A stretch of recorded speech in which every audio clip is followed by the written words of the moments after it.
Hello everybody. You can't escape the strong nuclear force, Tom Gather Icon. It's impossible. How's everyone doing today? Good to see you, Rodal123, the Mazo, a very soft sheep, Sirios, Dragon15 Moby, Tom Gather Icon, Enriquezor, Baylor L, to you as well. Hope you're all having a great day.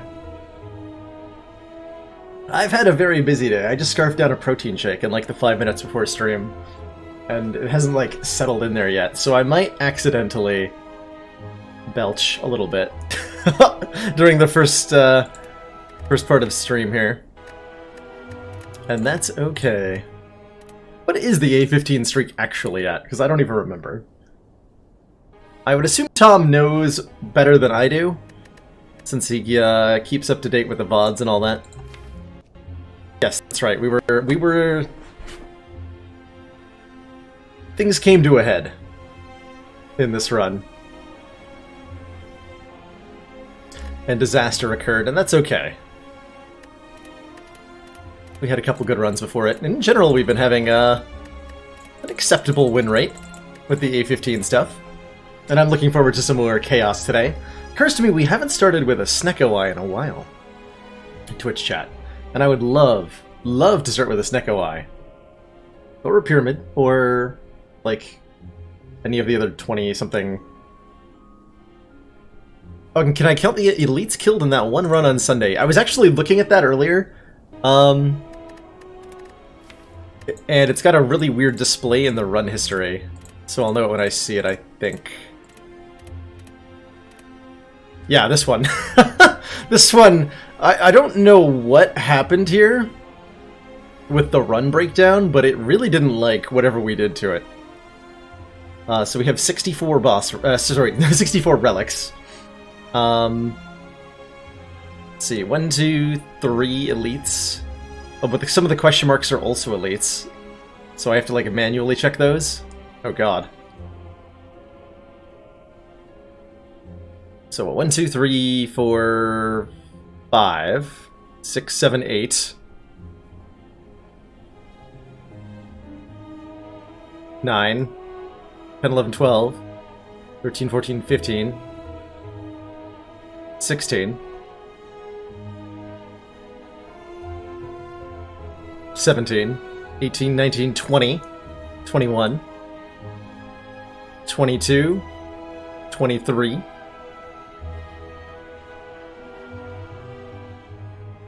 24 elites. And 2 black stars, yes. We gave ourselves a black star at the start via console command, and ended up finding another one. To our great dismay, they did not stack. But to be clear, this was a run with some modifiers. We had Flight, Big Game Hunter, and Deadly Events to try to get as many elites as possible. Had another successful run climbing an Ascension level, partly thanks to my stream, and all thanks to you, FireX. Don't give yourself, don't short yourself on the credit there. Excellent job in tackling the game. It is not an easy one. Not an easy one by any means. But we're about to make it look like it is by just trading our starting relic away and getting something way better. Easy game every time. So we're last on defect. That means good old Iron Boy is here to jump start things. And I'm looking forward to it. With an Astrolabe start. Hey! That's a good one. That's a very good one. So it's probably 2 strikes and 1 defend that we transform, right? That's the usual go-to with Astrolabe on Ironclad. Or like every class, actually. Hey, sorry you're dead. Howdy, howdy. Ooh, we can probably fight the Burning Elite, given how late it is in the act. Trying to determine if our path somehow affects which elites we fight and how many and all that. We're just gonna do 2 strikes, 1 defend here. Come on, good cards!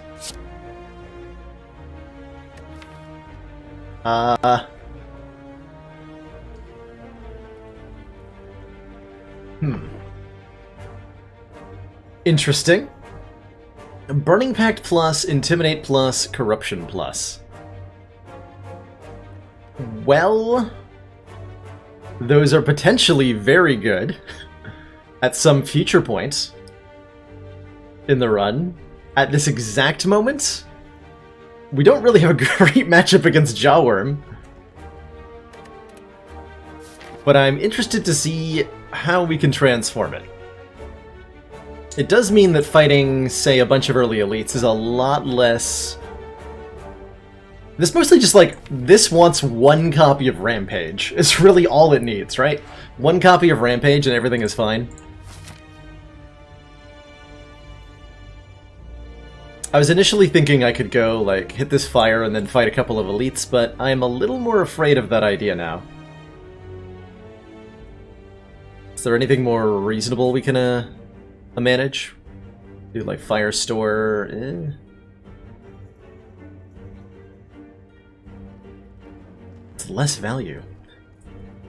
It's probably the safe path to go to this store. Then we only get 2 elites rather than 4. We can't. If we go to this elite, we can't bail out. We are committed to fighting 3.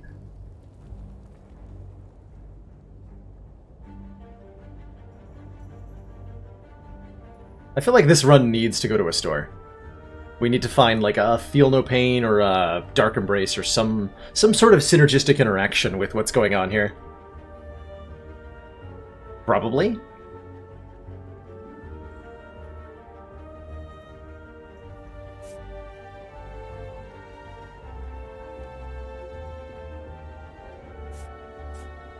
Let's start over here.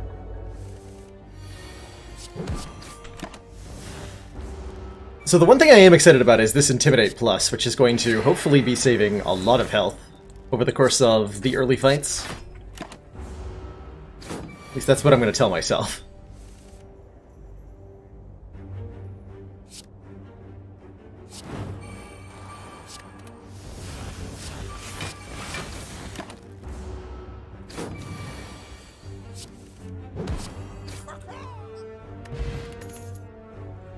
Okay, well, Perfected Strike without To the Strikes. This is about as bad as this card will ever get.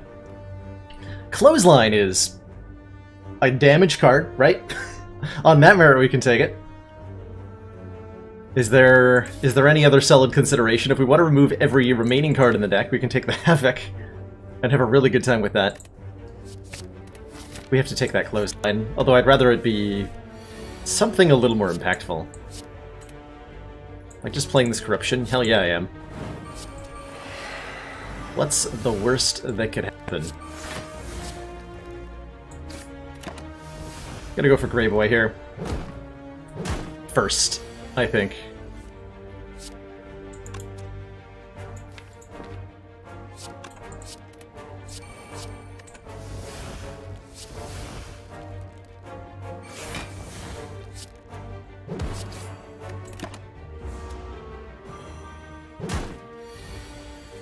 Oh, he was already weakened. Did not need to hit him with Clothesline there. Excuse me.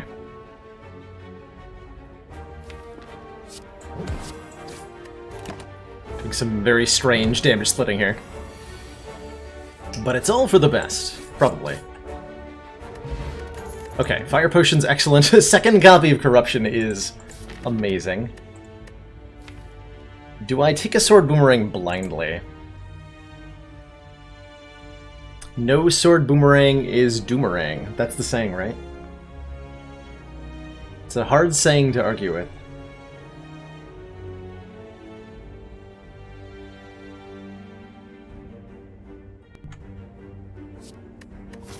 Without any strength, it's not particularly exciting.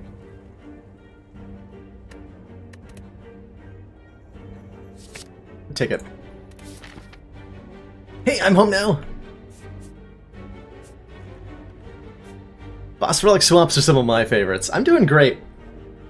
Although I've been scrambling today. I did day job, then workout, and then tried to make dinner, and then now I'm here. And I haven't had really a moment to stop moving. But busy can be good. Hey, glug glug glug glug. Hello? We're taking the coward route, so I can definitely dig on in and get some meat on the bone. Heck yeah! Starting relic adequately replaced. Skipped dinner, no longer an issue. Can I take some weird different route now? Actually? You let go of this elite? Probably not. I think we're committed to what? 2 elites and 3 fires? There's no way to get better than that from here, right?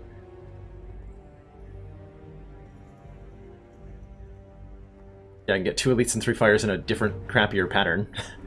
Doesn't seem helpful. Does not seem helpful. Remove a card from my deck. Okay, even less strikes. Alternately, a heal is not terrible, right? We are going to the store. So spending all of my money here is a little questionable.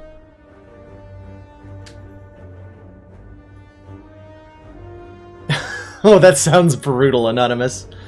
That sounds incredibly brutal. But the cool thing about Pandora's box starts is that they can shift really effectively, very quickly.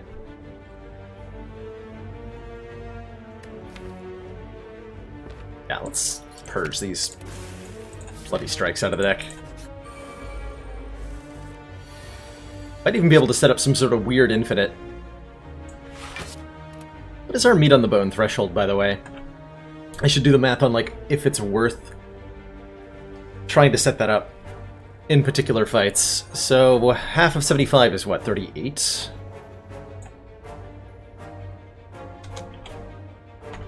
Yeah, 38. Well, no, 37, excuse me. With rounding. So, 49 is the most we can leave a combat with after meat value.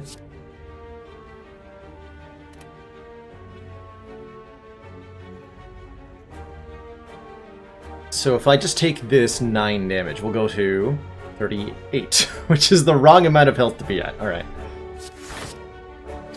But I think we can set up perfect meat value at some point here.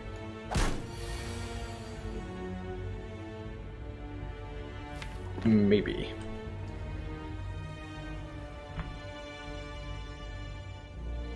We want to take 6. 7 is fine. So if I can just kill this one, everything will be okay. I have a good way to do that.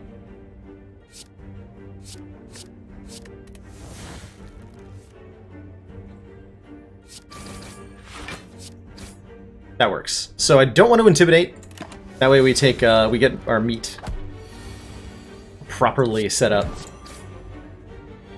Delicious. Oh boy, a headbutt. Headbutt's a card. So is Pummel Strike. Both of these say card on them.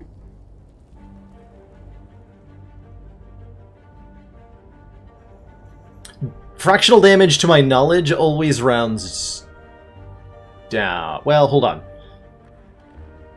Let me clarify. Fractional damage rounds down. Fractional healing rounds up. So it does kind of work out weirdly. It's really rare to have fractional healing at all, though.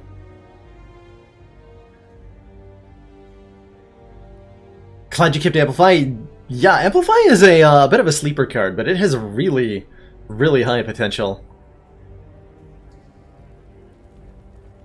4 to 5 defrags with Echo Form. Oh my. Sounds like a juicy run.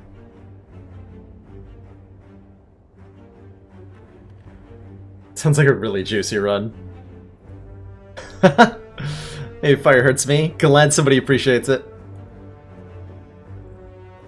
I've had several compliments and an equal number of death threats over it so far.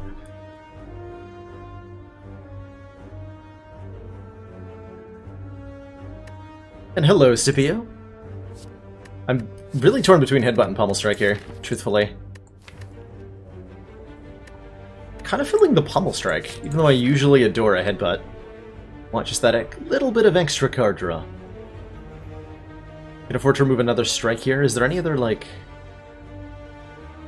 No, that's still only the one good route. Alright, to the fire. We don't need to rest up at all, so we can squeeze in an upgrade.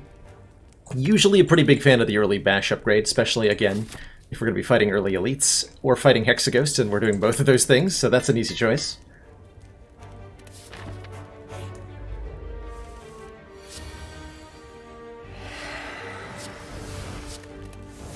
This deck really wants to feel no pain.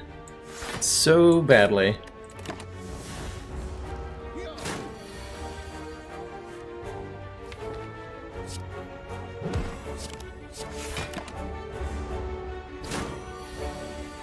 Okay, we want to take... how much more? Well, we don't really have a choice, do we? There's no block in this hand. Here we go, options. So again, we said 37's the magic number, so we want to take 6. I can't take 6. I can take 4. I will take 4. It's not a great number, but I will take it.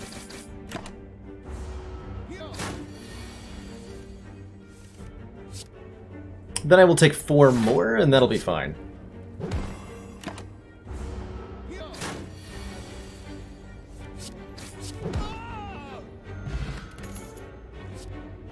Yes! I don't have to think twice about that one. Dear God, yes. Get in the deck, feel no pain. Every card in the deck basically says exhaust on it. Let's go. Let's go.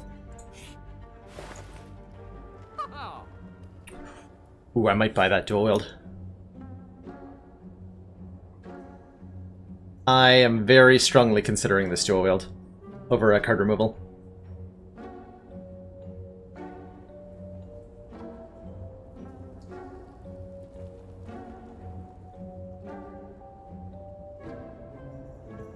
So we can duplicate our Feel No Pain with that. We can duplicate our... I mean, it's corrupt. Like, we have corruption, so we can make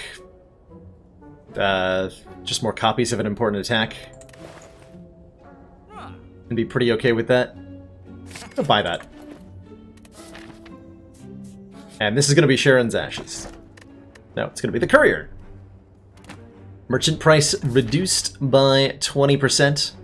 We got a rat, we got meat on the bone, now we can have a rat on a stick. For all the deliciousness. Also, ouch, my face. Well, meat on the bone value, right? Am I duplicating Sword Boomerang? I guess I am.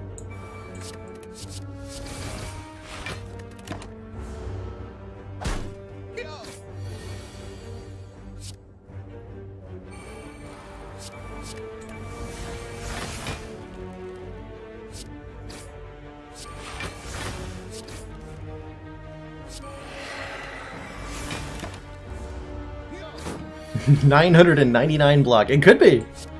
That is fact. Absolute, unadulterated fact. We can get an infinite block per card.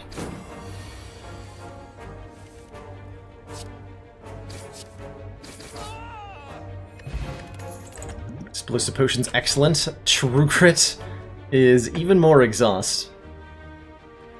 We have to be a little careful about exhausting the deck down to literally nothing here. But only a little careful.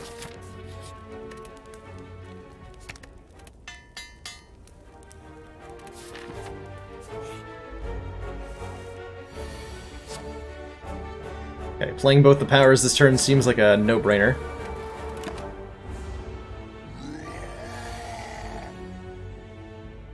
We're gonna what? Pommel Strike Clothesline? Am I willing to make copies of things here?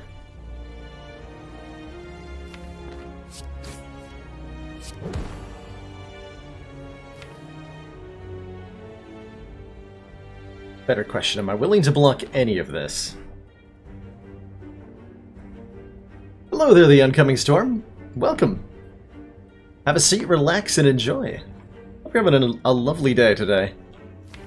We have just started out by trading our starting relic in for an Astrolabe, transforming 3 cards into Burning Pact, Intimidate, and Corruption. And we now have, like, midway through Act 1, some weird-ass exhaust deck. Yeah, I'm doing some A15 boss relic swaps today. I've been making a habit of swapping up the content pretty regularly. So on any given day, I'm not sure beforehand whether I'll be doing Ascension 15, Ascension 20, or what have you. I'm gonna just burn that.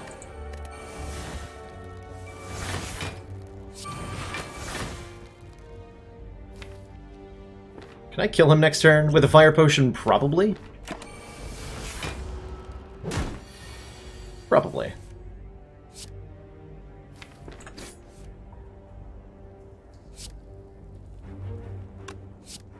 Dual wield the strike is more damage. But this just kills. Just waiting for a dead branch. Basically, Shockwave will do, though. Apply 3 weak and vulnerable to all enemies and exhaust. I mean... absolutely. The Shrug It Off is really good, too, but... with a Corruption and a Feel No Pain, it's really hard to say no to a Shockwave. It's really, really, really hard to say no to a Shockwave. Do I want to bottle anything here? Not... but maybe the Bash? But not really. Not really. This might be a skip. I think it is. That hurts. But that doesn't. Self-forming Clay. Whenever we lose hit points, gain 3 block next turn is one of the best frickin' relics Ironclad could find on a run that goes to Act 4. And we can definitely beat these guys, no problem. I just have to remember not to destroy my entire deck by accident. So I suppose there's that consideration.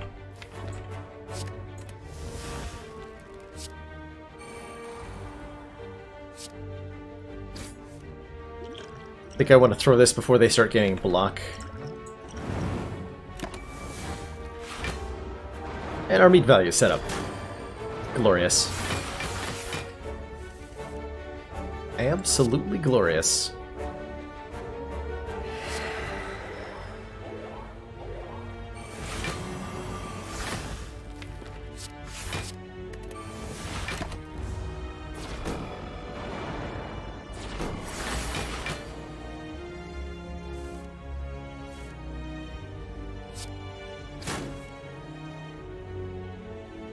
Okay, we actually full block with defend.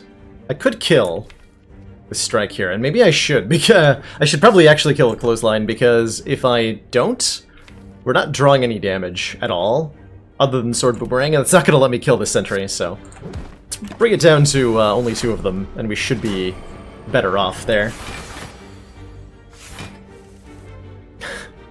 How often does Ironclad even take damage? I know, right? Basically never happens.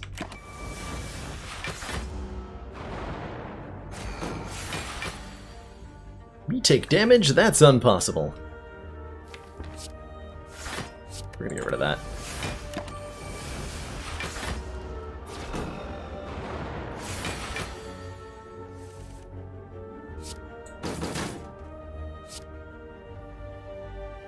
I just make more? Yeah, sure. Why not?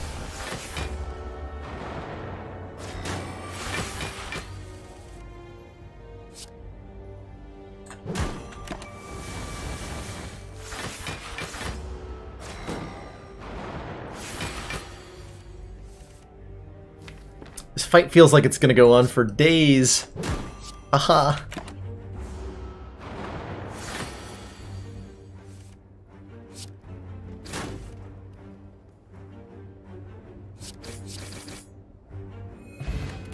We got ourselves a Lantern and an Emerald Key. So, +1 energy on the first turn of combat. Good old Ancient Potion, and ooh, I like... Hold on.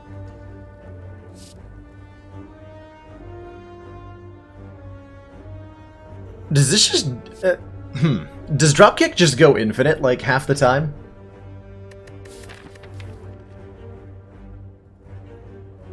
We have a dual wield, we have a true grit, we have a burning pact. We have a corruption. Does this just go infinite, like, half the time? Do I take this just to go infinite with? Or do I take the anger for the more reasonable, let's play a bunch of free attacks that we can perpetually exhaust with Burning Pact kind of thing?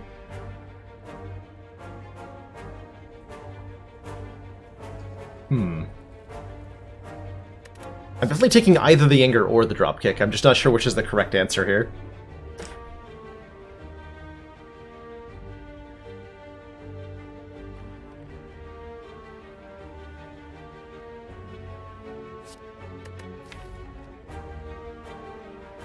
Anger's gonna be the more consistent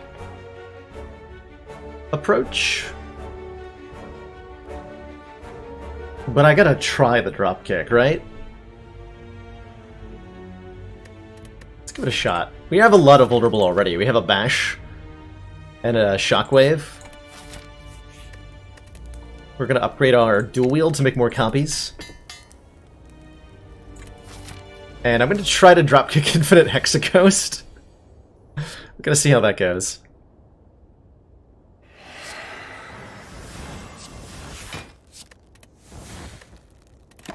Good luck to me. I don't want to play the Corruption already, do I? I don't think so.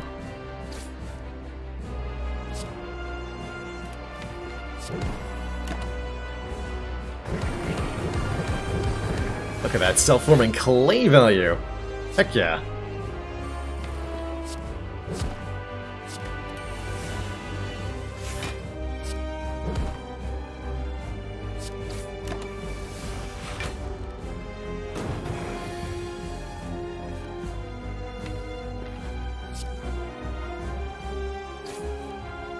Can lose the Lowe's line here.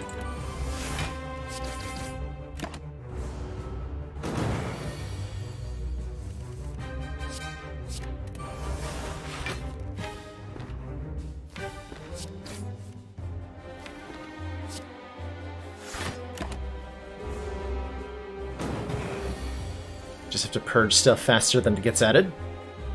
Easier said than done. It looks like we've got our work cut out for us, Commander. Hey, Markham!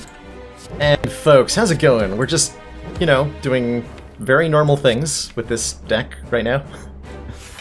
Completely normal gameplay is occurring. I should have played that bash so that we'd keep the vulnerable up. That's okay, too. Next turn I bash, dropkick, dual wield. Perfect.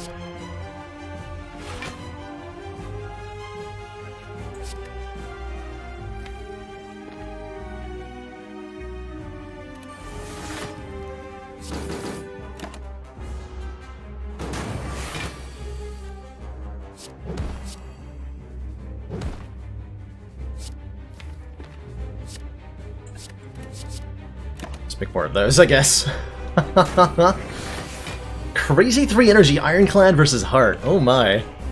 That sounds awesome.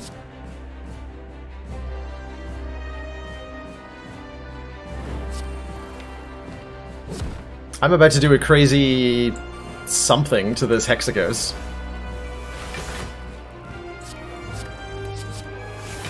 Let's go.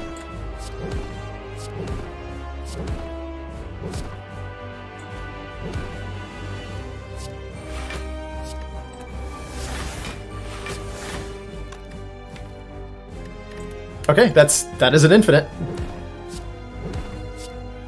Haha! Got him!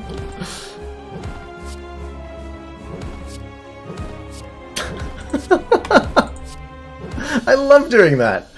God, I love doing that. It's so good. GG.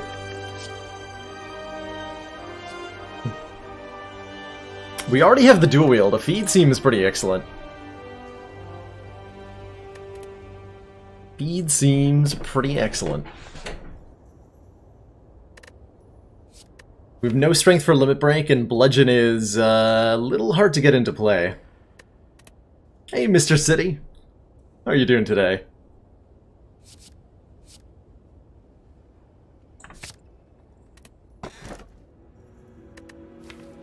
I can Pandora's the remaining strikes and defends. That's an interesting idea. Or we can go to 4 energy with the Sozu.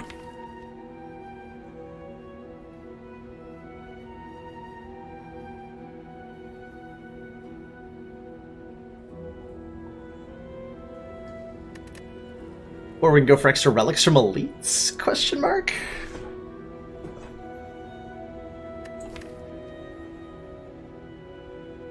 I wouldn't have removed so many strikes if I'd known I was going to be offered Pandora's box.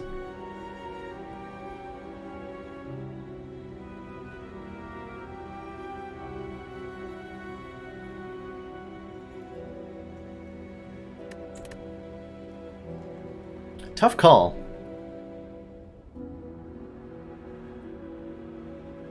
Decent time to ditch potions. Yeah, it might be, actually. Can we hunt elites with this?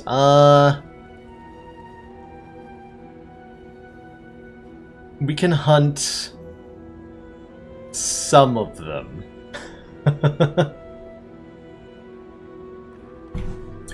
Does the increased variance of changing the starting boss relic help or hurt in my experience? It depends on the situation, SMB. It's there is definitely some room, like there's a chance that you get a much worse. It looks like we've got our work cut out for us, Commander. Today is the day of being hosted. /SP, thanks so much for that host as well. Welcome, Slash and viewers.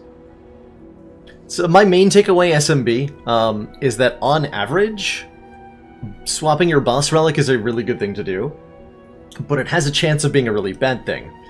And generally, to me, what that means is I would like to, like, if I'm not just taking a day where I'm trading all the relics forever, what I want to do is look at the Act 1 and see, is there a path that is really aggressive, like a path that lets me fight 4 elites, like this one, as well as a path I can take if I start with a Calling Pal.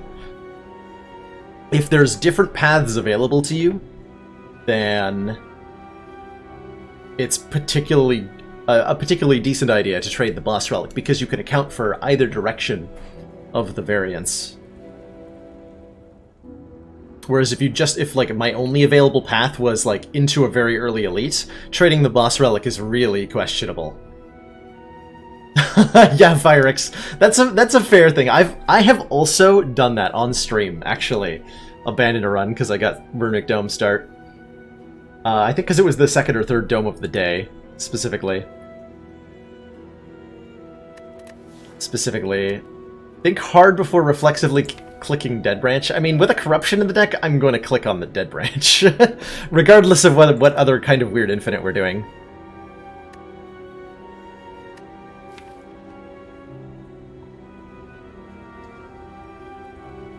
Yeah, I think this really does want a 4th energy. Let's try the Sozu approach here.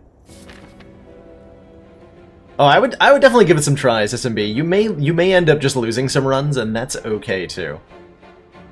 It is okay to die horribly sometimes in the pursuit of greater power. Do we want to hit an early shop? Do like Fire Elite Fire into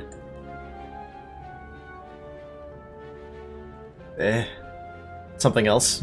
We'll see how we feel after the first elite. But let's go to this store and hit a couple events. And I'm sure everything will be a-okay. Yep, I'm sure we can definitely just drop-kick this guy to death effortlessly. With absolutely no problem.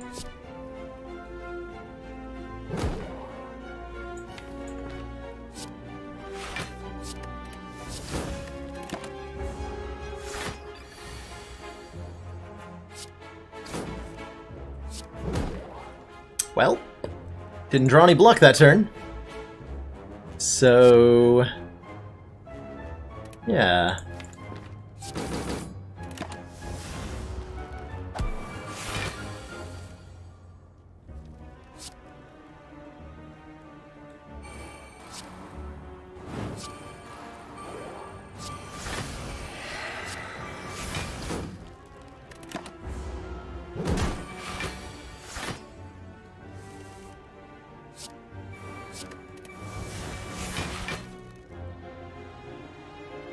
Okay. We can make copies of that, and we can drop kick our way into feed here? Okay.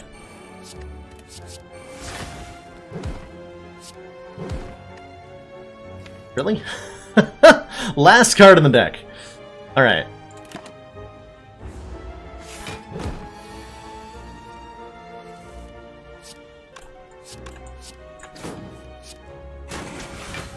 There we go. There's an anger. If I wanted to try both the anger and the dropkick route, which seems like a terrible idea. Oh, that's right, we got meat on the bone as an option too, which makes feeding higher and higher even better. So I actually don't mind too much having a bunch of fights. I think we're gonna skip all three of these. The war cry is maybe useful just to trigger Feel No Pain, but unupgraded, I'm not very excited by it. Now, in armaments, I would be taking immediately. Also taking immediately is a lot of damage this turn. Apparently. Ouch.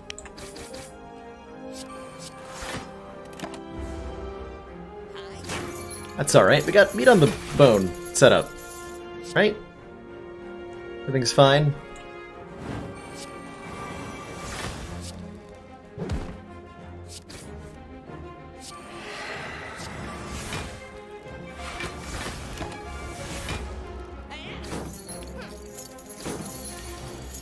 Now, if I'm really lucky, I'm gonna give myself a chance for this to happen. We're gonna get this guy really low on health, but not kill him, so that there's a chance that I can eat them both with the dual wield.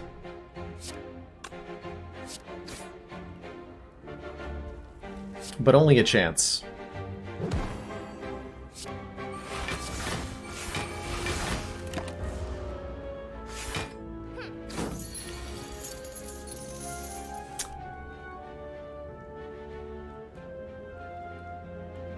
Somebody was hypothesizing that on the Slay the Spire subreddit Anonymous, that the Nintendo Direct might have something about a Switch port on it. I am not personally sure, but a man can dream, right? I totally got to eat them both, by the way. Hell yeah. We pass on all that. Oh, another Feel No Pain, another dual wield, and a double tap. Whoa. Also a Brimstone. Start of your turn, gain 2 strength, and all enemies gain 1 strength. That's a little questionable, right? That's a little questionable. If the devs have made any comments on it, then that'd probably be a lot more accurate than my baseless speculation. My baseless speculation. Evolve might have been nice. Mummified Hand is a thing. Brimstone is interesting. This is a wholesome stream, clean of all puns. And I confirm it is safe for your 5-year-old cat to watch this stream.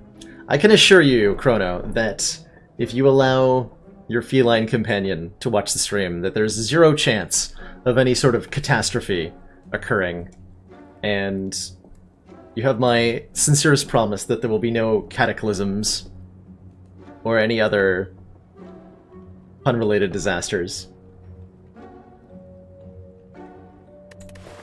Yeah, Mummified Hand, Feel No Pain, is immediately appealing to me.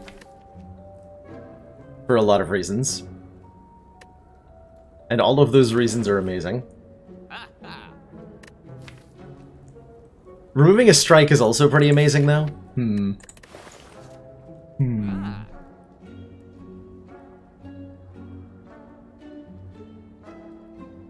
There's something behind that. Well, we're definitely buying Feel No Pain, right? We should see what's behind the Feel No Pain. We have Courier. Okay, it's a Rupture. The Jorb subs are showing off again.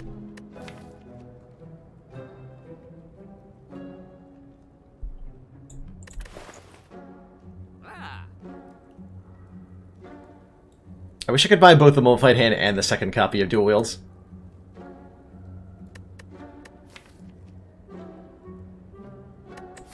We're upgrading feed, probably? That feels correct. Alright, we'll take the mummy hand. It's too good to not take. Given that we have feed, we don't want a ritual dagger, although the dual wields ritual dagger combination is pretty damn strong, I gotta say. I think I'll just take the money, though. They didn't even...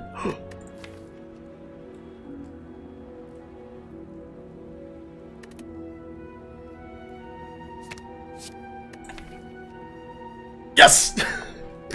We got the dual wield, and it's even upgraded. There are now 2 dual wield plus in this deck.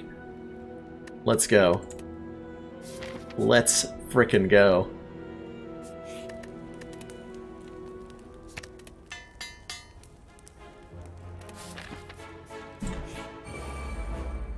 Okay, we didn't get, Oh god. Oh, crap. Never mind.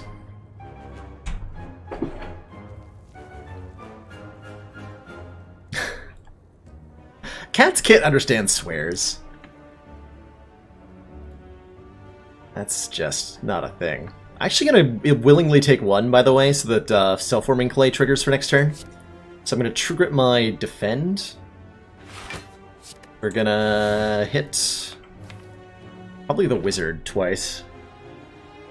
Now we gotta hit the sneaky. And next turn's gonna suck, because we are guaranteed being attacked for a lot. A lot.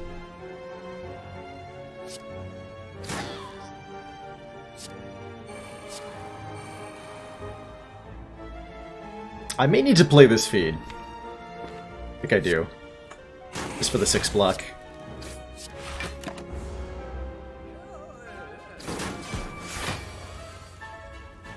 Okay, we can kill the wizard, thank freaking goodness.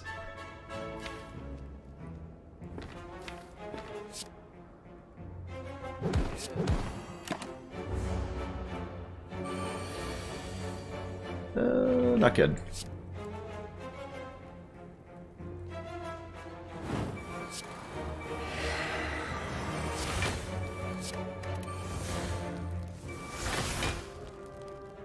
Not good.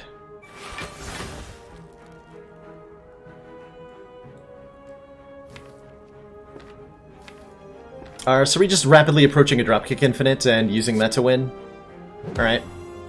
That means we don't hit these minions anymore.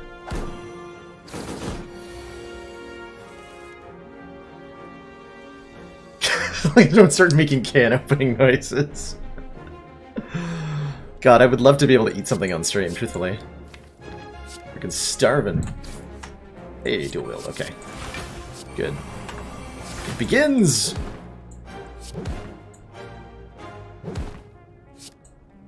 3 damage at a time, we're gonna get there.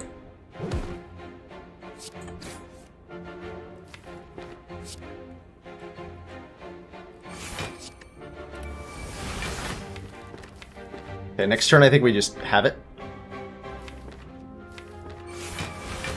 Hope so. I hope so. I need some of that zesty ranch deliciousness.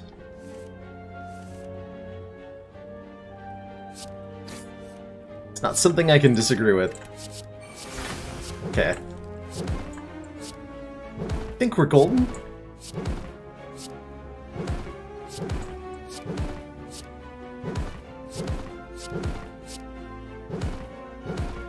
Oof. Yikes. That run, though. That run, though. Ooh, wing boots. Ooh. Wing boots. Can ignore paths when choosing the next room to travel to, and we're offered a free copy of Double Tap, which I am most definitely going to take. Yeah, that was close. That was indeed a little on the close side. We want to upgrade stuff to make things a little less close, which means probably upgrading the Pommel Strike, right? Although the Double Tap's also a really, really good upgrade. Let's actually do the Double Tap. Relic. Dreamcatcher. When we rest, we can add a card to the deck. I'll take a Sapphire Key. Thanks. Thanks. Am I willing to fight another elite?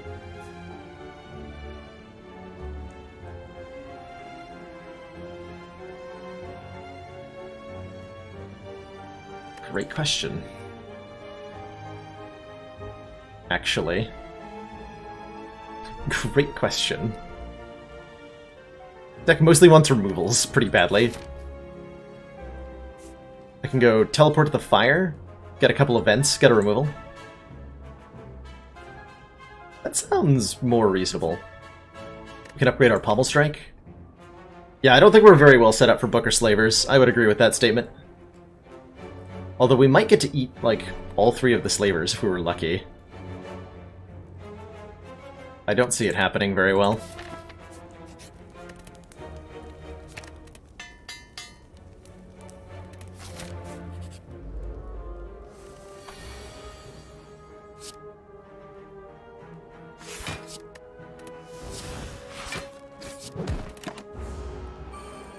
This fight shouldn't be a problem with multiple copies of Feel No Pain.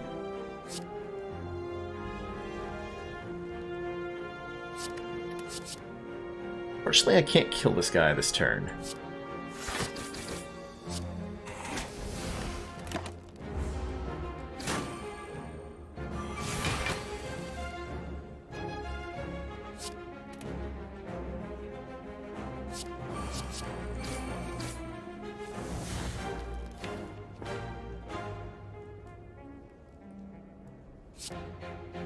I think I just had to play the Feel No Pains, yeah.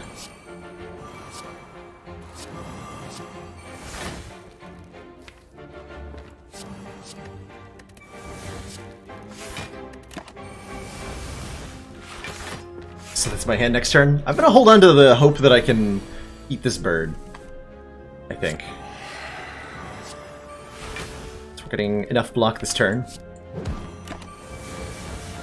Everything is totally fine.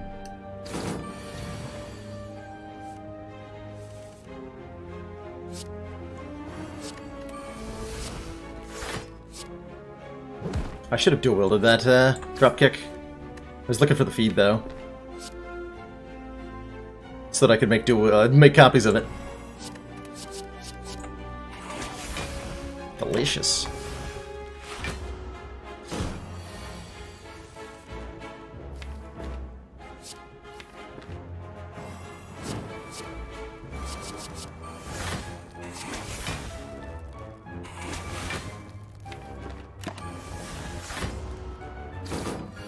I'm so glad he adds days to the deck. It just makes this a lot easier.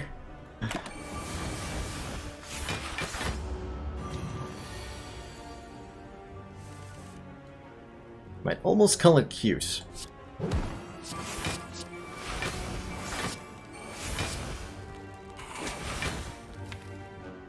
There are more copies of Feed. Alright.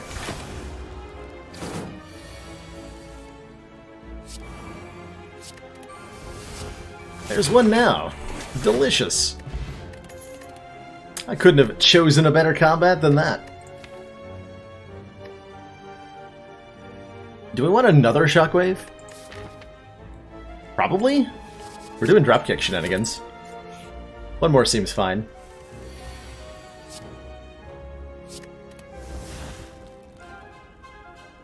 Hmm.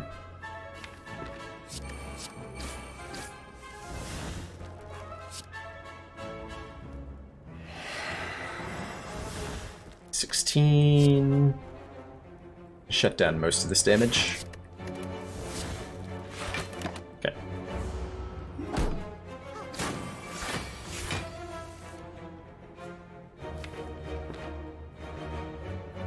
And plain corruption.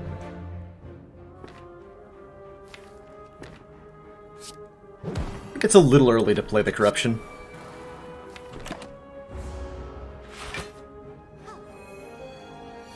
This is definitely a fight where we get to eat them both.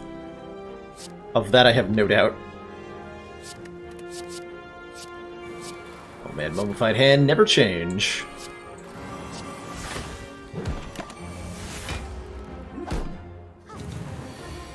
I think Dual Wield is probably the card that I have changed opinion on the most since I first started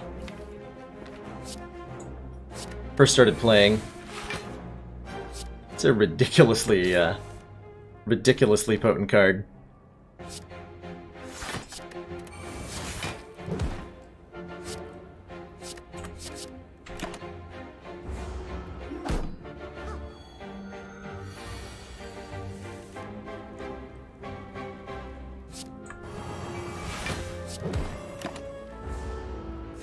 Hey Bart!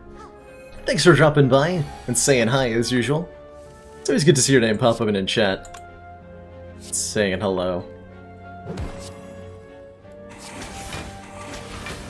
Delicious. Dual Wield used to not affect powers. Well, that was probably the correct decision.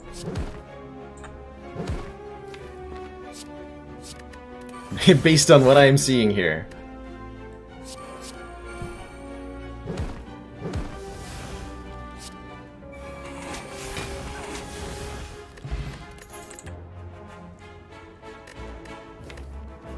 Trench would be freaking nuts if we had a barricade or a calipers. We don't have either, unfortunately, so I'm not going to take it.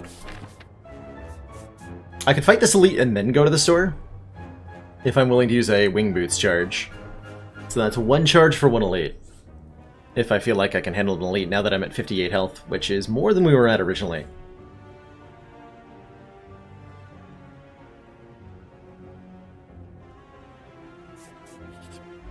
Let's risk it.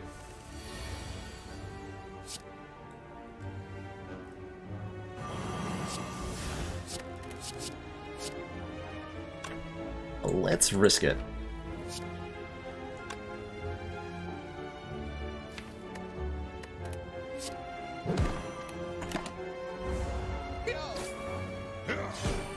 Got self-forming clay, everything's fine.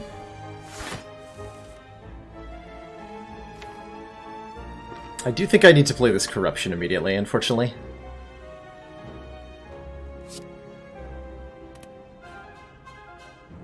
Well, we can True Grit first, and then play the Corruption.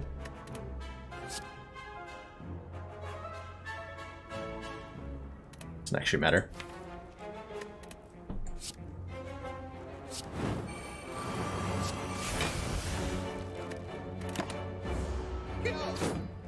I maybe wanted to block that Entangle, actually. I'm pretty sure I did.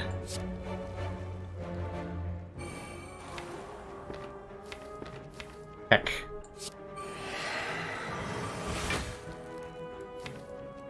We'll be fine.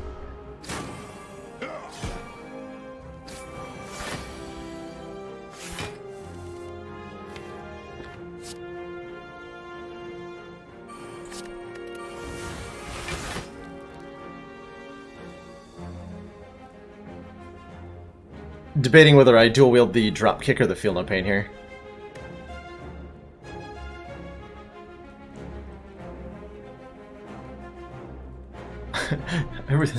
Everything was in fact not going to be fine.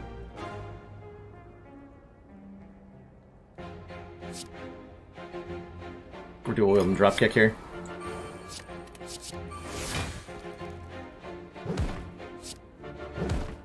Uh-oh. Oh no. Oh no. Not the cards I wanted to draw.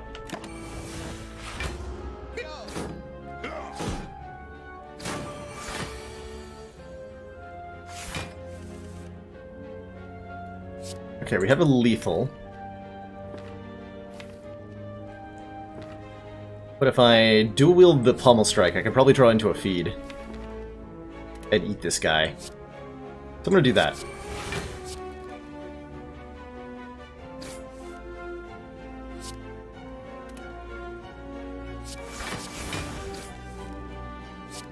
Eat him.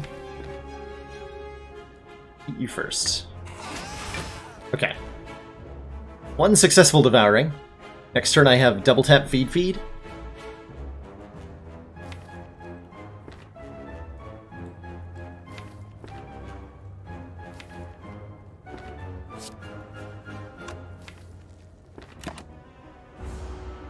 So we get at least 2 devourings here.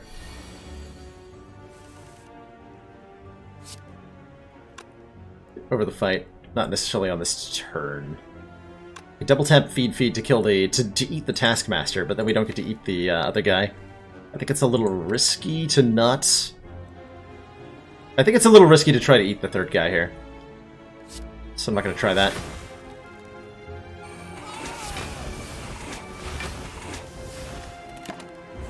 Too many wounds in the neck.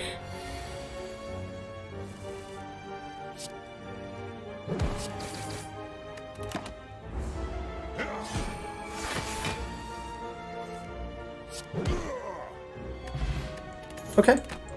We're at 31 hit points. We're offered another Burning Pact and another Trigret. Ooh. Ooh. We successfully survived. Maybe there's a waffle in the store that I can afford?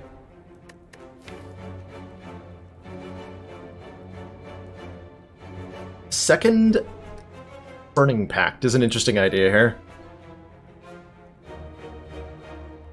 Though I question the intelligence, no, I don't. Never mind. I question nothing. Well, that would have helped last fight. It might help a lot in the future to be able to exhaust unplayable status cards in any given fight.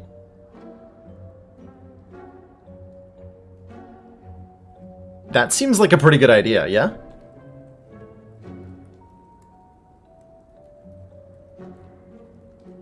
I think that seems like an extremely good idea. Our other option would be remove Strike.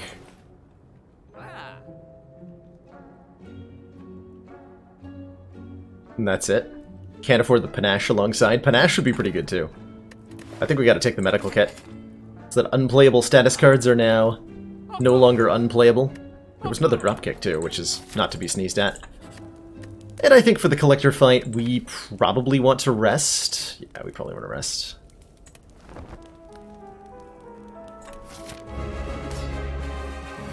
I didn't even notice we picked up a bag of marbles in that fight. Turn 1 Corruption. Yeah. I'm sure it's fine.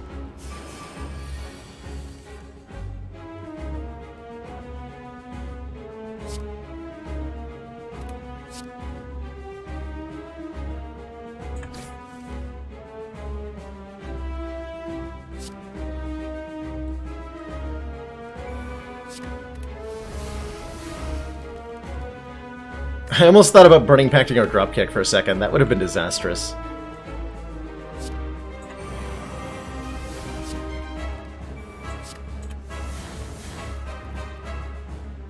Okay. We're drawing a really good hand next turn.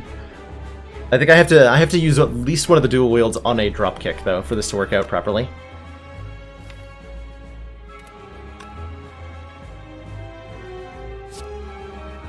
Do I double tap said dropkick right now? I think so.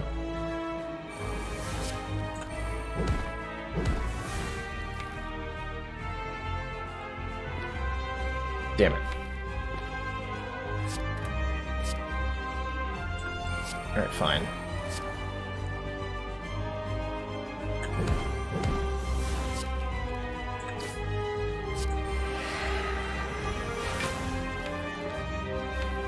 Should give up on the feed dream right now.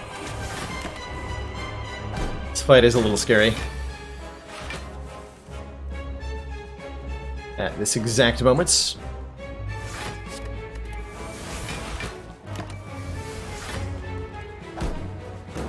But there's only 9 cards left in it, so it's about to be a lot less scary.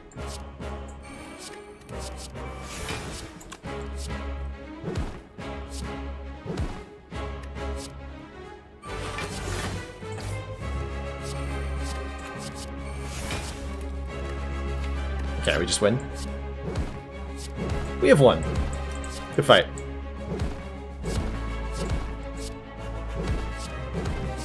Got him! That's actually not bad, right? Turn 4, we go infinite here? That is not bad at all.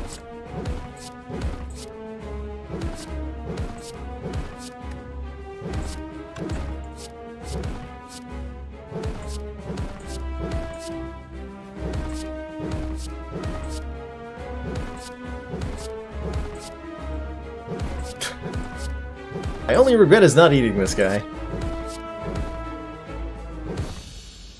GG.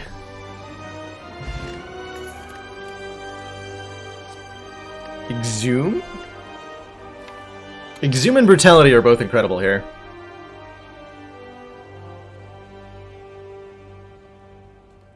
Exhume lets me pull back literally anything in case I somehow screwed up.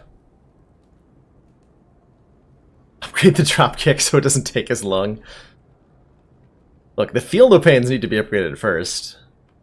And then we can upgrade the dropkick.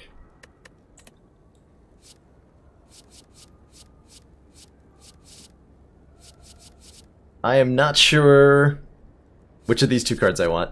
I definitely want one of them. The more card draw this deck has, the better it does what it does. So it's probably... well, I mean, technically the Exhume is kind of card draw, actually. Hilariously, because we can, like, Exhume a Burning Pact, for example. Ideally, what I'd want here is a Dark Embrace. But that would have been the best card to find. We did not find a Dark Embrace.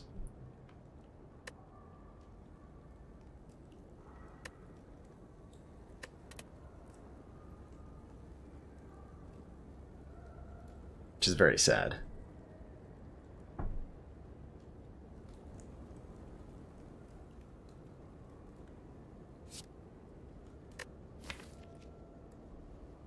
A surprisingly tough call. What am I planning to do against Heartbeats? Get a lot of self-forming clay. Oh! We have self-forming clay. Okay, that makes Brutality better. And that makes Runic Cube better. Whenever we lose hit points, draw 2 cards. So now, my answer to your question, Zagos, is I'm planning on using Heartbeats for my own nefarious benefits. To draw cards non-stop. That's what I'm doing. This is an interesting one. I think this is an easy Runic Cube over Snecko Eye, and I don't think I've actually ever uttered that sentence in my life. But today's the day. Extra card draw when we take damage. Just makes this all go so much faster. So, Runic Cube. Very niche boss relic, but we are totally taking it here. Totally taking it here. And this is where we're going to benefit, like, in the heart fight, we're going to benefit massively from the fact that we're playing on Ascension 15, and the Beat of Death is only 1. Man, this is a really... look at this. Fire, Elite, Fire, Fire, Elite, Elite, Fire. Holy moly. And we have Wing Boots, too.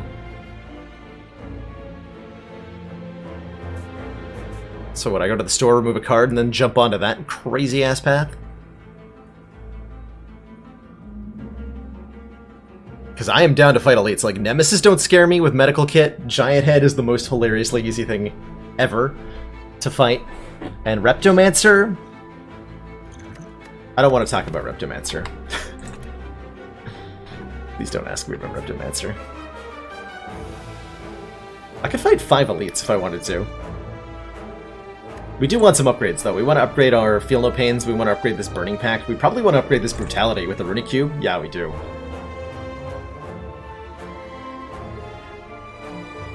Effectively infinite draw as long as I don't block, and effectively infinite block because of self-forming clay. Kind of.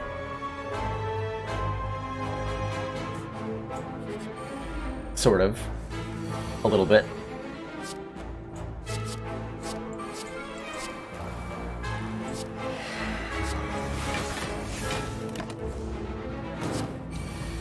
Ha!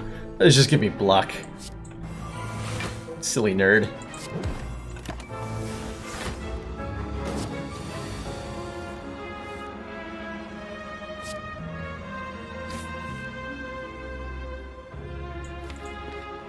Debating actually playing this, or not. I don't think we need to.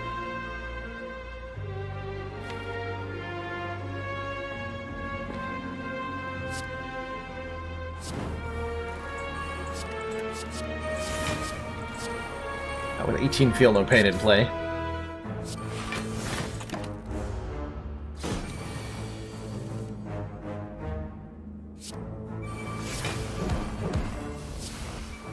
Delicious. I don't need to think too hard about that one. There were some other options, but a disarm is a lifesaver of a card here. Enemy lose 2 strength exhaust. Hell yeah. Dual wield feed on turn 1 is a nice find in this fight, because it means I get to eat all 3 of them.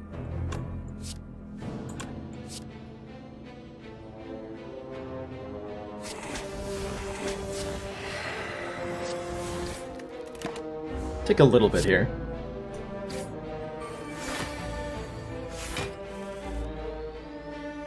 I'm not going to play this brutality. That would be a mistake, I think.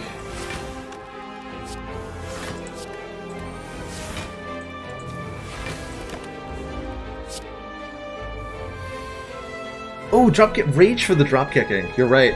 That is a thing I could do. That is definitely a thing I could do.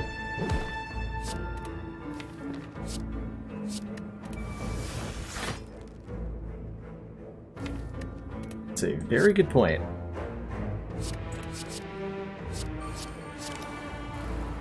What? But I wanted to play that. Oh.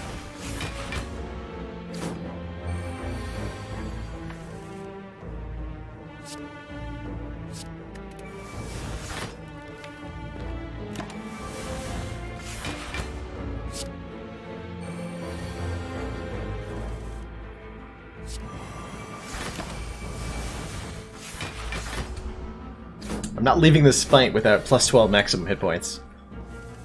Unacceptable.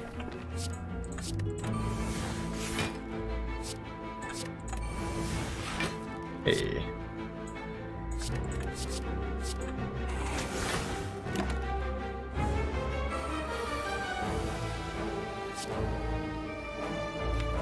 I just killed the guy who was making me block. Should have thought about that a little harder.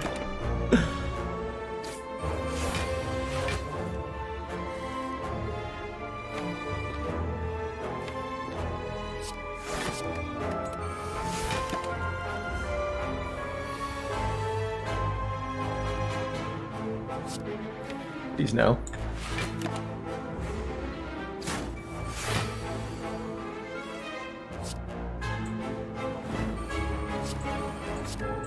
Okay, duel the free feeds. Let's go. Nom nom. Hooray! Battle trance. Draw 3, but can't draw any more this turn. A Runic Cube.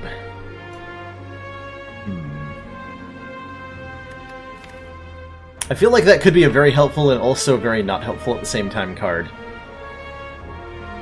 Could always exhaust it.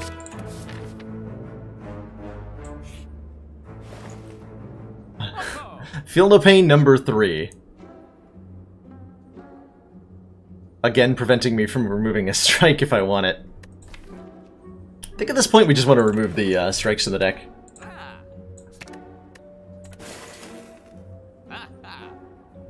Armaments? Armaments could be good.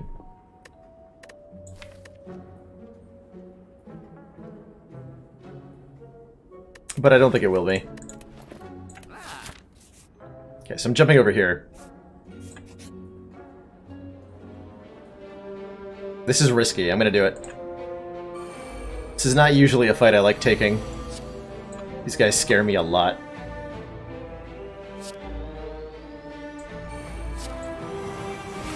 I'm definitely not gonna try to feed on them a lot. We're just gonna try to survive the fight.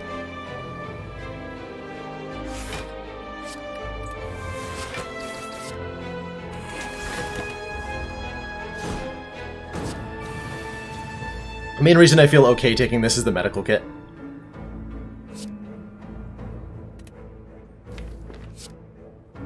Dual wield to feel no pain here.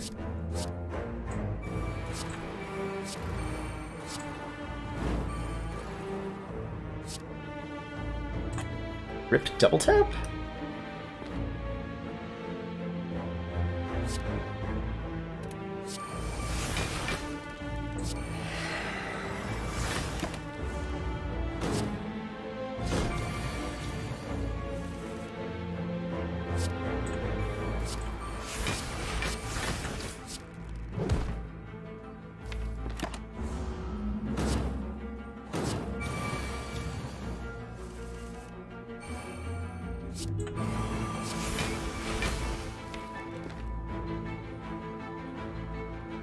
Bash isn't my favorite card to dual wield.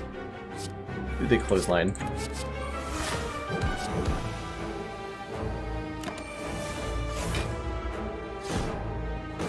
Why does one always scale slower? They scale at the exact same rate. Wait, I disarmed one of them. If you're wondering why one of them is behind the other, was from playing disarm.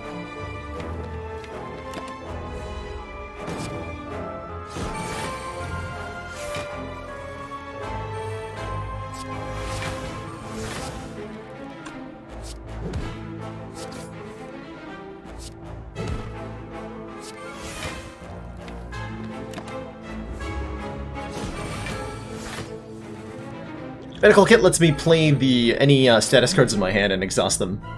Toast. Tis what it does.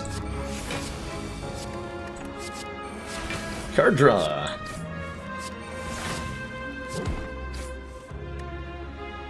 This fight actually went a lot better than I thought it would.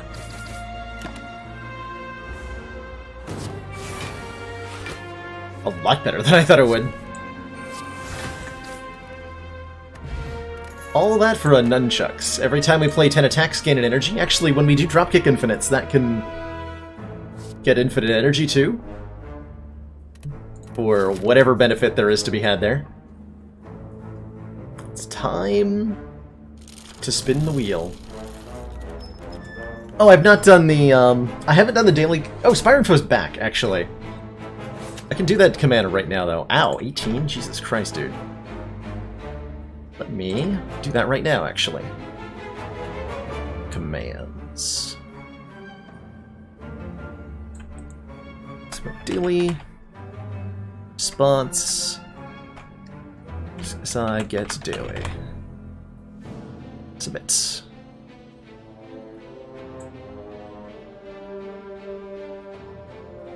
Too slow. Rip. I just overrode your command with my own copy of it, by the way. Huzzah! Cursed runs certain future night terrors.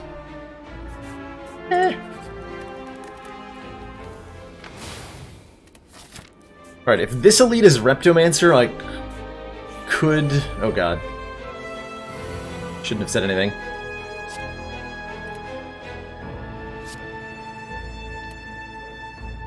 I should not have said a damn thing.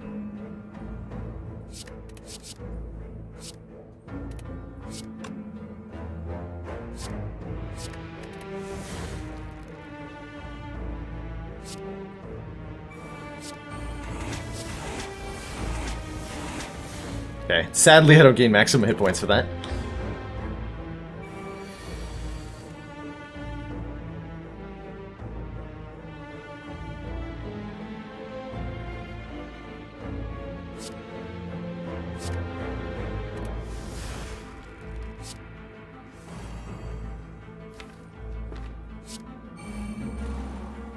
That made a pummel strike free.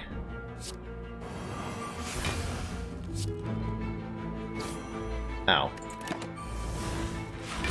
Well, we got meat on the bone.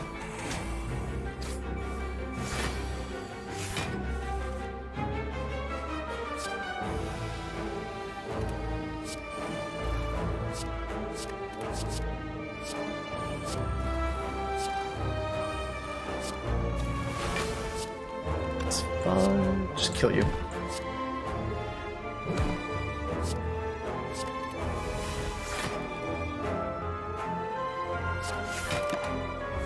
Okay, this fight looks like it's under control now. Probably.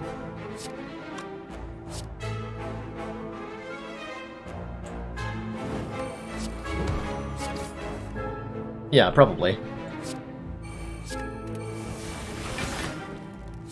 Let's play that. I don't have to true grit it. So we're gonna dual our feed.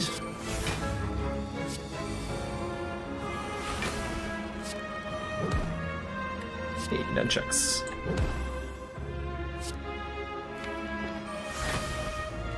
Let's just purge some of this crap.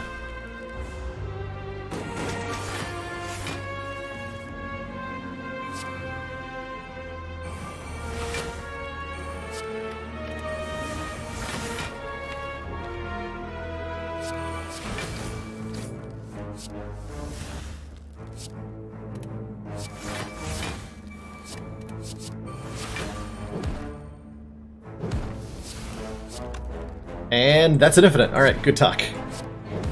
Our boss is Donu and Deka, so we don't have to worry about Time Eater or any of that, and there's no second boss on A15, so we're totally in the clear, fortunately. We can ruin those two to our heart's content.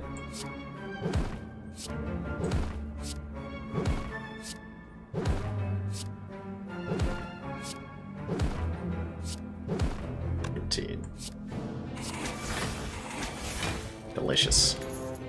Prayer Wheel. Extra card rewards from whatchamacallits. Rupture, probably not as good as it looks on first glance. How are we going to do damage to the heart, actually, is a good question. Hold on. Because we can't just play an infinite number of drop kicks.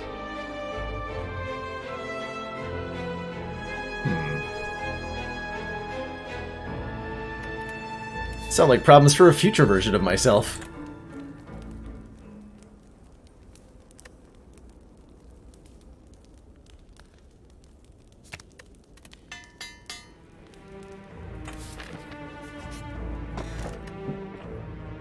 Strength? If I want it, which I'm not sure that I do. I definitely want to upgrade the other Feel No Pain before I want to give myself +1 strength. More delicious enemies. Aha.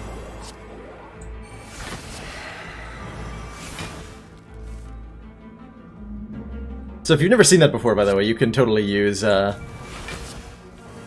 Burning Pact when you have no cards in hand, no other cards in hand, and it just draws the card still.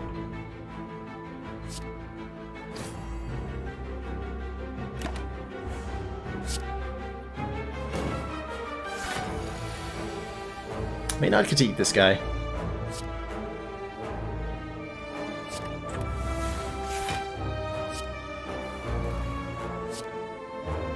It might not happen.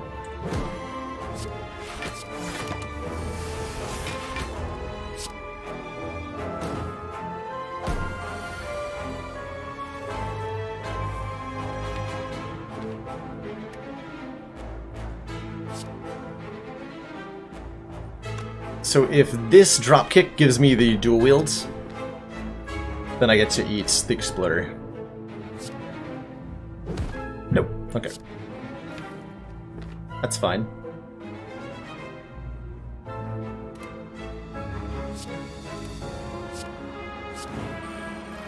I guess I need to kill him still, though.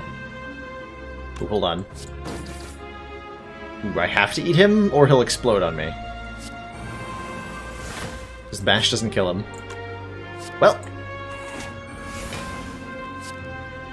That's unfortunate.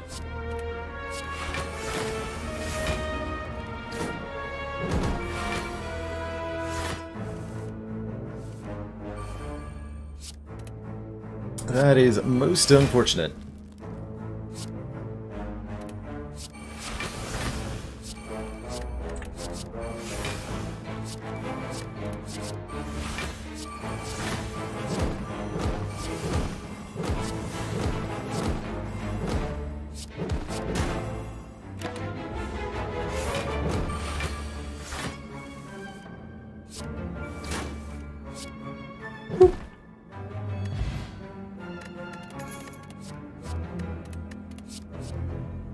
Chemo is actually not that bad, right? This is, draw card and block. in addition to doing some damage. Those guys don't count as minions, no. So we get to devour them. I don't think I want a Hemo. Kinesis. Is Body Slam our answer to the heart? Actually? Hold on.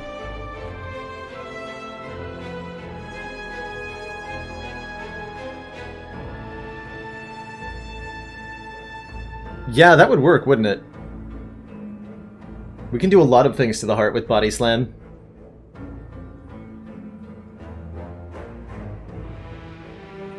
That are extremely effective. We'll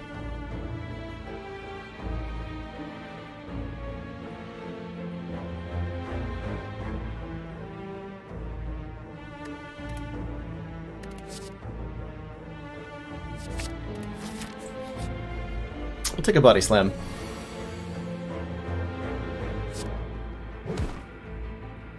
Gross.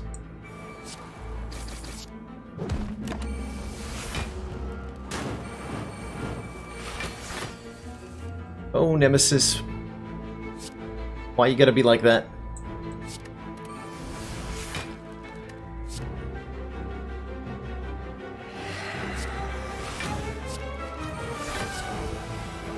There's corruption.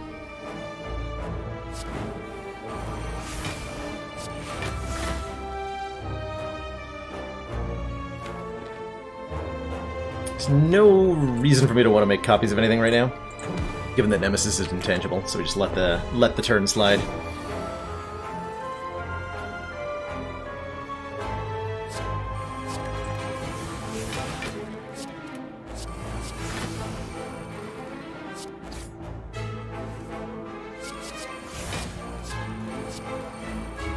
Nice. If I get Dead Branch, do I pick it up? Yeah, almost certainly, because of the corruption that's in the deck. Almost certainly. I guess I don't really want to do a whole lot when he's intangible, huh?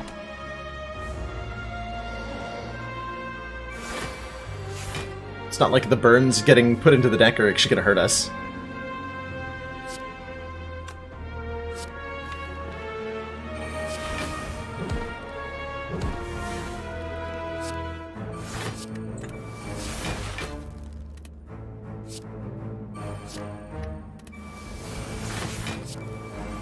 Okay, so Body Slam just murders him dead. Can I avoid that? No, that's just an instantaneous kill. Well, I don't want to kill him without eating him.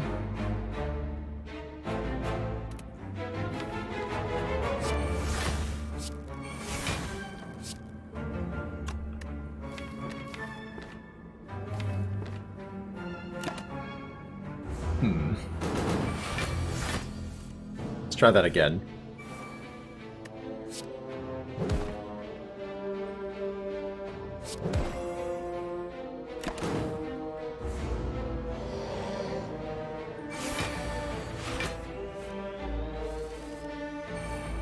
This looks correct.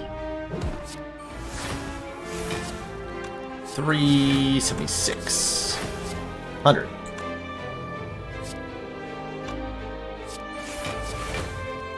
Perfect. Kunai. Every time we play 3 attacks in a turn, gain a dex. Okay. Sure. That sounds incredible. There's a demon form here, but I don't expect the fight against the heart to last very long, in terms of number of turns. It'll be a lot of cards played, but it won't be very many turns. The last time I skipped Dead Branch, I think I had Runic Pyramid. And that was the reason for not taking it, was to avoid clogging the hand up with too much of that stuff.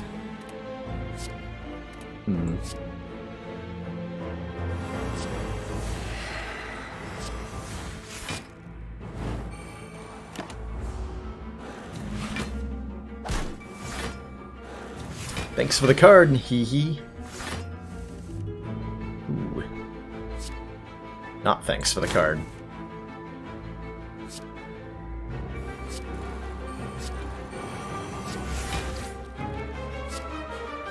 I can almost kill, but I wanted to eat them all. Do I have enough block? Nope, and that's okay.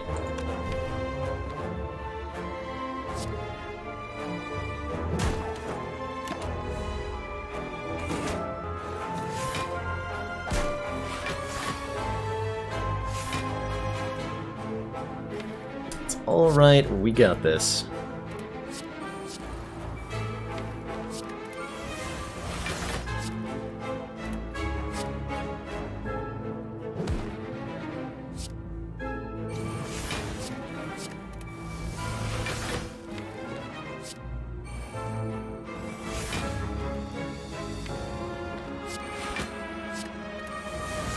Okay.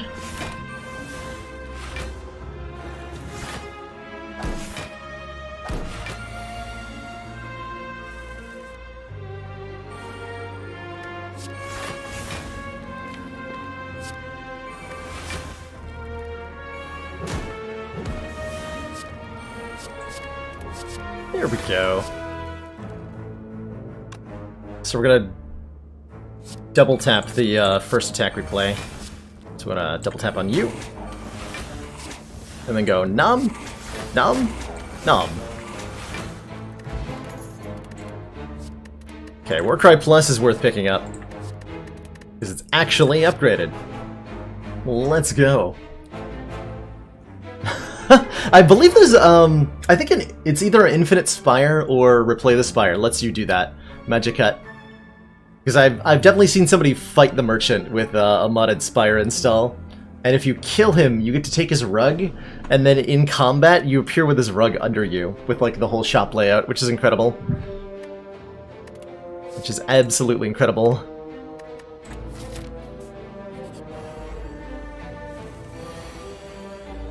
Giant head.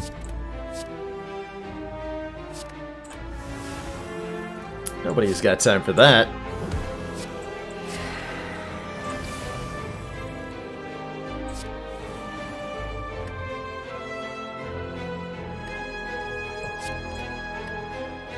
Do I have room in hand? 1, 2, 3, 4, 5, 6. Yeah.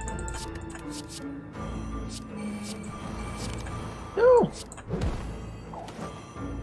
Oh, that gave me an energy to play the other Feel No Pain. Hilarious. That's amazing. I could dual-wield Brutality, that just seems like a terrible idea.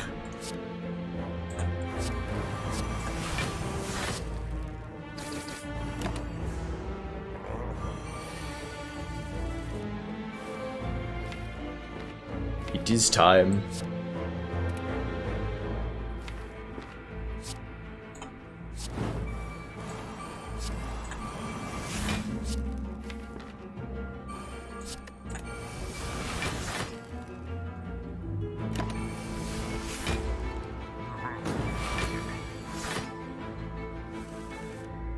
I'm going to eat you. Guarantee it.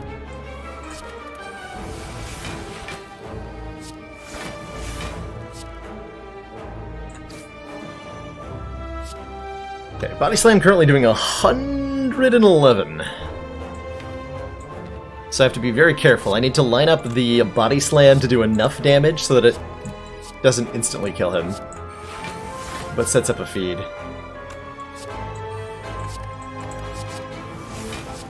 213. I think the follow-up would kill, wouldn't it? Yep. So that's not how you do that.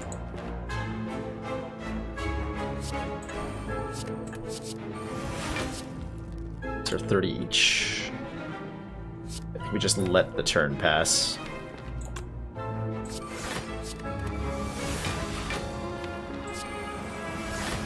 By let the turn pass, I mean don't do that at all. 481 damage from Body Slam.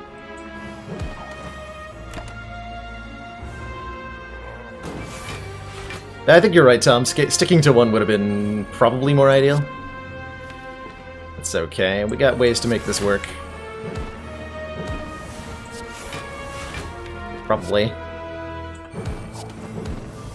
Yeah, that way.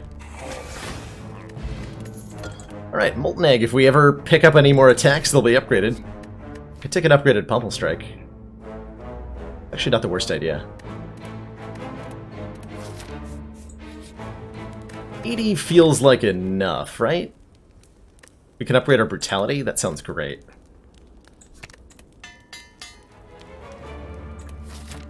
We have Nunchaku lined up as well? Heck yeah. Oh god, this turn sucks.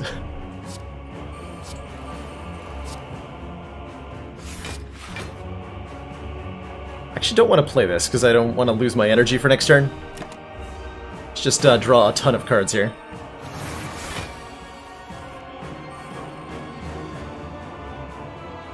Yeah, like that. Now I can dual wield a Feel No Pain.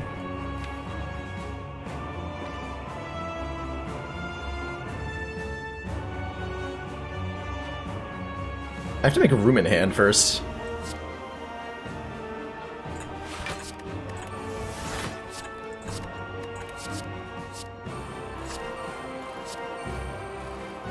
Man, I lucked out with what those hit.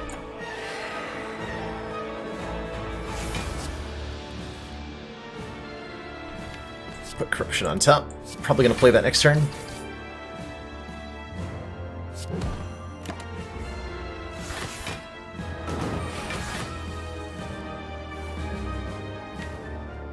Oh boy, I can dual wield my Corruption.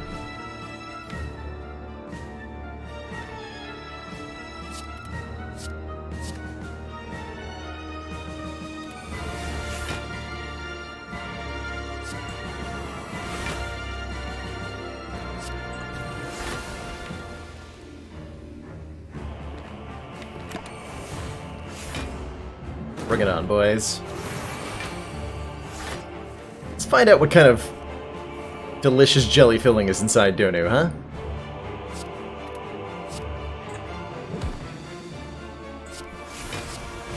Being able to play those makes the body slam a lot better this turn.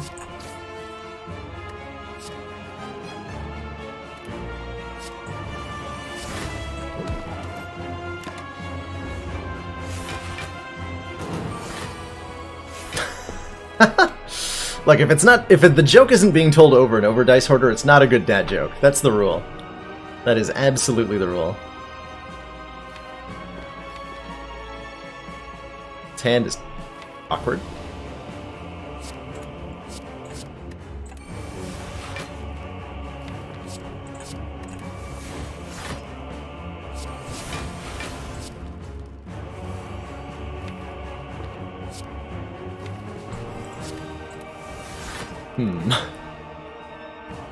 Well, I have a lot of block.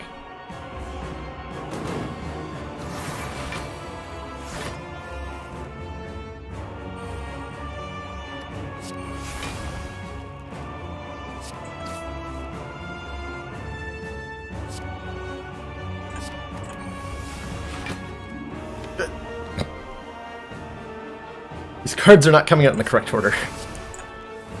Here we go.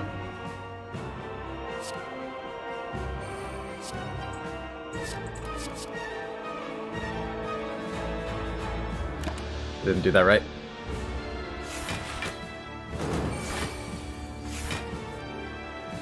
Super Mario Maker 2? Oh my. That is quite the announcement. If that just happened. So is Nintendo Direct happening right now? I guess it must be, right?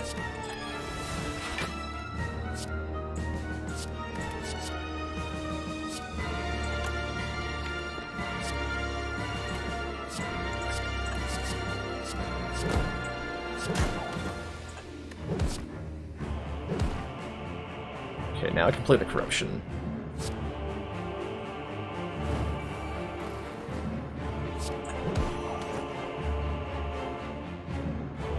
That's not enough block.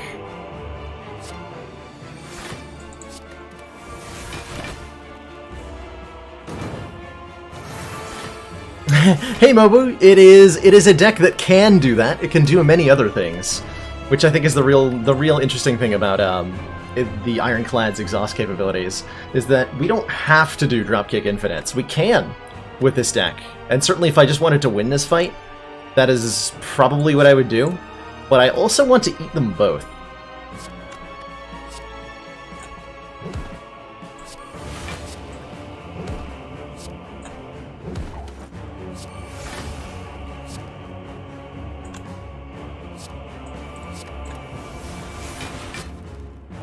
Okay, that's too much damage now. I guess we can just make more copies of Dropkick now.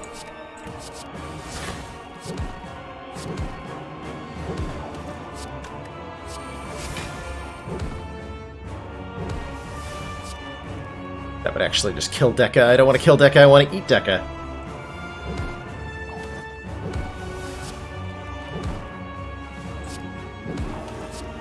Delicious donuts!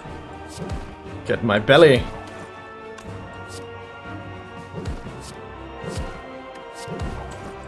Also generating infinite dexterity with the kunai while we do this, by the way.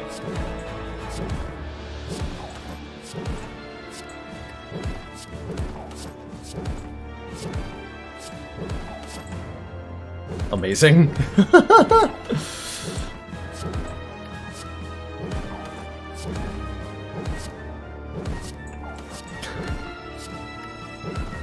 It's so good.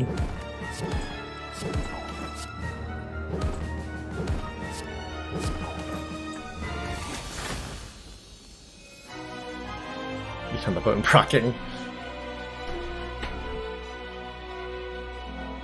And a lot of this is just set up so that we have enough hit points that we can do something to the heart.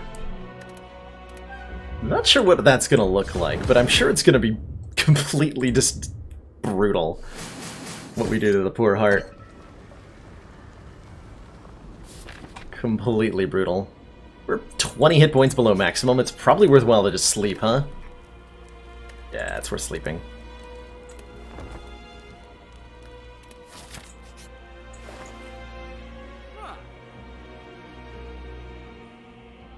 A mirror is interesting. A mirror is definitely interesting. We can duplicate a card in the deck if we want to.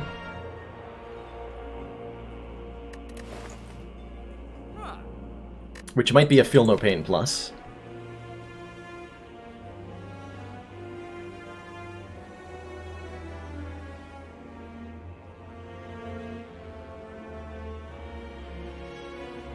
The damage that I do to the heart at the end of the run, Ben Spartan, is the score for the run.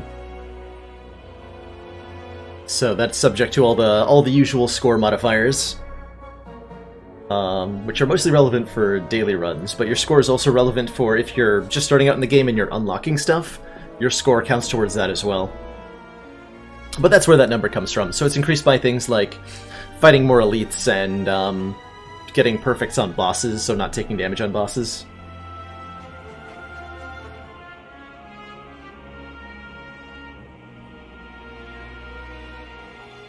Yeah, it's really exciting that they're expanding on Super Mario Maker.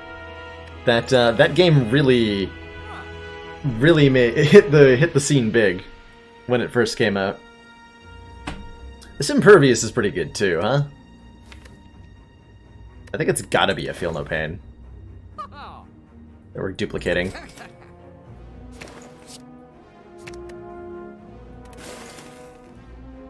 That's all my money. Rip Sharon's ashes, by the way. Okay, so we have 160 health. We have a lot of stuff working for us. We have a bag of marbles to remove the artifact on these elites. I think our matchup here is solid. We also, again, have our medical kit, such that the burns are added. Burns that are going to be added won't be too bad.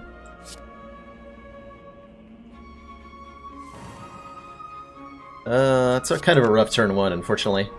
I'm probably going to play the Corruption immediately.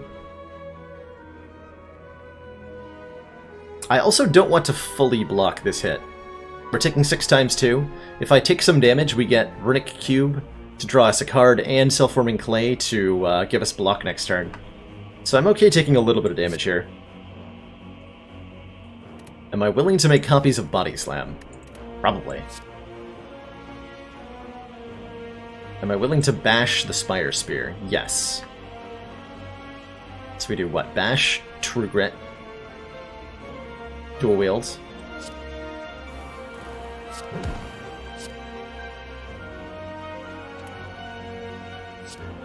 I can trigger one of the body slams, actually. Hilariously.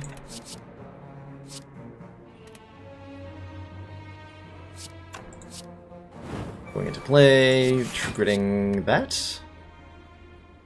Or that. Now this. Do a little bit of damage. And let's get some cards drawn.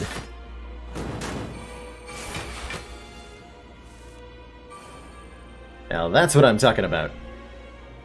So we can dual wield this Feel No Pain, have a bunch of copies of Feel No Pain, and start generating a ton of block here.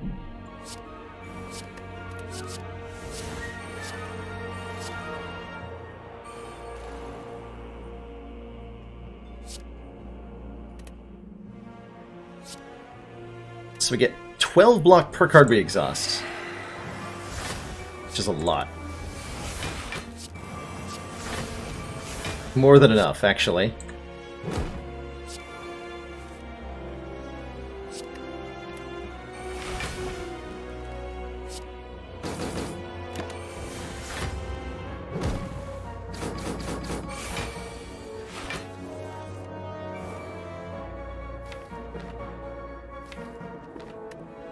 Okay, we have one dual wield left. Turn around. Ooh, body slam. Might as well, right? Just get a kill here with... actually, can I set up a feed with this body slam? Might be able to. 70. No, I can just get a kill, though. Kills seem pretty good. Okay, see you later. Get wrecked, nerd.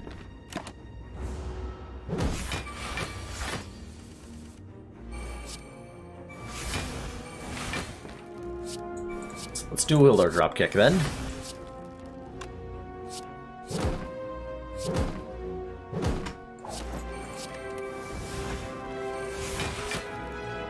It's too much damage. And rip dropkick. Actually, I think I have too many... no, I think we can make this work.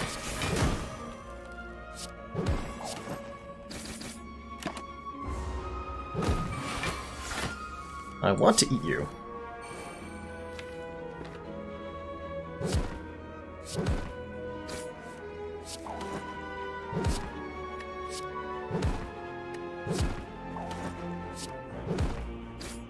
Aha!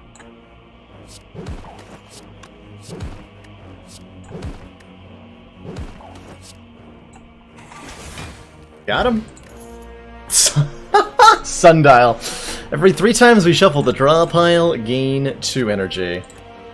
Don't mind if I do. Do not mind if I do. Got to the heart for the first time the other day. Grats, Ben Spartan. It's a shame you couldn't take him down, but I'm glad you learned stuff. Glad you learned stuff. The heart is not an easy fight. Might even be the hardest fight. Do I have rage? No. I do not have rage. We're gonna do different things, I think, to the heart. I don't know what those things are. We're gonna find out. Alright, it's the Heart of the Spire. And, very importantly, we have a Runic Cube. So whenever we lose hit points, and we have 157 of them to lose, we get to draw a card. So let's start drawing cards. Not that. Not with that card, though. Any other card would be great. Perfect.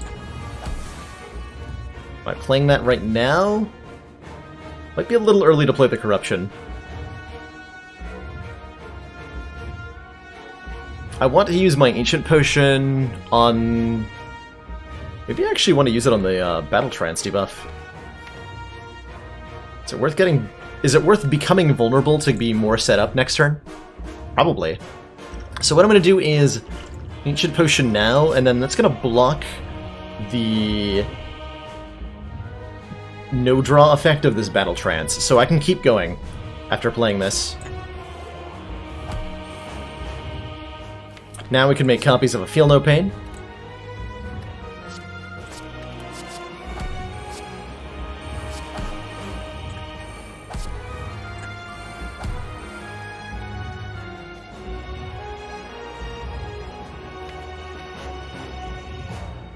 I get to play this Bash, I get to exhaust something with Burning Pacts. Not a lot of other free cards I can squeeze in here, though. We get to put a card on top of the deck with Warcry, which is excellent. Probably going to be Disarm if I can find it. Sword Boomerang never ended up doing anything good for us. Let's put a Dual Wield on top.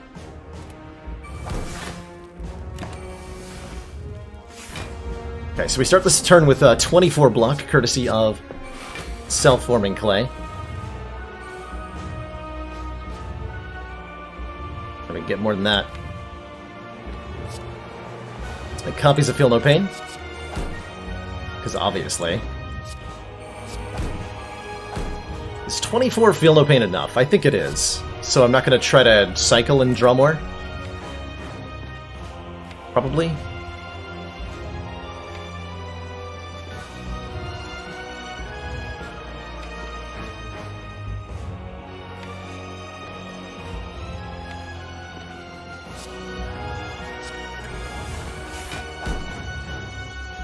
Void! Well, I guess I am. Hilarious. Okay, Body Slam does 87.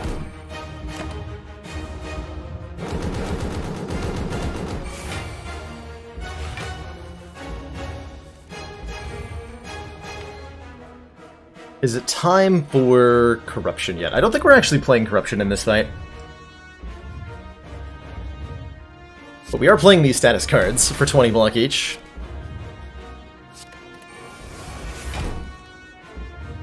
We are definitely doing that. I would love to double tap Body Slam here, so I can True Grit first. Let's actually lose the Defend over the Slimed, hilariously.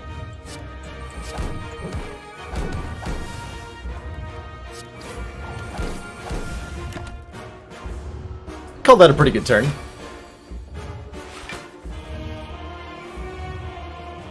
I still have 2 copies of Feel No Pain? What? How? And why? Guess I'm not going to question it. Let's make more of those.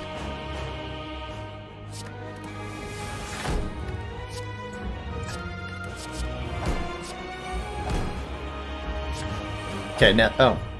Can't actually... Very well.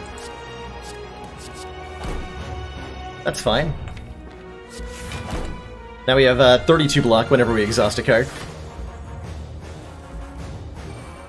Which you might have noticed is a lot.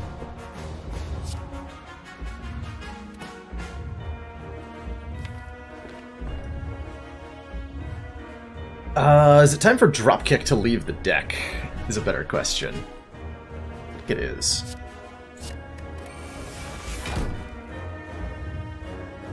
It definitely is.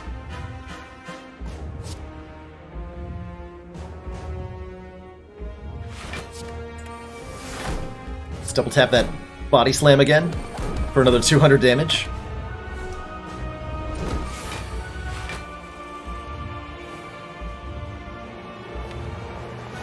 I can keep making copies of Feel No Pain. Excellent. Just what I wanted to hear.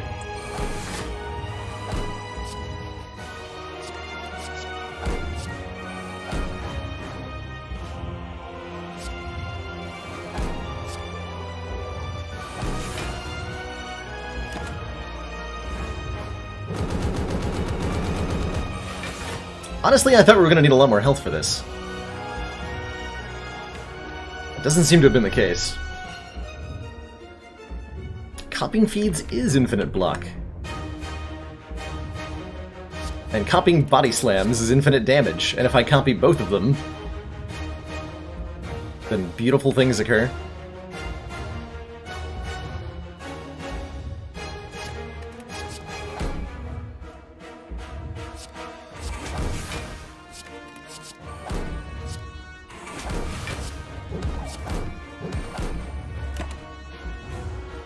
Absolutely beautiful things occur. 6 times 15, I'm pretty sure I can deal with that.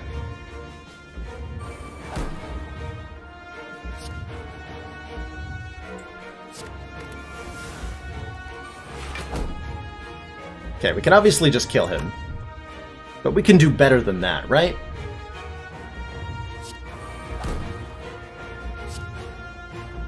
We can do so much better than just killing the heart.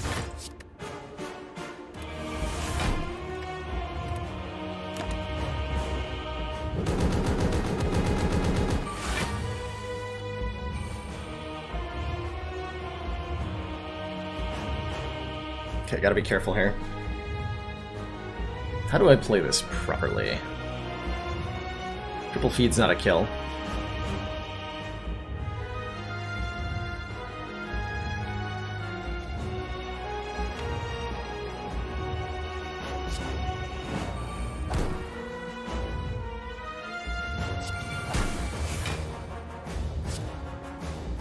So that would kill.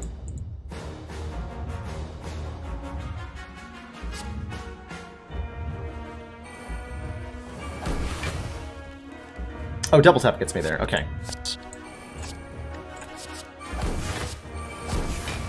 Eat the heart. Delicious. Nom nom. GG. Man, that was that was like about 10 times more effective than I expected it to be. Barely took any damage in that fight. And I think actually all of the damage we took was intentional damage to draw cards. GG. A bit silly, Unique Nick. Just a wee little bit. Just a wee bit.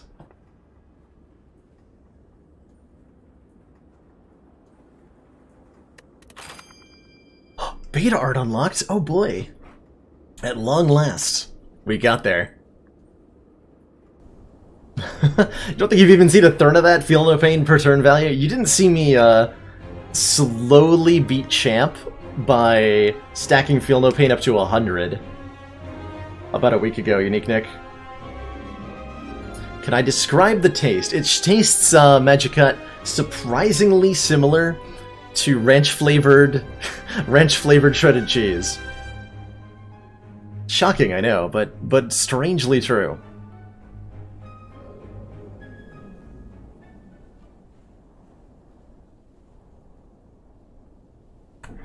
Man, that run made me really hungry, actually. Might take a break to grab a snack in the middle of the next run. I appreciate you tuning in, Unique Nick. It's great to have you here. It is great to have you here. It's great to have everybody here. There's a lot of people here.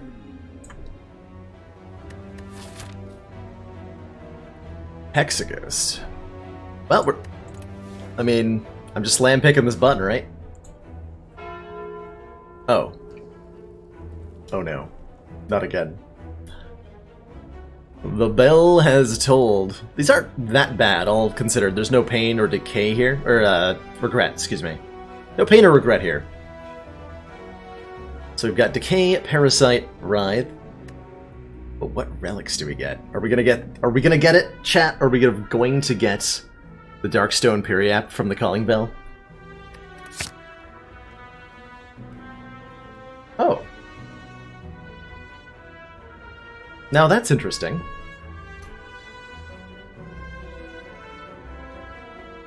We're starting with a Dead Branch. And a Meat on the Bone. Those are really good relics to start with. Let us go. So because of this Maw Bank, I don't necessarily... Okay, there's only one path that doesn't... Ooh. is only one path that doesn't hit an early elite, and it hits 4 fires, which is really nice. Might be breaking the bank to go to the store so we can get rid of one of the 3 curses here. What are our other options? If we can get past an elite, what does the act look like? Not very exciting, actually. I think I like this, this 4 fire path. Maybe we just take 4 events and skip the store, and if we get a random store, that's fine, and we probably get a random removal or 2. Is that the dumbest idea in the world? Maybe. It might be. It might be the dumbest idea in the world. Currently I have no way to exhaust any cards, which is really important. This Dead Branch does nothing, but I'm probably going to take the first card I find that says exhaust, so any Cloak and Daggers, an Infinite Blades would be fine. I would take a Blade Dance, I would take a Backstab. Yeah, Curse Removal Fountain would be incredible. Let's give ourselves the chance to get lucky. Or something. Or we could... yeah, this I mean, we got meat on the bone, right? We were expecting this kind of thing to happen in the hallway fights. It's probably fine.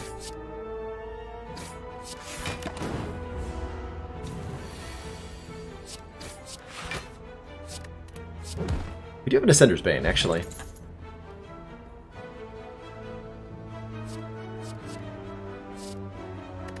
Well, Acrobatics lets me discard the curses, so on that merit it's not bad. On that merit it's not too bad. Oh, I would definitely take a Die, hell yeah. Heck yes. We need the block card more than we need the... yeah, I'll take an Acro.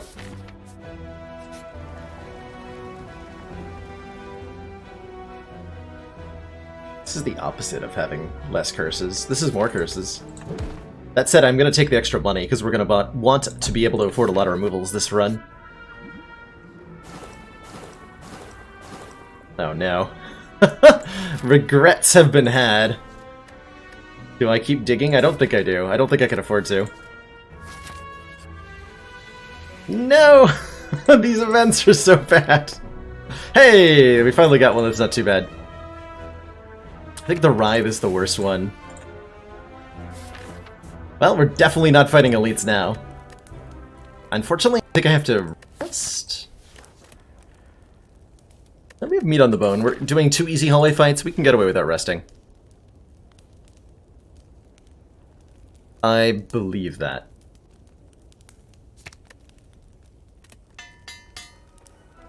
I'm gonna pray on that. I have made a mistake. Hopefully he's not attacking next turn. Good.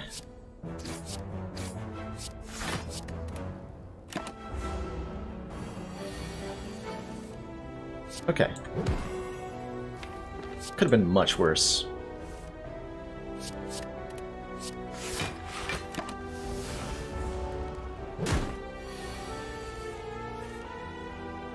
Can't get alchemized randomly, right? It's not a thing. Anymore?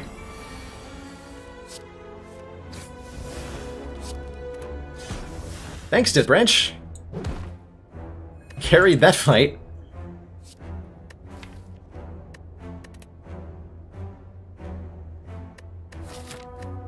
Dodge and roll?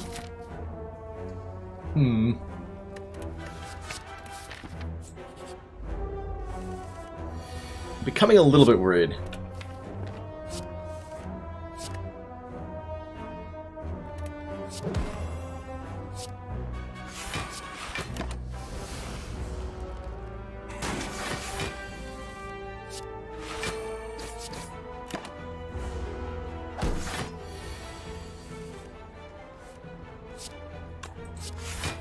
What about this fight, though? We're actually going to leave this with 40 health, or close to it. Beat on the Bone's saving our asses right now.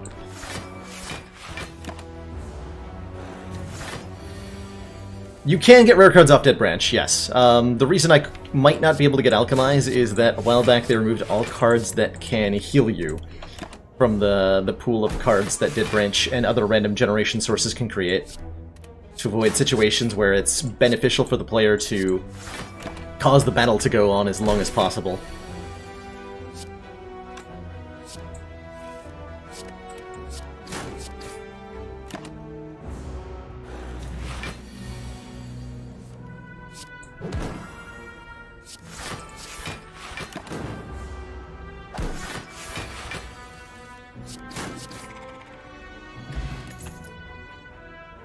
Okay, we have to take one of these attacks, because we're lacking for damage.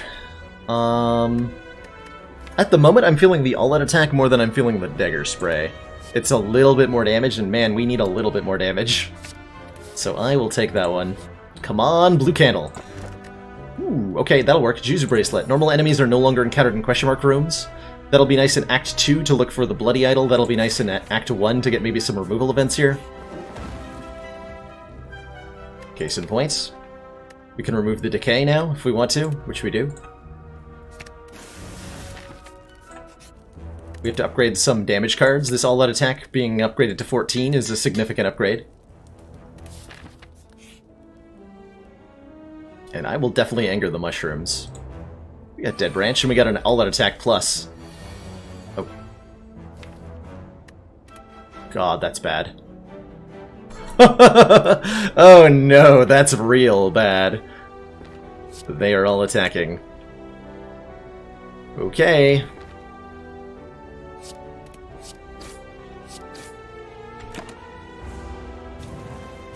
$33 damage coming in.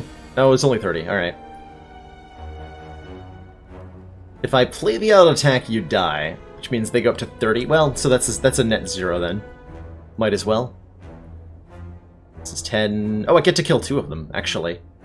So I don't actually take very much damage here. Huzzah! Wait, no! My meat! I have to... I gotta set up the meat.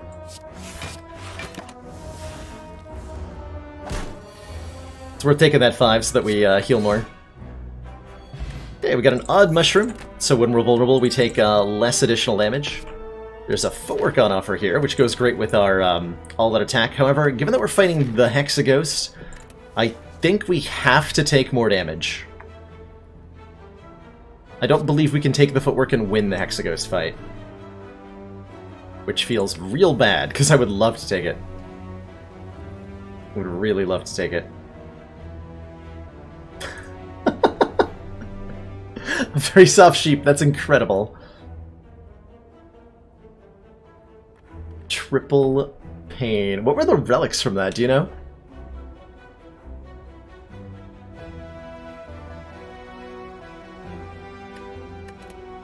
I think I have to take the poison stab and upgrade the poison stab if I want to win Hexaghost.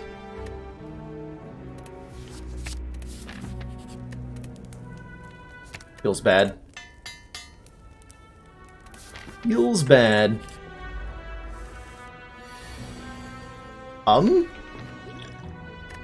Excuse me. What? Well, that's just rude.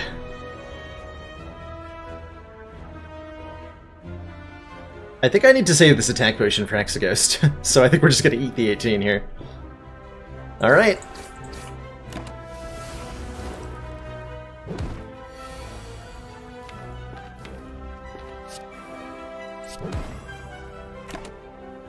Show me all at attack, please.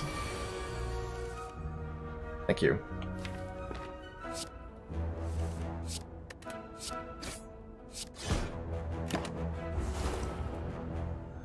Why not the dash? Because I didn't think the dash was enough damage output to let us win there. I'm definitely taking a Wraith Form. Dear God, I'm taking a Wraith Form. Wraith Form hurts us a lot in the Hexaghost fight, but I can't not take it.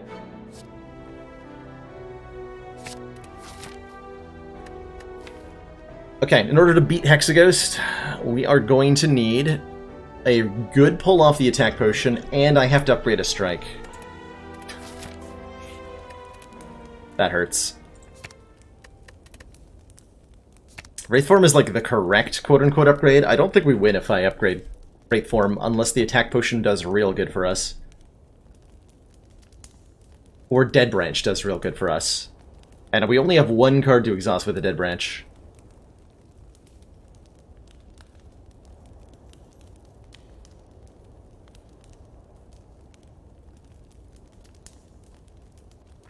Gold-plated cables, ginger, happy flower. Those are pretty good relics, truthfully.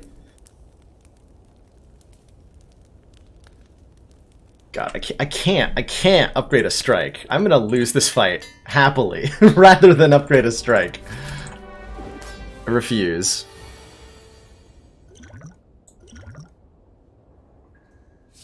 It's tempting to take this just because it exhausts. A Flying Knee is probably the right answer.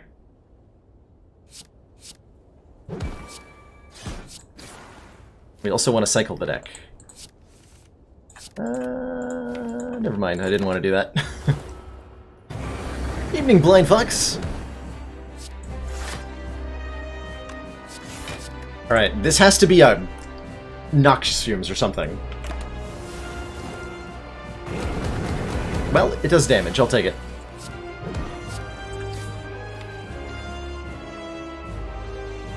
Can I get away with playing Dodge and Roll here? Try.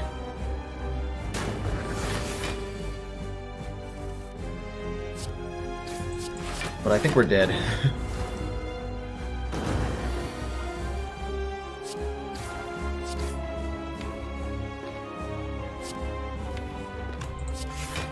I should probably not be blocking.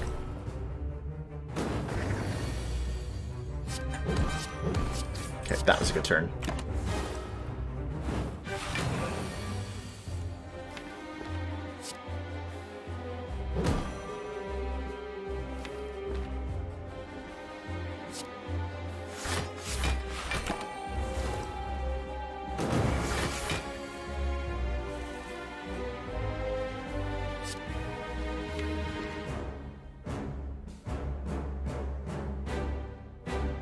It's time to play this, because the Inferno's next turn. And now we just play every damage card that we draw. And if it's enough, it's enough, and if it's not enough, it's not enough.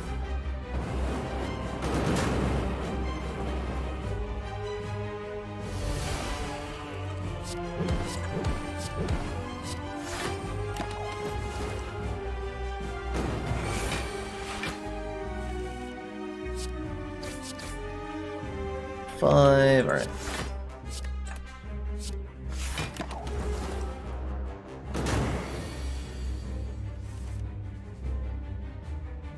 Just do damage? Just do damage.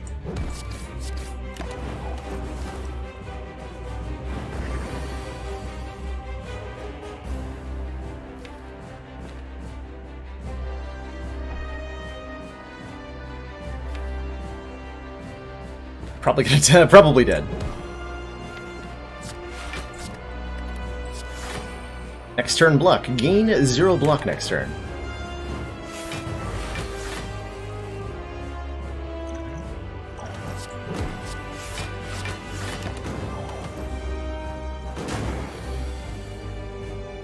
We didn't make it. Don't think this strike upgrade would have been a 37 damage difference. GG.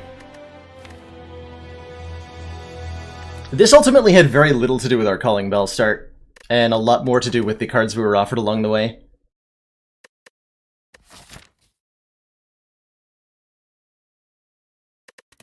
GG. Just one copy of Deadly Poison's all we needed to win that fight.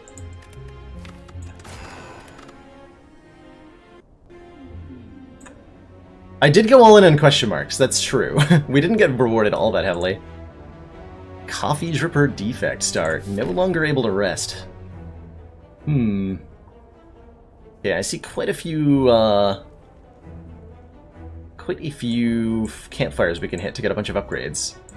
Could also squeeze in an elite fight. Probably don't want to do more than one elite fight. Probably don't want to do more than one elite fight. Yeah, we didn't find any... Like, I didn't skip a blade dance at any point, did I? Though, like, I don't remember what was up against the Wraith form. But we didn't see a single Shiv card, or anything that exhausted that would have let me, like, use the Dead Branch. And that was the chief problem. Skipping the shop was probably the biggest mistake. Like, in retrospect, what we could have done differently that run? Going to that early shop and saying, hey, Mob Bank, whatever. Maybe there's a blade dance, maybe there's something, right? Like, even a dramatic entrance would have been life-changing there.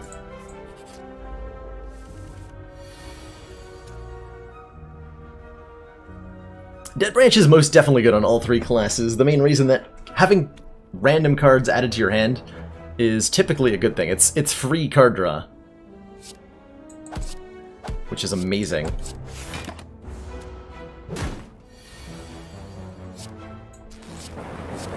This fight, less amazing. we have to ration our hit points carefully, and we just lost quite a few to this fight.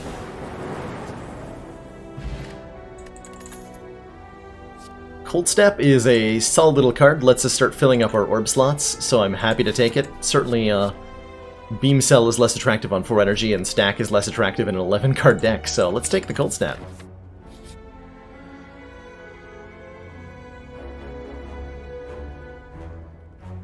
Who are we fighting? Guardian. I can't rest to get these back.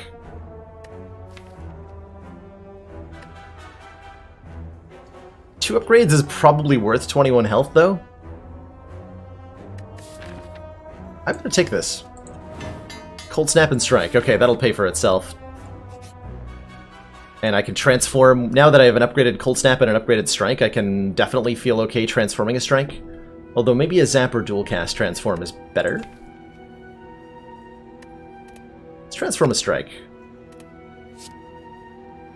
That's better than a Strike. That is much better than a Strike.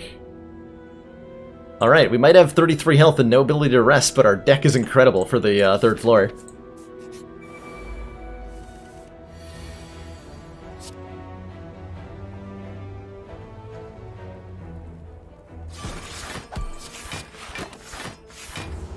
Wanted to get them both in kill range. Like so. Okay, a second Cold Snap is pretty attractive given that we have a defragment, huh? I was thinking about this leap. Skim's not bad on 3 energy either, or 4 energy, excuse me. All of these are great. All of these are very good. I would like all of them. That's my honest answer. I want all 3 of these. We're going up against Guardian, which makes the leap a lot better. We also can't rest, which makes the leap a lot better, you know?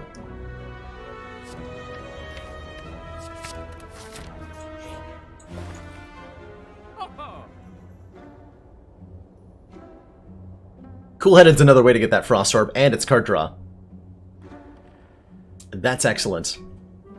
That is excellent. What heal alternatives am I looking for this run? Well, here's one of them that is not going to appear in the run. Meat on the Bone. So we can write that off the list of possible ways to not die.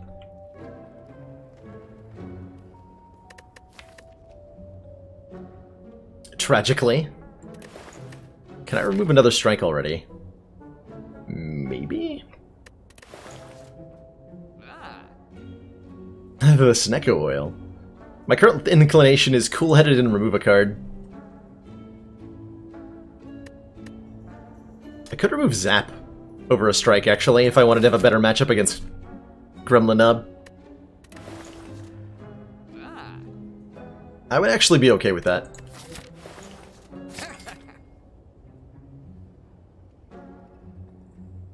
Self-repair would work out really well. Yeah, I would have certainly bought a self-repair if I'd seen one there, and probably upgraded it immediately. Instead, we're going to upgrade our defrag and our Cool-Headed, so that we have actual card draw. A bird. This guy's not going to threaten us in any way, shape, or form with our upgraded attacks.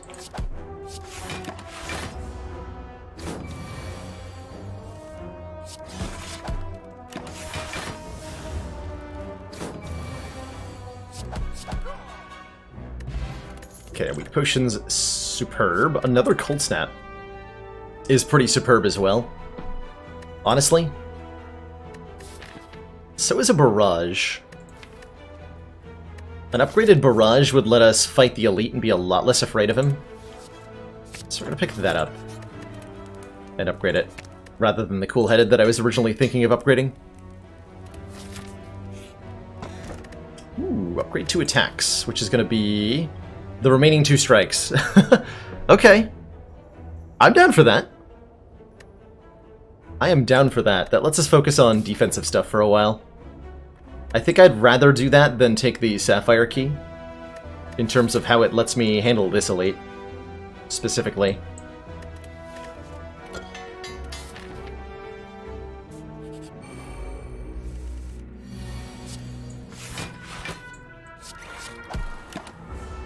Having every single strike of the deck dealing 9 is, like, probably higher impact than you'd think. It's a big deal. It's like we have 3 strength, is one way to look at it.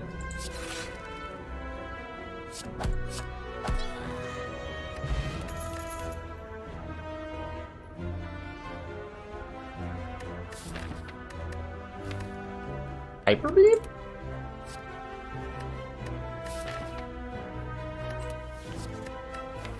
Question mark? That would definitely let me fight that elite and feel okay about it.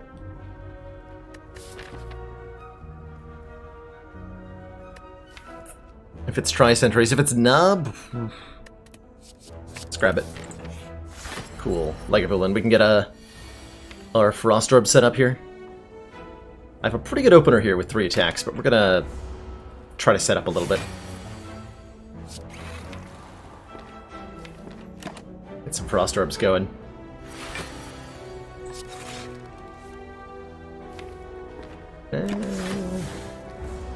I'm not certain that worked out the way I wanted it to ultimately.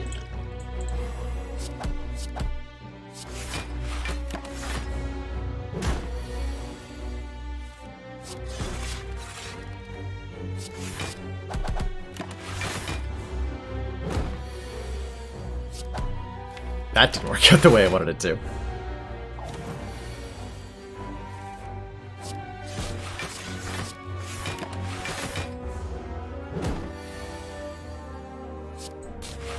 Mr. Lagavulin, you are adorable.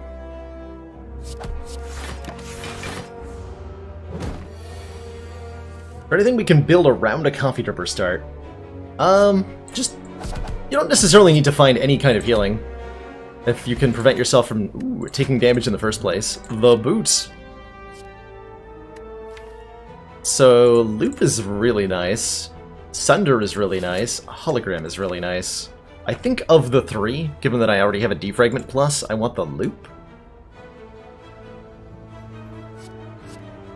But there's a lot of merit to the other ideas. I don't need the Sunder as much when I have a Hyper Beam. Alright. Gold for a curse that I can't remove. Nope. Disagree, Mr. Serpent Man. Disagree.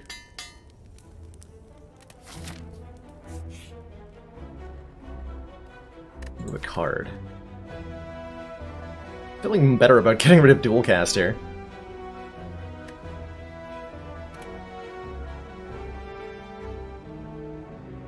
Yeah. Let's take all the starter cards out of here. And I think for the Guardian fight, we're probably already fine, actually. I did remove Zap first, yeah. Ooh, shit. Well, that's unfortunate card draw order.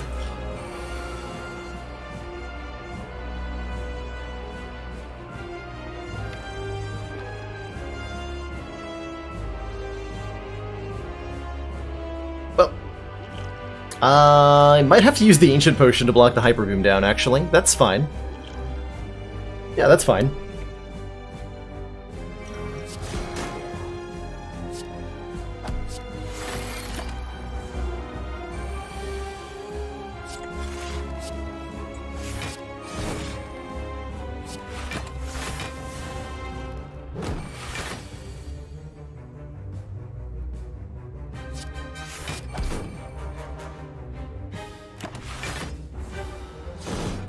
I'm really glad we had that potion. Good lord.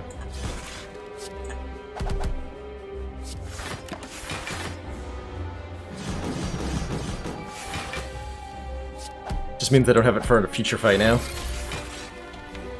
And that's okay.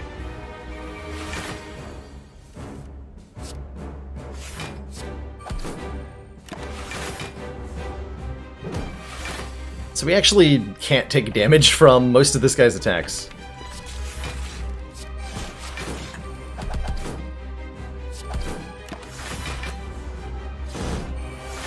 We're generating 20 block, and that's the most he does, except on his big attack. Silly nerd.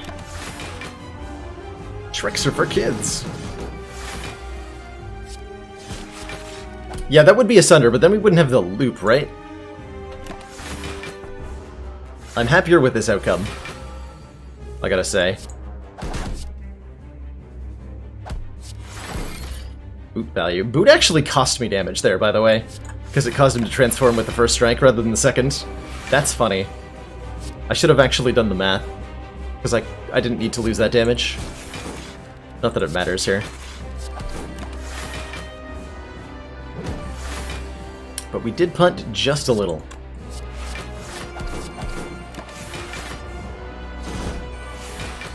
Alright, easy Guardian fight. Comes right back, no prob. Excellent. Excellent, excellent, excellent. Well, now. Which of these three do I take?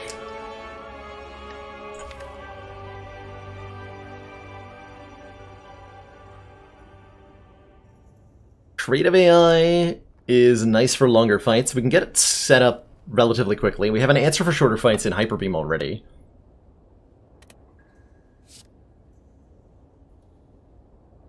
That's right, we have 2 powers to Amplify, actually. And a pretty small deck. Amplify is better than it looks, now that I think about it. Amplify is much better than it looks, and if I get offered a Runic Pyramid, it would be insane. Creative AI, on the other hand, gives me a way to beat Champ already, which is important to have.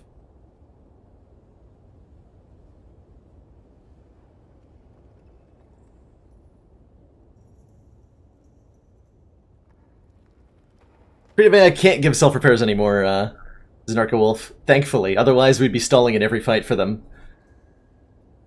Which is be a bit of a drag. Oh, that's a tough choice. The Amplify is actually shockingly good, right? We have 2 good upgraded powers.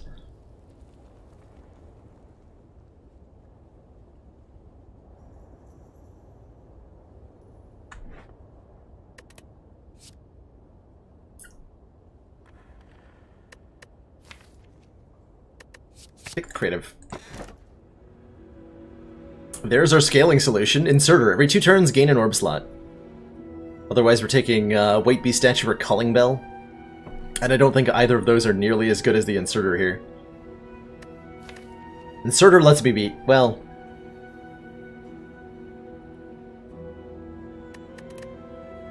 I mean, it makes me beat them harder, I guess.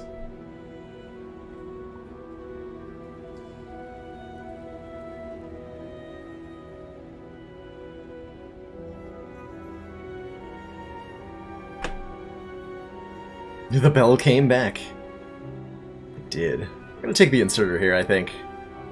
To have infinite scaling!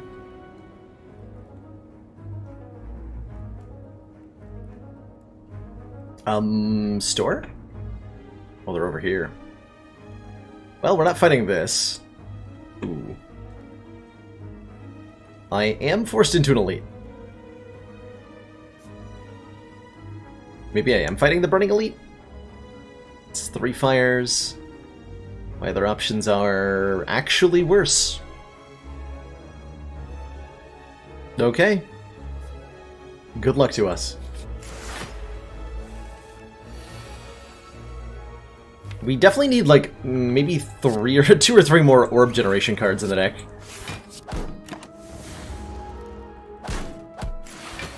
Not okay. Stop.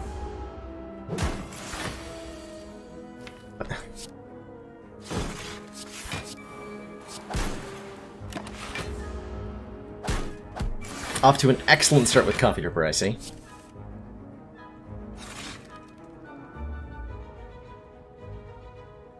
That's enough.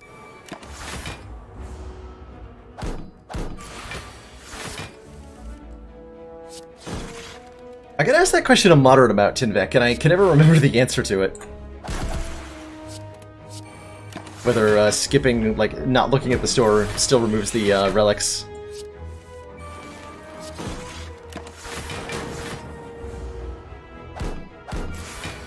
I should really figure it out.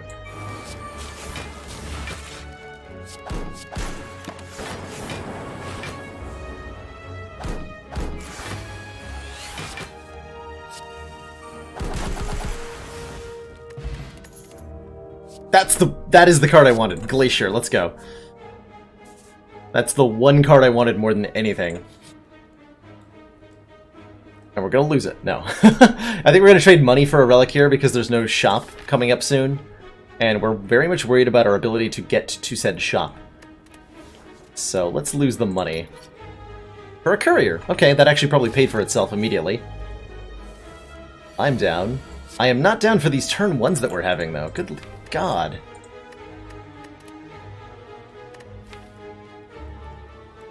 Is this statistically likely? Huh. Doesn't feel like it is.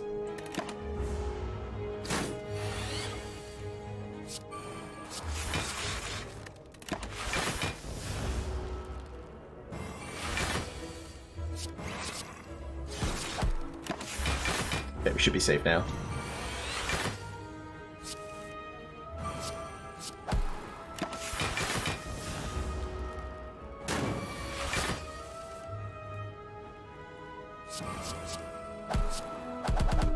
Boot!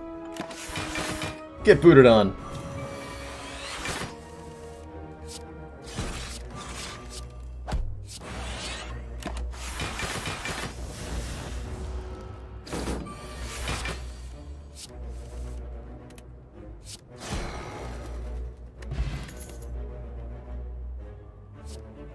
Okay.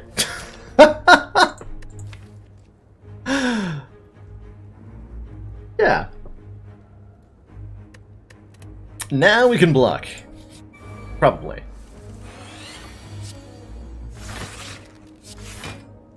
$20. I don't want to take any.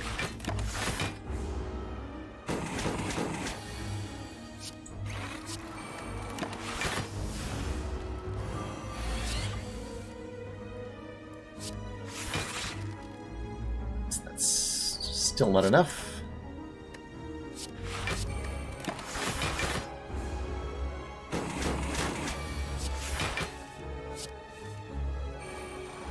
Now I gotta upgrade stuff. Well, fortunately we have a Coffee Dripper, which means I have no choice at Fires but to upgrade stuff. That's a good thing, right?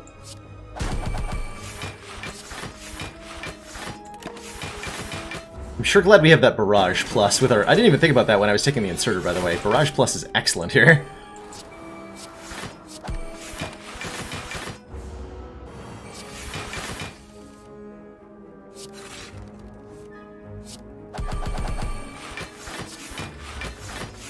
I'm sure I could have done that in a slightly more favorable order for us.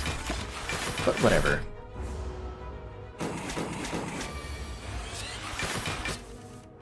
Seems like our win con is not dying. This is ultimate, like, Ascension 15 defect style. Just tank until they die. Okay, that helps a ooh. I think we have to take the self-repair, right? There's no other option here? Okay.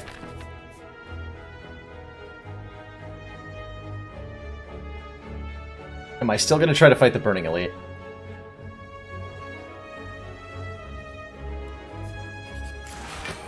Oh.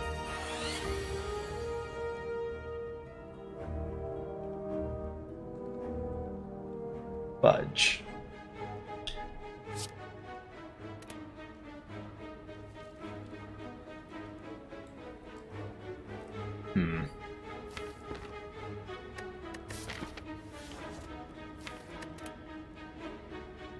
Yeah, panic. Panic is the correct term for what's about to happen.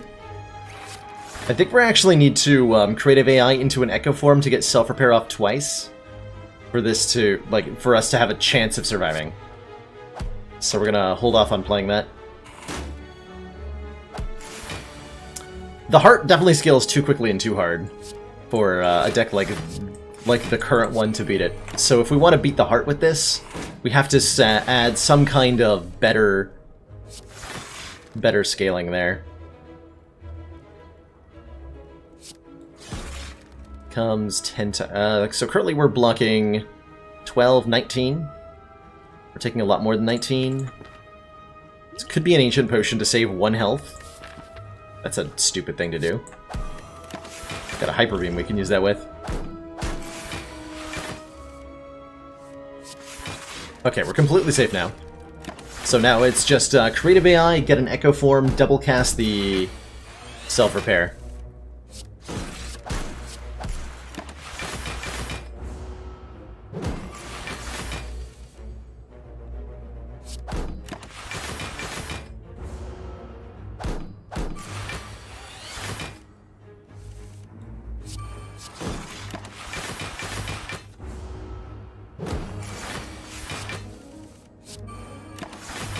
May take a while.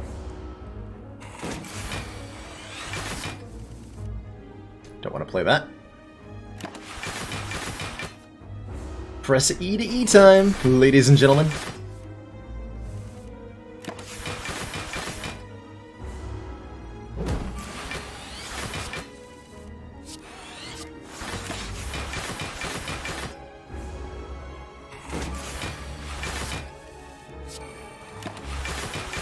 God, Birdface Urn, I wish, right? Birdface Urn would be the dream for this deck.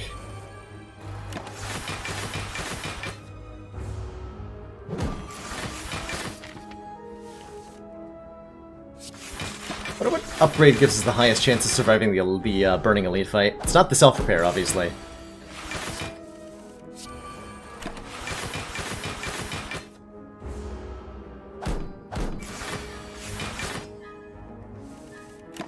Why am I being in with the avocado? I'm looking for an echo form.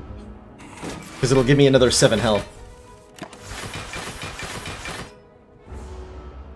Fortunately, there's nothing else I can farm for that would help. And it shouldn't take too long to get 1 copy from Creative AI here. Fingers crossed, anyway. Thankfully, Creative AI can't give self-repair, otherwise we'd be doing this until I found enough to go to full health. There's no commons that let me do anything fancy here.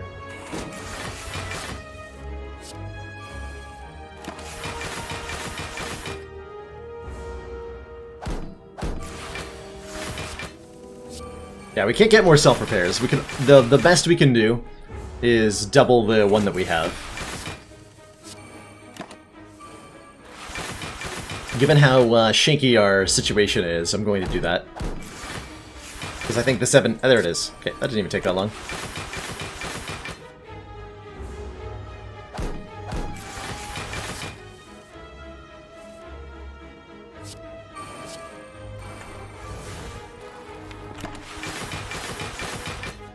There's no way to amplify randomly at the moment. We could with a dead branch, but we don't have one.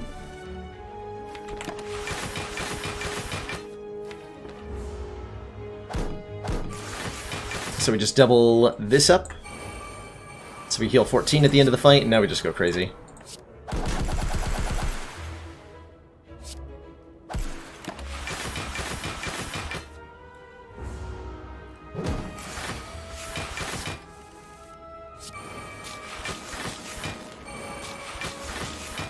lightning orbs. Very strong lightning orbs.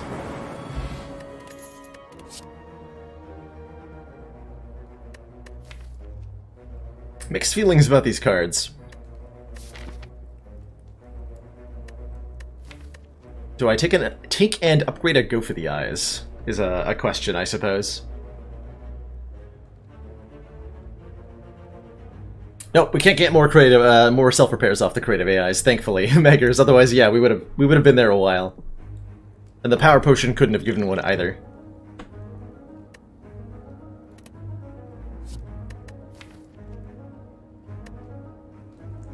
There's such a thing as too much block. Take a charge battery, though. We're either upgrading a cool-headed, we're upgrading creative AI, or we're upgrading one of our block cards here.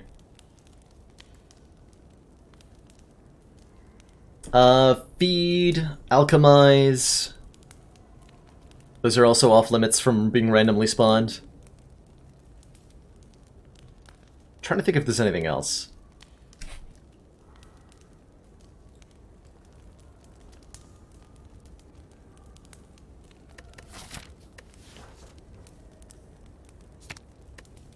Gonna up our church battery here. Just a little bit more block. Good luck to us. Oh god. Do we? I'm gonna power potion. Electro is some damage. Defragment is better scaling. We can outscale this, can't we? Potentially. Can potentially outscale this.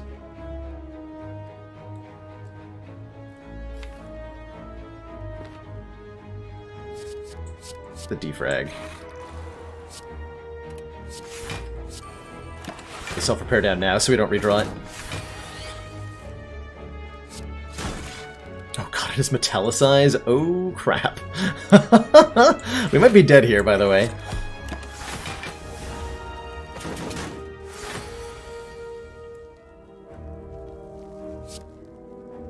I think that creative AI has to get into play if we want any chance of winning this fight.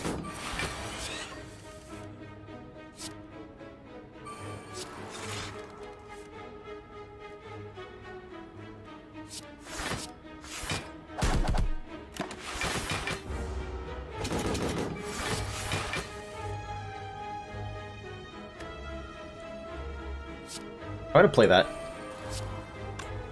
This will do 5 damage thanks to Boot.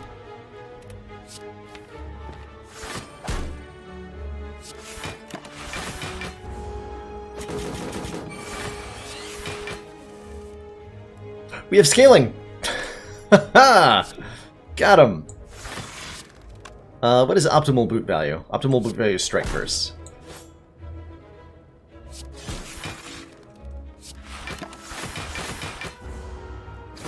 Can't get bandage up, nope. From Magnetism or Hello World.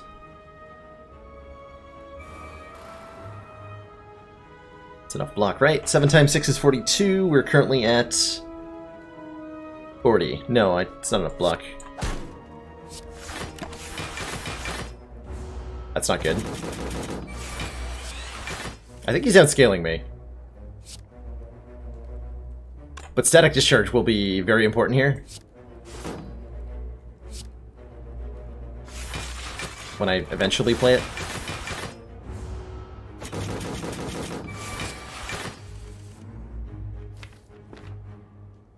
How many claws do I have?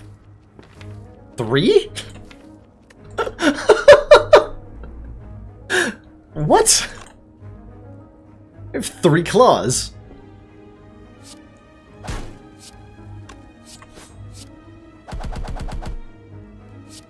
Exhume, yes, that is a way to do it. Exhume. You can definitely infinitely farm with Exhume, because you can randomly get Exhume from Dead Branch and the like.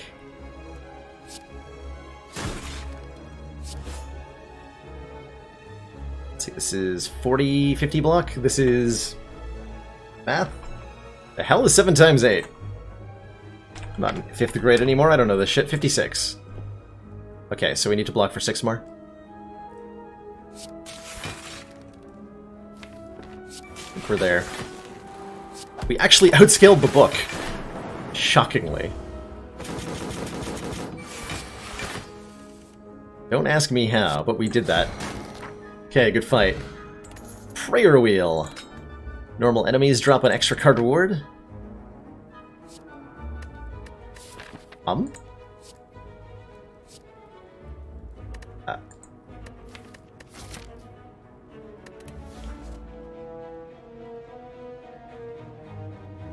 This upsets me. Why did I take the first self-repair if the next one we're going to offer is upgraded? Do I take the second one too?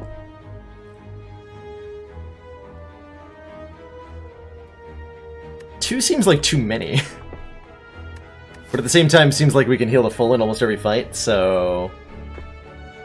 And the other options aren't that great. I guess? Upgrade the first one, upgrade the creative AI. I guess we lived. Dreamcatcher literally does nothing. Whenever we rest, we get to do stuff. Hard pass, thank you.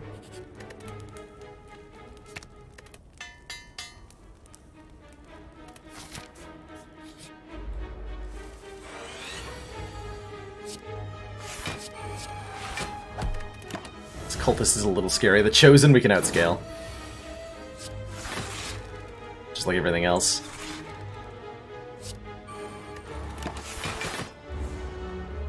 I'm okay with the Hex being added here.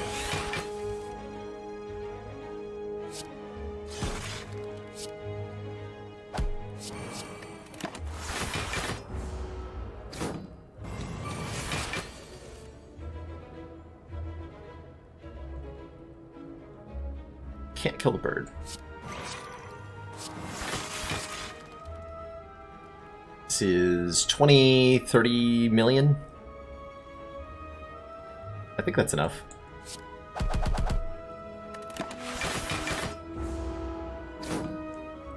It was enough. And there's the Echo Form to duplicate our Who's It What's Ya. So we're gonna heal for a casual 30 at the end of this fight. Easy game.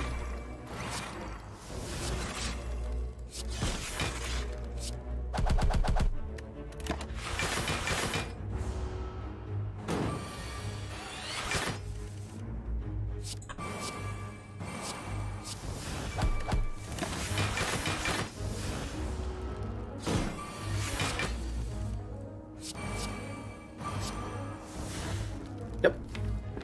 30 self-repair.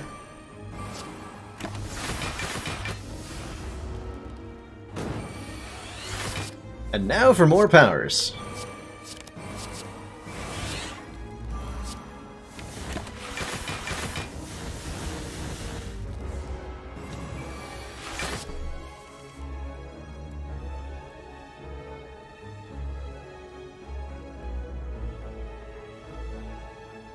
Yeah, I don't think there's any way to get it other than duplication or note for yourself.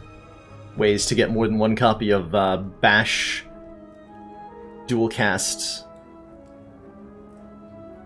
Or, sorry, no, just Survivor and dual cast, actually, because you can get more copies of Bash with the matching keep.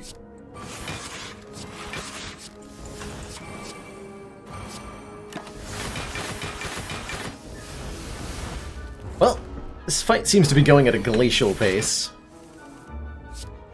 Because I keep adding more Dazed onto the top of my deck than I'm drawing. Oh, but heat sinks though. Hey!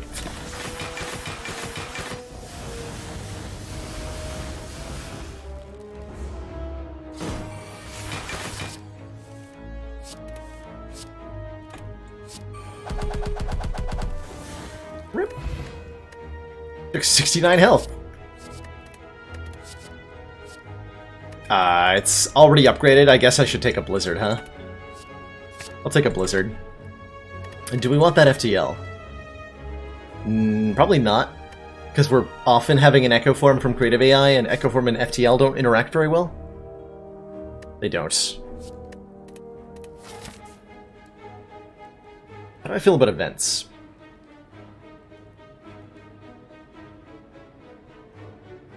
FTL Plus might look like it has no downside, but it does indeed have downsides sometimes. Which is why I'm considering not taking it here. Like, if we want to duplicate other cards with Echo Form, for example, then we can't draw the card with FTL. Although that's only true if we have 2 Echo Forms in play.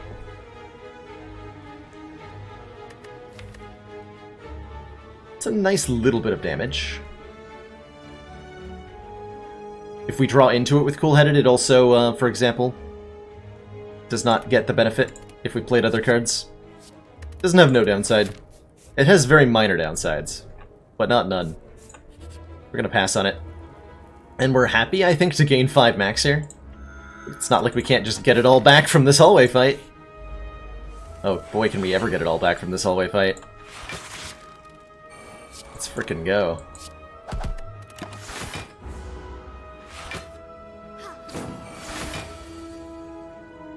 I got Blizzard. What do you nerds have?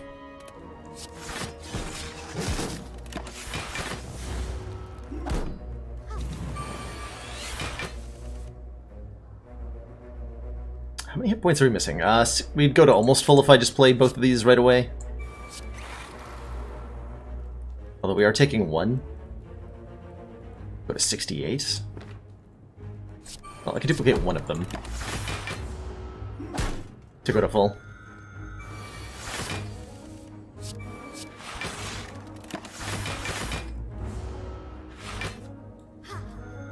This is one of the weirdest defect decks I've ever played, by the way. I can say that with authority.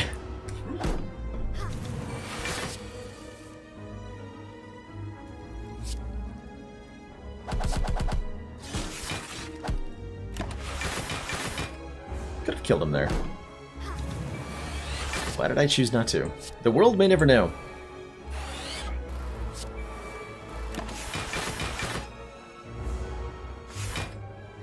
I think there's anything in the suit of armor. I assume that the Centurion is naked under that armor. But we may never know.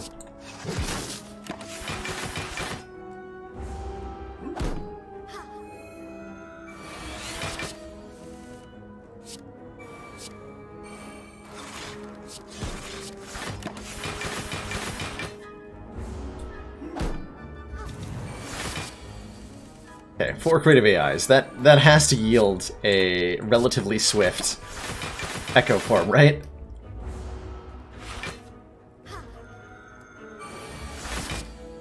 No?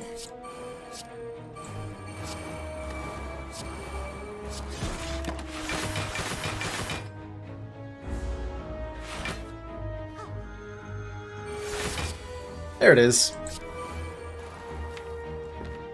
We got there.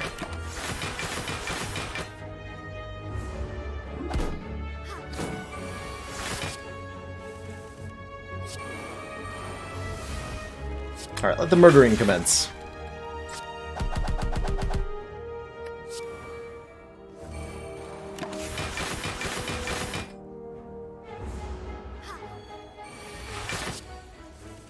Snecko Cultist? That's in the, yeah, that's in the jungle mod. We've seen the legendary Snecko Cultist.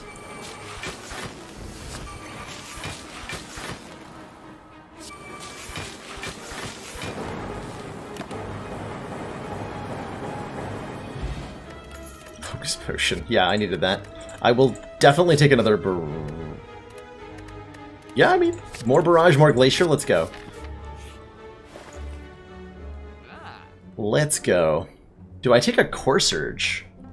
We already have the Hyper Beam that can make use of the artifact, so I'm considering it. Either way, I'm definitely removing a strike. I think. Maybe these defends need to start going.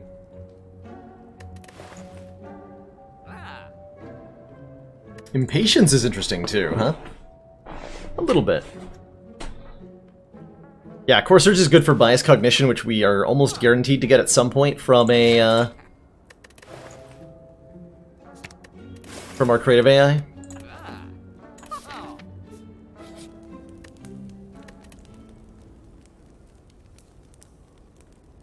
3 fucking glaciers. Alright, Collector. I kind of pity you here. Given what is about to happen.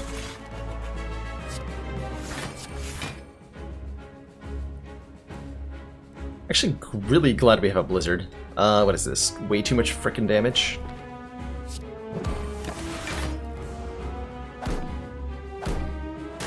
Ow.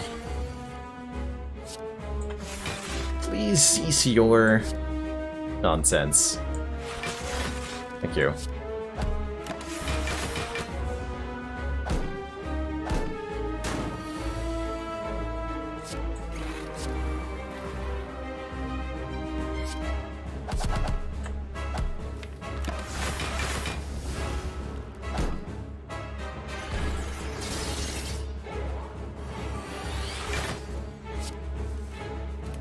Hey, Spastic! How are you doing today? You're just watching the world's slowest defect.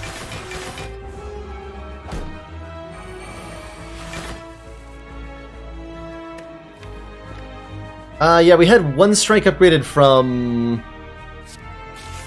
the thingy, is what I'm gonna choose to call it.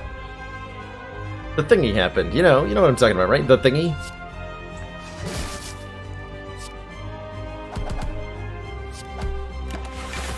We took the Searing Light upgrade, which upgraded one, which is really ballsy, by the way, to do that. When we hit a coffee dripper, but we did it anyway.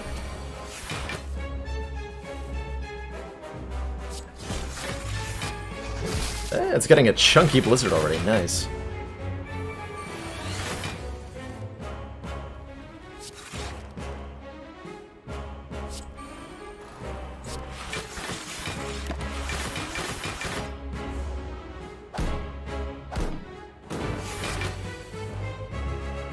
I was hoping for just any, like, any upgrade was fine. The strike upgrades were particularly helpful in beating an Act 1 Elite. So that's mostly what I wanted that for. Let's kill these guys with Blizzard or whatever.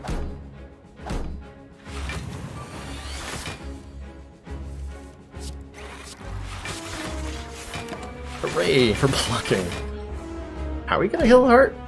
Not sure. I don't think I've thought about that one yet.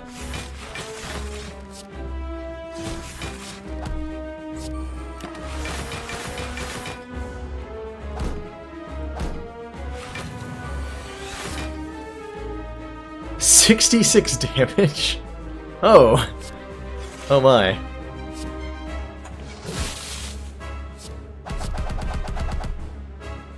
Maybe this is how we kill the heart.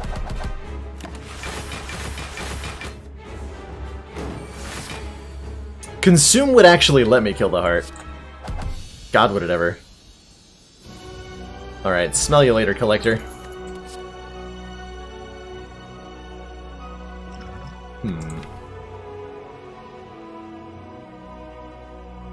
I feel about multicast. I'm not a big fan of any of these rare cards. I am not a big fan. My day is excellent, Spastic. We got a hilarious Ironclad win to start out the night. And I had a pretty enjoyable day at work. Got a sweet workout in before the stream. I'm feeling productive today. Hyper Beam worse than a strike. Maybe? Maybe. Rainbow does damage, kind of. Mostly I want to know what my boss relic is before I take any of this.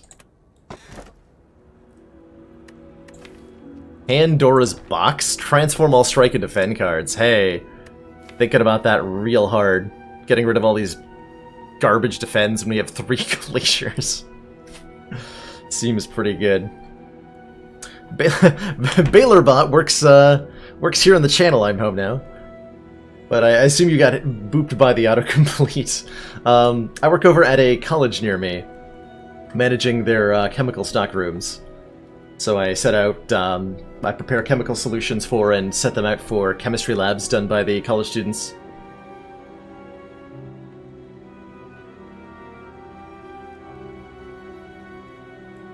I'm very much liking the Pandoras. Astrolabe removes 3 bad cards, Pandora's removes 6 bad cards, therefore Pandora's probably better. There's maybe some argument for the Choker here. We don't actually play that many cards per turn, and the Choker would let us play more. And that's significant. That's very significant that we could play like 2 Glaciers and something else.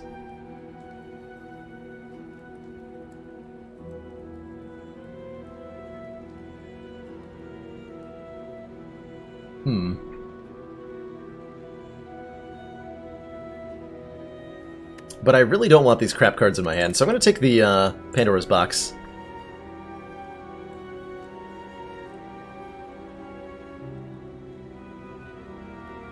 Okay. The Zeke is really nice. Oh no, I'm so sorry to hear that. Fire hurts me. It's definitely not for everybody. It is definitely not for everybody. Man, we already took out the Burning Elite. Juicy. Time Eater is no problem. I think 100 gold is enough to take out a card right now, huh? And I sure wouldn't mind removing the unplayable Meteor Strike.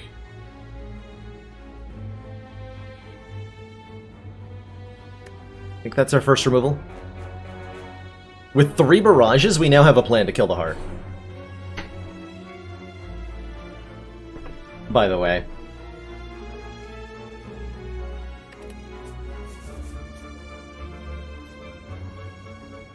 So that's cool.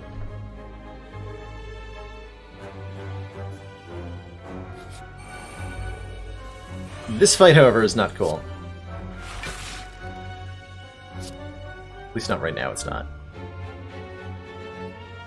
We're taking less than the self-repair.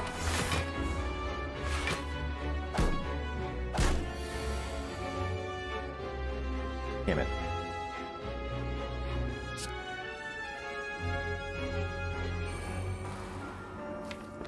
Now I gotta wait for an Echo Form.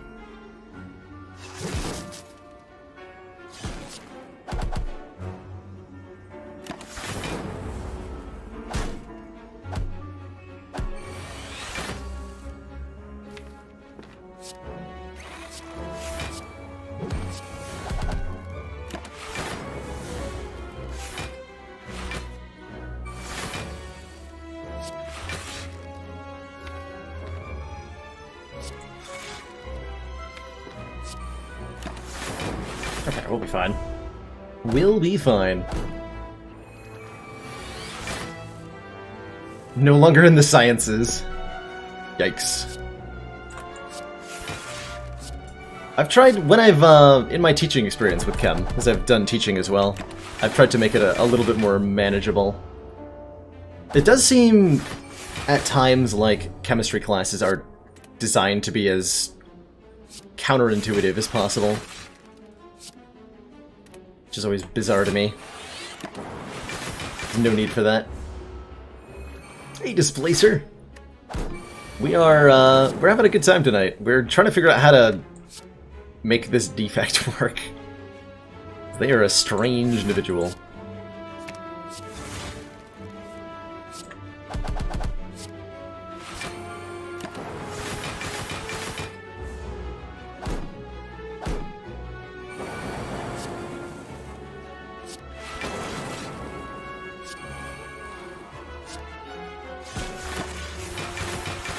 Let the waiting begin.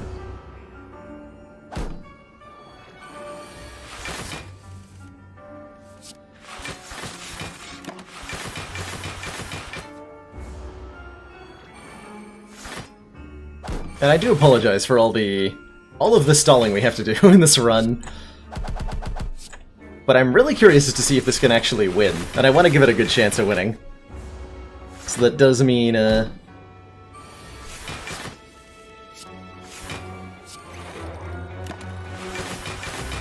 does mean a little bit of the old Stallerino here.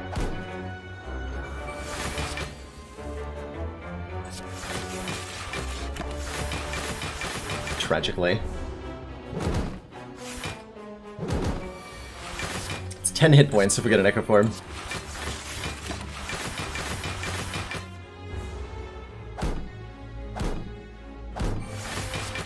And as this fight showed, like, we need the hit points at the start of each fight, so that we don't die horribly.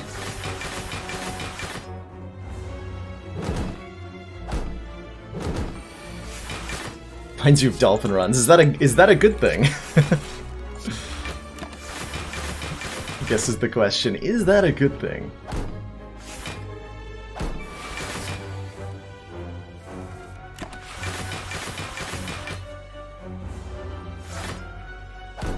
See, I too, I had my limit in the math department in college as well.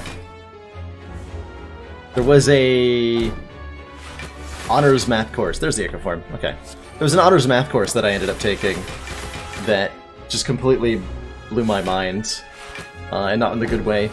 The entirety of the first part of the course was learning how to do mathematical proofs, and as it turned out, that was the entirety of the course, was like doing mathematical proofs and math theory, and there was no actual arithmetic, which is what my previous math experience had taught me that I was actually good at, and is something that I reasonably enjoyed. And it was a lot. Okay, I can't take a genetic algorithm because that would increase the stalling experience by 1,000,000. And nobody needs that. I might take another cool-headed. Probably do want another cool-headed. Yeah, I think... if I take an algorithm, then we want to get an Echo Form every fight so I can buff it, and that's just... ugh. That's too much. If I don't do that, are there enough fights?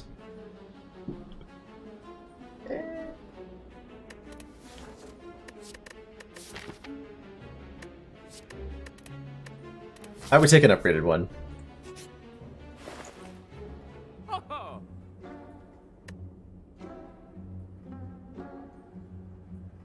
Alright, see you later, Meteor Strike. Or get an Echo Form in the shop. That would make life a lot easier. Oh god, is this guy gonna outscale me? I don't think so, right? I hope not.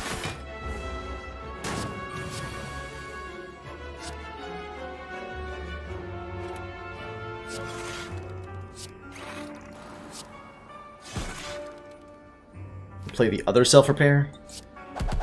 Just get some damage down.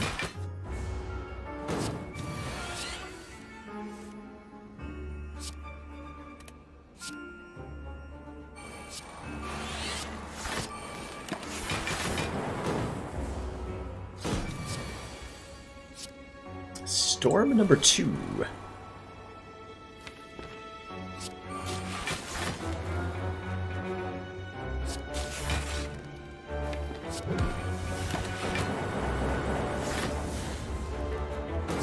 Huzzah.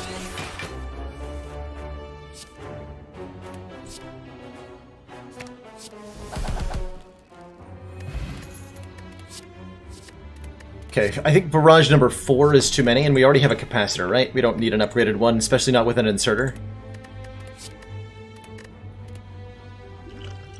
Focus potion's too good to give up for the speed potion. Okay. Lose all 26 gold to gain a relic. A relic that helps me not take damage on turn 1? Sure. Start of each combat, apply a weak to all enemies. Lose Bullseye? Get out of here. Smell you later, Bullseye.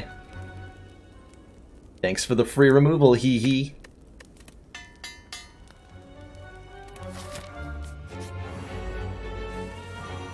Not so much as a student. Yeah, that's an accurate reflection of my experience with it. That is very much an accurate reflection of my experience with it.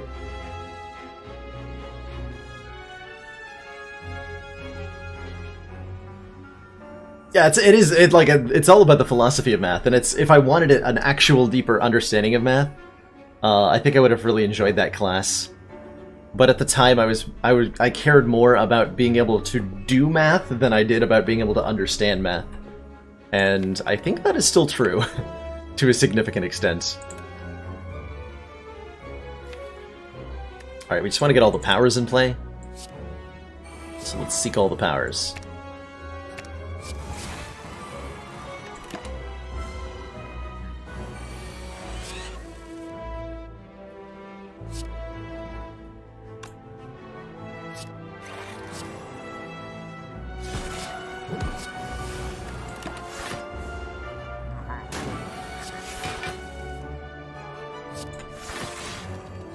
Oh, I can't play that. I upgraded. Upgraded? Unacceptable.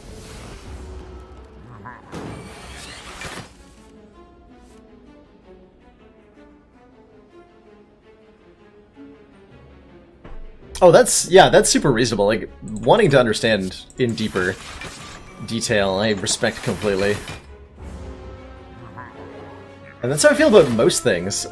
I ended up not enjoying it in practice when it applied to math. Go figure.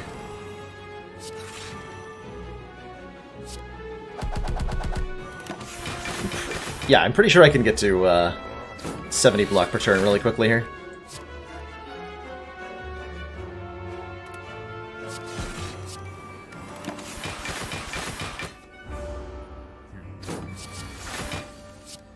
Definitely.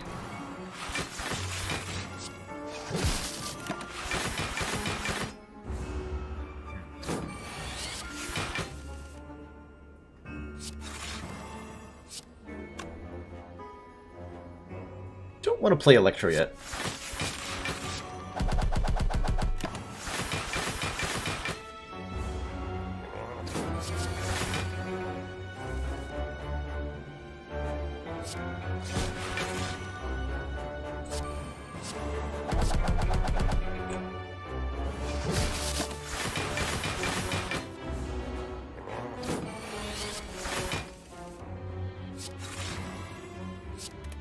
Capacitors, get out of here. Nobody wants you.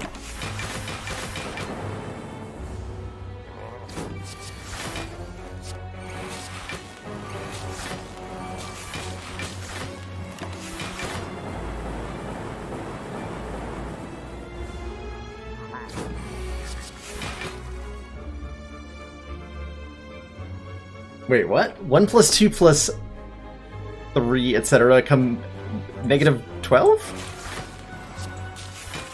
What? What? Okay! Our deck just got way better, by the way. A mummified frickin' hand and a heat sinks to go with it. Oh my yes. Oh my very, very yes.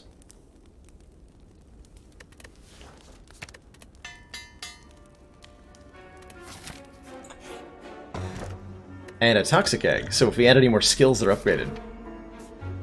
Okay. Think we're gonna hit 2 more fires and an elite? Or do I look for Mind Bloom? Rather than a fire. I think I look for Mind Bloom. In events. Hit as many events as we can, try to find Mind Bloom, get a rare relic. Seems like a good idea. Let's go for it.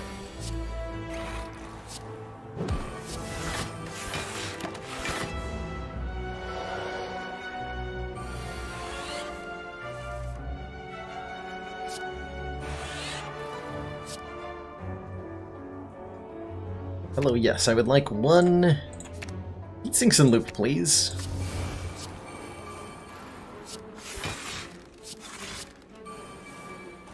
Oh my. And I have the boot, so these barrages are gonna fricking annihilate the nemesis here.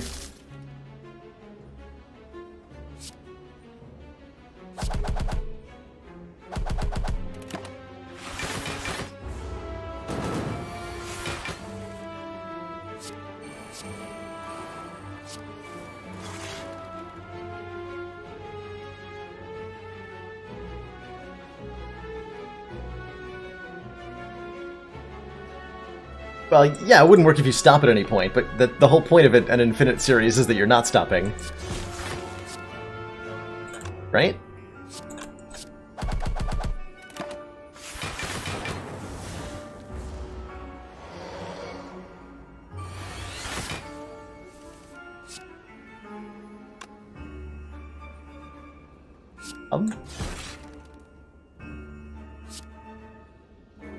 Oh, I can draw cards, actually. Should have done that. Actual damage! Ow.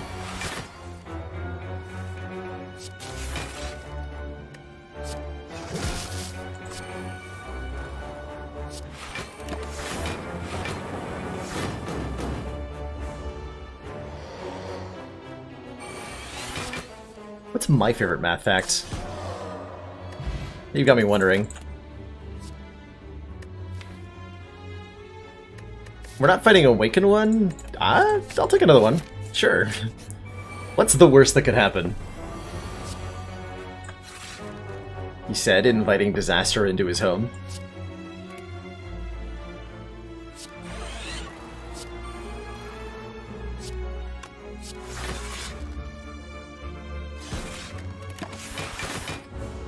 If I can keep both of these potions to the heart, we'll have a good chance of surviving, by the way. That encounter. At least I hope so.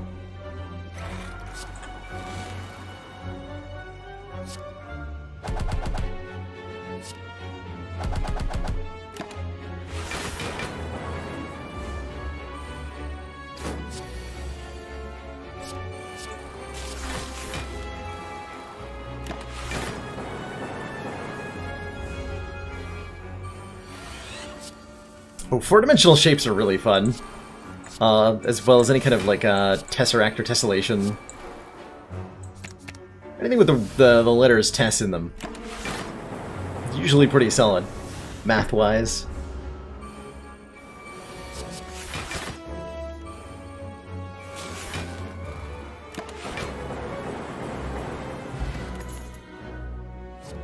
Okay, Recycle Plus is pretty interesting to me here. And I think it's just what we need to really crank this up to 11.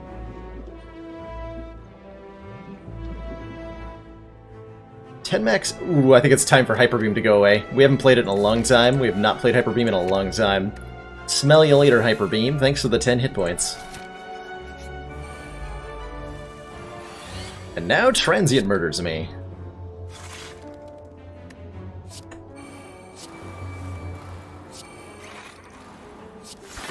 Never mind, we're insane.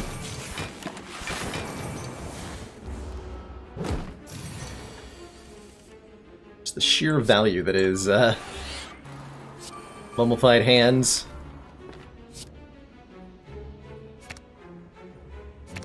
God, it's so good.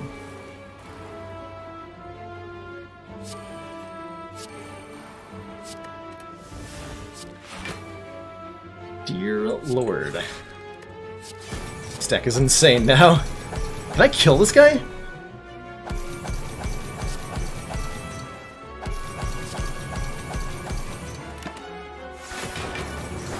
With the boots? Mario with Portal Gun Task. I did not. Oh, I forgot to watch the task block, actually, from GDQ. I usually have in the past. And I neglected to.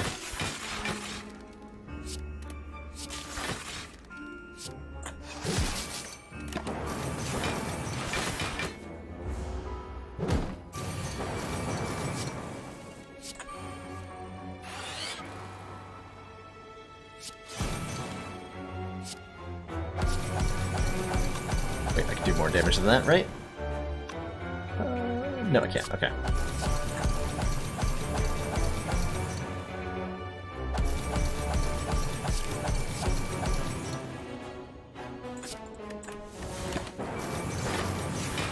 $143 damage. I don't think we're gonna have trouble with the heart.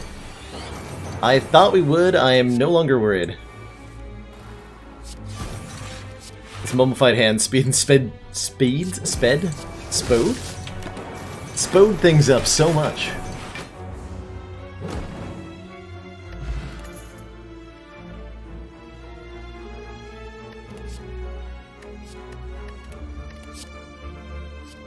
More powers is probably correct.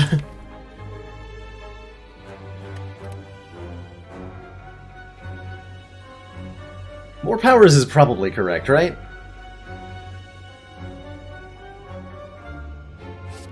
Can I afford to upgrade that? Kind of?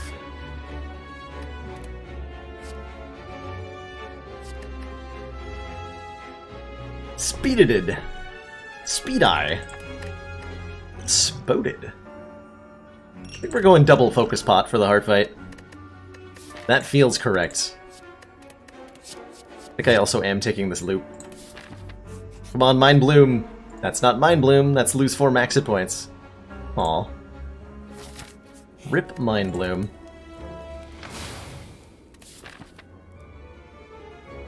Oh, sorry about that, Vernash. BaylorBot will time out links if you're relatively new to the channel. Let me just give you a permit there. Or Tom's got you covered too. Apologies about that.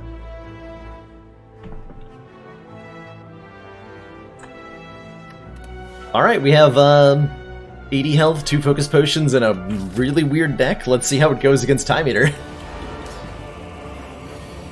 Survey says pretty good so far.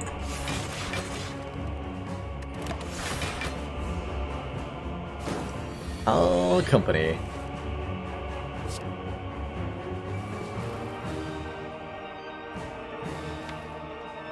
Next turn might hurt.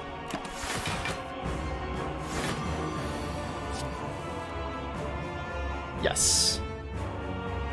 This turn will hurt.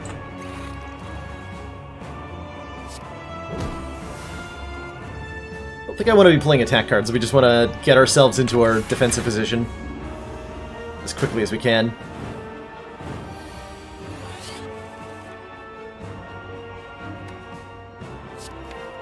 This turn I'm playing presumably 7 powers or something like that.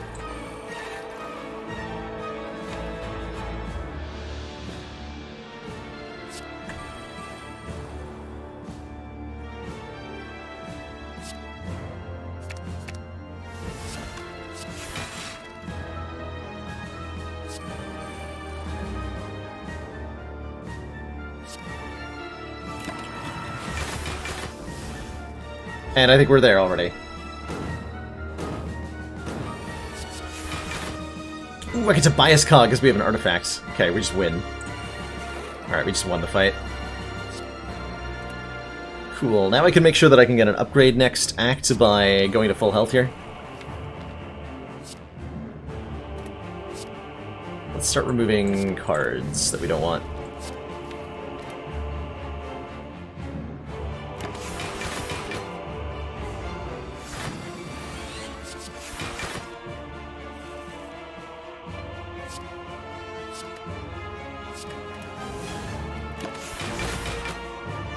Dum-de-dum.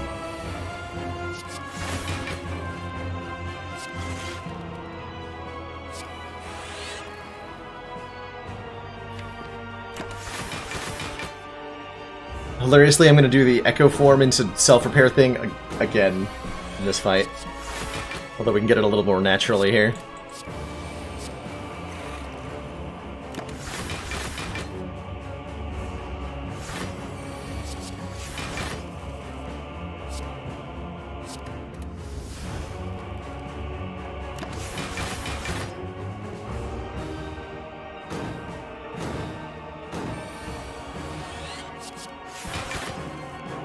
That is a really cool idea, Digital Shuckle. I know there's at least... not quite what you're talking about, but there's a couple little indie games that that toy with an idea not dissimilar to that I'm struggling to remember the name of. I saw Dark Twinge play one of them recently. Whereas instead of like having an opposite plane, though, it had you you could shrink or expand your scale. So like you could shrink your character down to the size of an atom, or expand up to the size of a continent, and going into the extreme in one direction or another looped around. So shrinking tinier than the space between atoms placed you into a universe. and vice versa, which I thought was really cool.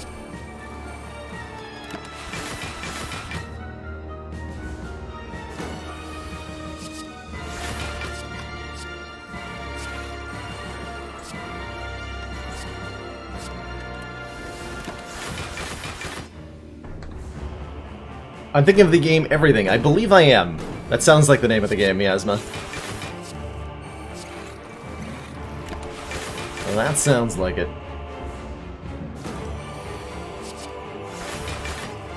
There's not a whole lot in terms of actual gameplay there. It's the only negative I can think of.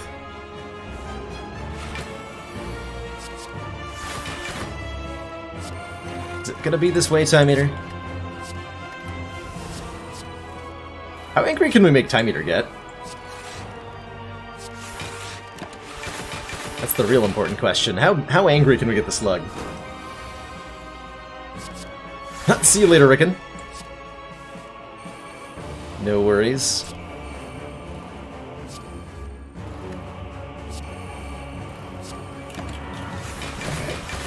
This deck is insane.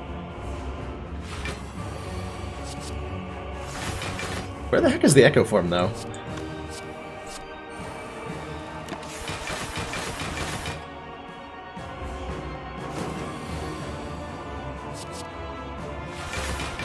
Alright, we're gonna go to 10 copies of Creative AI. Is that how it's gonna be?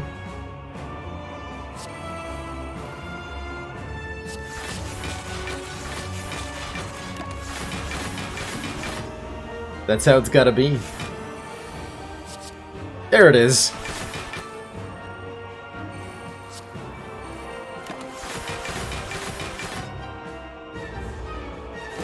My degree is in... I have a bachelor's degree in chemistry. Tis what I've got.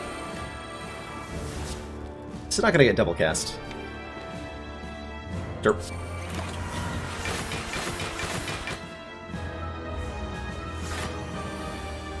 $27 times 3, huh?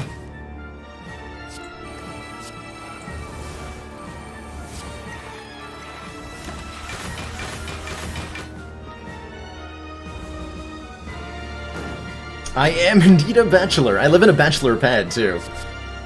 Almost embarrassingly so. How are we ever gonna get back to that, is the better question. I guess I have to play the powers to drop more. Yeah, that'll work.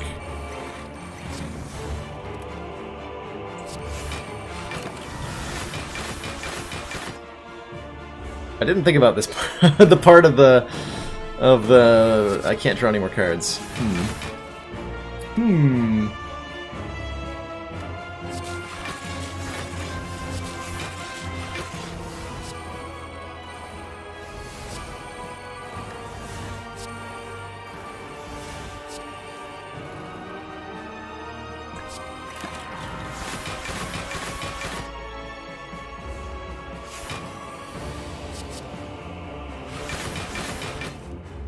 Well, I'm trying to make this my career, so I suppose I could say that no, I don't feel happy with my decision in terms of a career choice.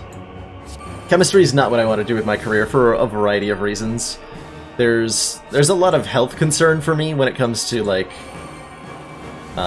certain chemical jobs, and then there's like different moral concerns with particular companies, and I don't know.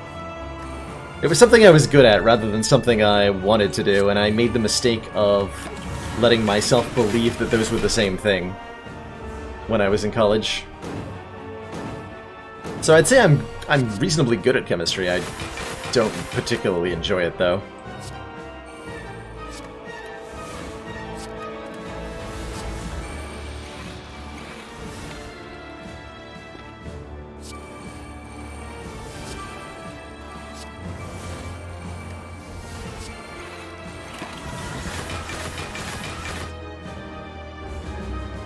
Oh, we see a chemistry stream with me and Dolphin.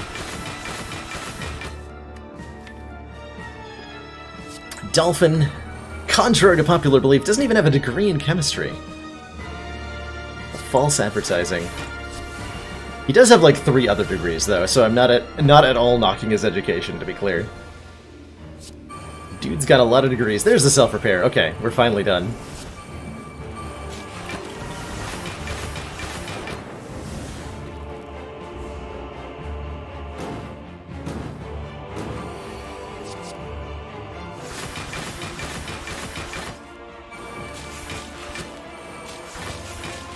Get him.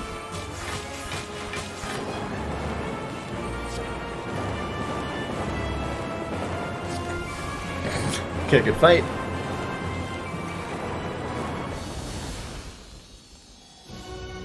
GG. Two thump, two thump. Deep pulsing dread. He felt throughout the room.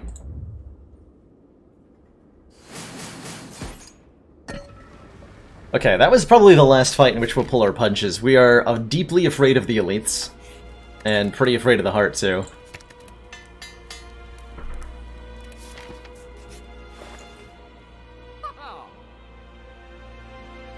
Cool-headed plus ain't bad. More card draw. Pretty good. Might as well, right? Oh! There was a consume under it! Oh my lord, we got a consume out of that! Oh, that was the best purchase decision I've ever made. Let's go. Let's freaking go.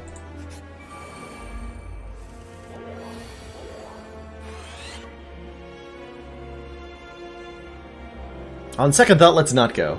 Can we ungo? I would like to stop going now.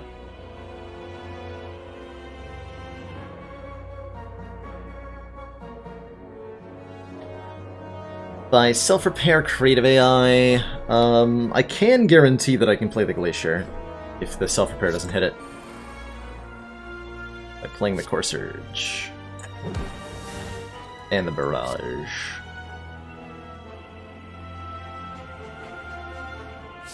So I'm just doing that so that the Glacier is free.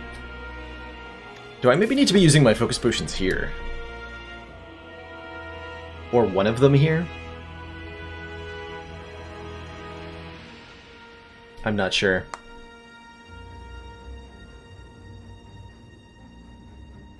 This fight is pretty spooky. I'm gonna use one here. Not both of them, but one of them. Okay. This lets me seek out all of the important stuff. Which is gonna be heat sinks, I think. And defragments.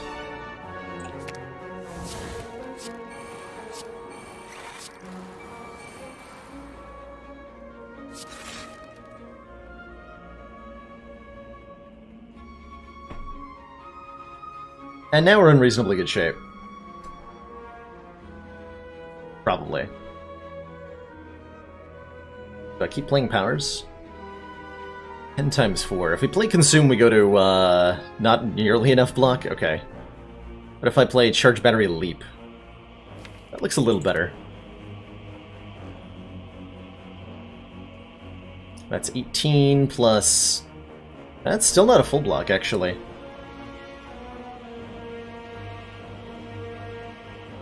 That is still not a full block.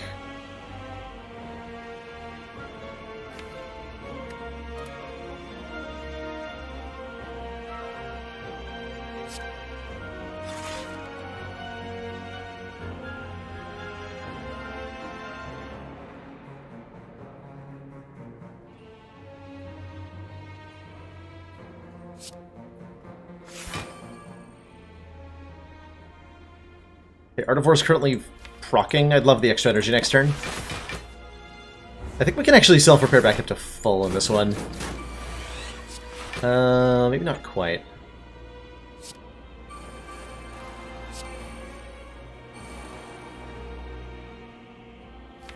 Certainly not if I play that Storm.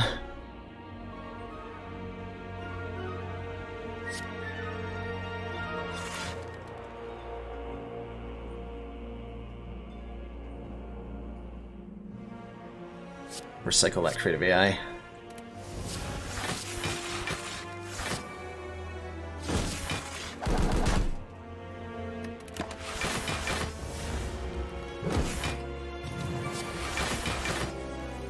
Yeah, I think I can outscale now. We're going to try to kill one of them. The Spire Spear. And go from there.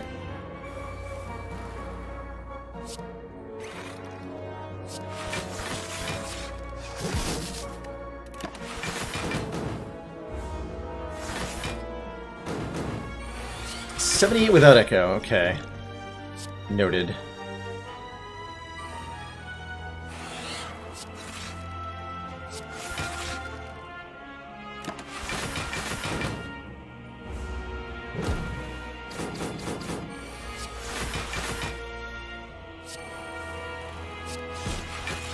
This is going to get dangerous. Is it though?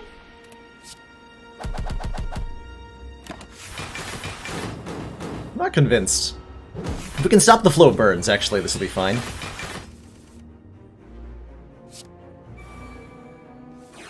Also start recycling some of them.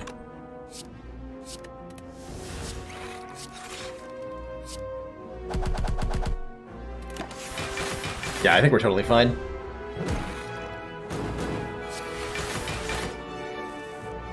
It's all good.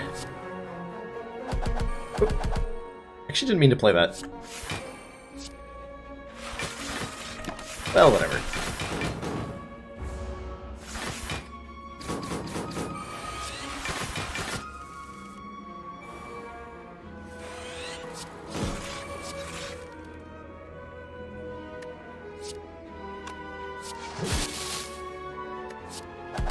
Okay. Now the patience begins.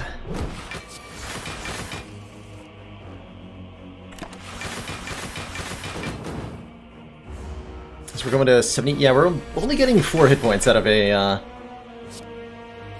Echo form here, but with a recycle in the deck, we might as well. I would really like every advantage possible going into the hard fight.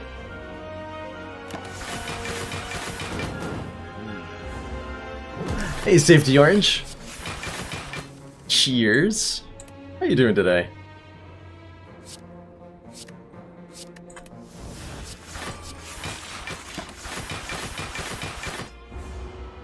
Hopefully this one won't take too long. You never know, right?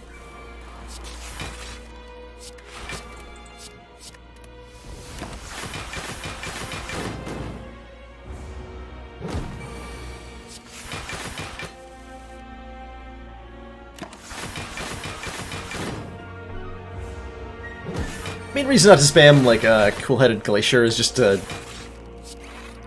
make the turns go faster. It's the only consideration.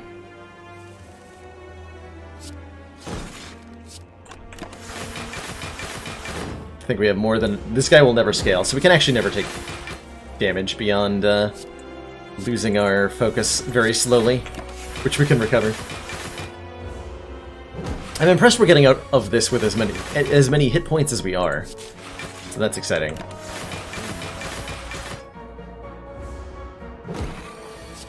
My focus.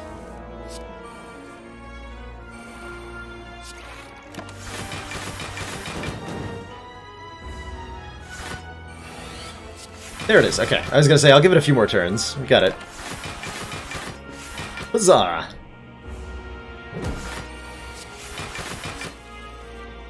Self-repair is down there, okay.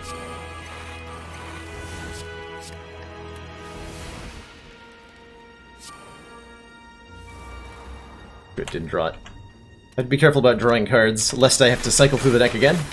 Nobody wants to see that, I don't think. Okay, good.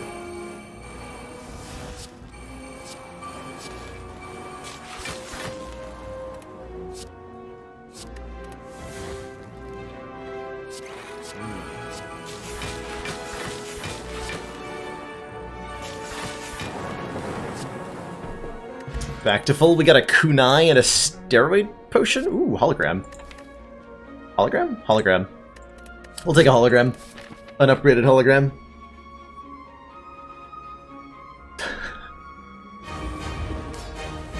If you guys focus, if you guys cycle through the,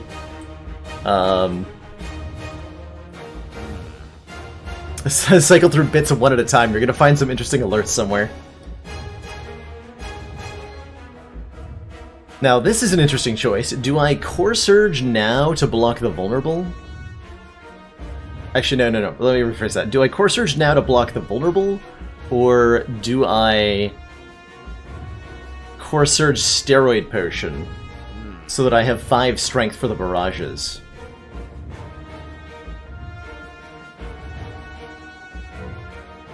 Those barrages would hit really hard.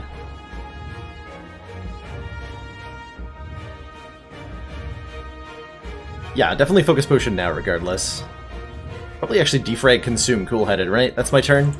We don't even play the Core Surge? No, we do play the Core Surge. This is gonna make free. Core Surge. Okay, we're definitely playing Core Surge. It's decided.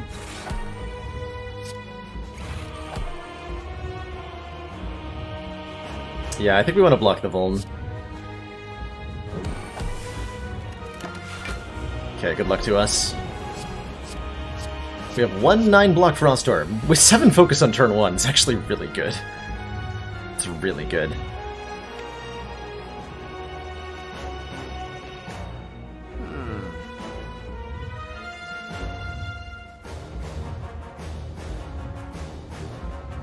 I think it starts at 15? Is where the different alerts start at? Actually, I've got a... Don't I have a command for this? I think I made a command for this a long time ago. No?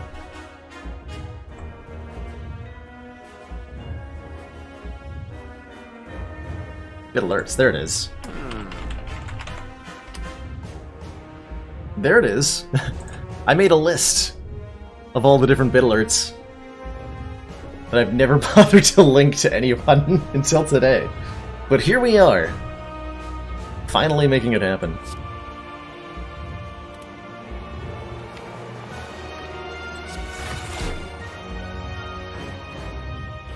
Okay, I think it's worth hologramming the Cool-Headed and playing that rather than using Cold Snap. Because that way I have Art of War next turn.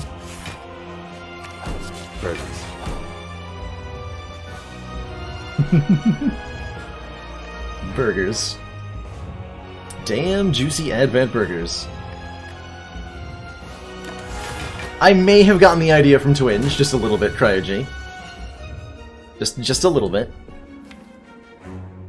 I think we're actually in good shape here.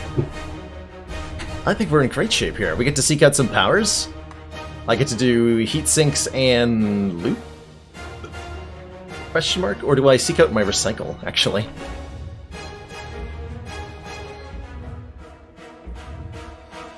Let's draw first. Okay, now I don't have to seek out the heat sinks. Cool, let's seek out recycle and loot.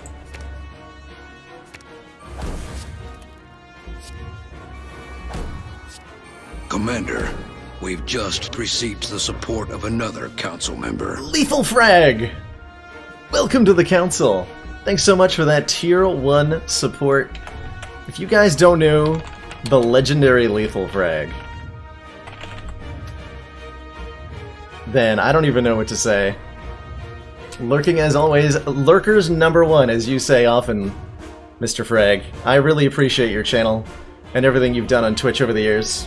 Lurking myself very frequently in your own channel and admire you quite a bit.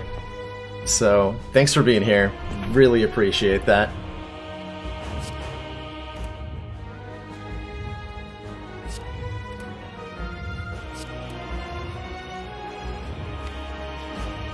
I'm out of... No, I'm not out of power, so we can play self-repaired Dromore. Cool. I have yet to decide if I actually want to recycle the burn.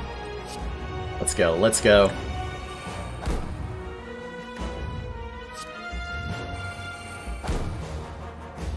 Okay, well now I can't.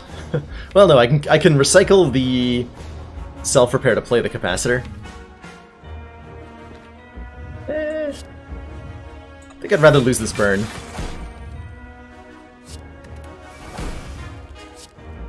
We're totally blocking, so I think it's okay to play Ball Lightning Barrage. Like That boot. The boot! The boot!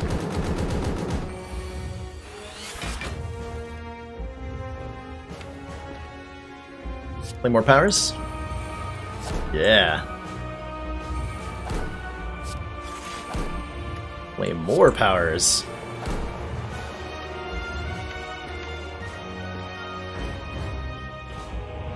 Okay, I dare say we're doing a good job of not dying here. I can do some damage, or I can just get rid of the slimes. Just get rid of the slimes. Keep this deck clear of any nonsense that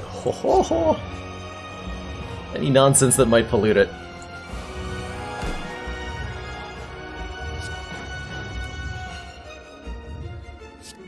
Let's just hope that the capacitor makes the consume free. Aw. Oh wait, I can recycle though. Hey! Hey, recycle, would you mind getting rid of a glacier for me? So that I can consume. And we just redrew it. Oh my. Oh my. It's happening.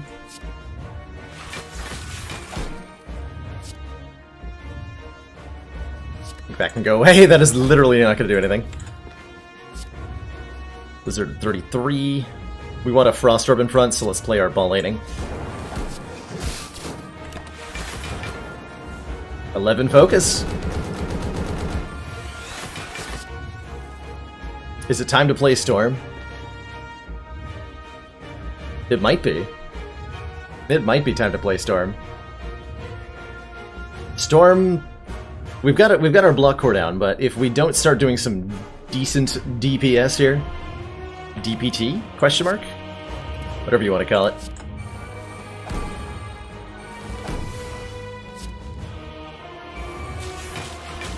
It's not attacking me next turn, right? Yeah, we already dealt with that at multi-attack, so we can just do some damage, some real damage, for a little bit.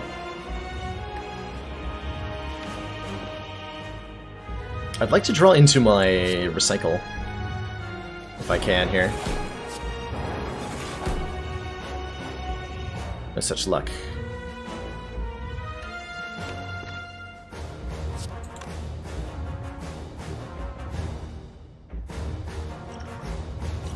Just dish out some hurts then.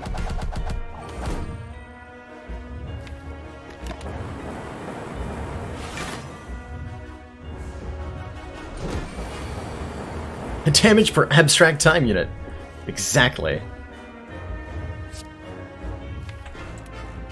So first card I play is gonna get doubled. Maybe time to double Glacier here. Or we could take some Beat Up Death and just play 2 more copies of Storm. And do a lot of damage.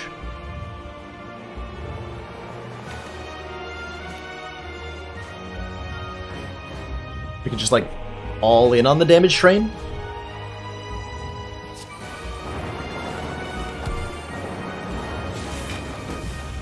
Yeah, I'm down for all in on the damage train here.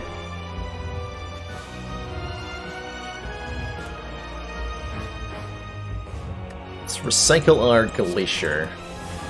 I know that's a weird idea. We're doing it. Is indeed happening. Can only do 87 more damage this turn. Next turn looks fine. Let's get our recycle back.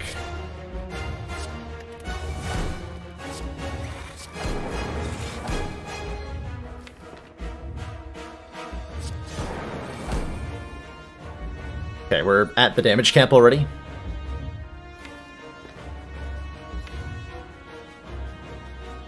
So let's just pass turn.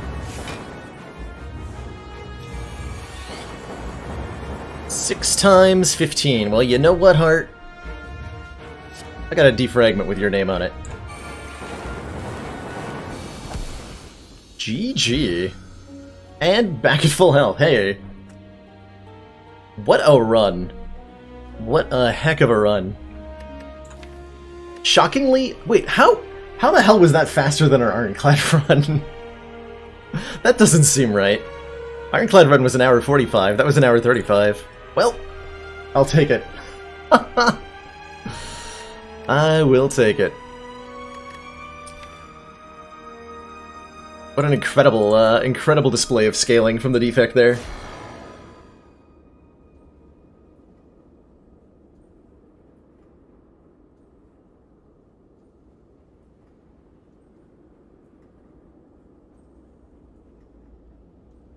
I guess you could say I was inspired by Frag on that one to get the kill.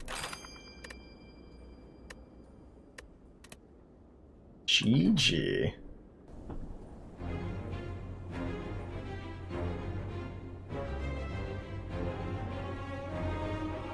That one genuinely surprised me because, generally speaking, creative AI stuff is a little too slow to make the heart fight viable. And we completely crushed it somehow instead, taking barely any damage. I have to imagine that has a lot to do with the mummified hand. I have to imagine that has a lot to do with the mummified hand. Just being able to play a couple extra cards a turn. Very big deal. And so shall I.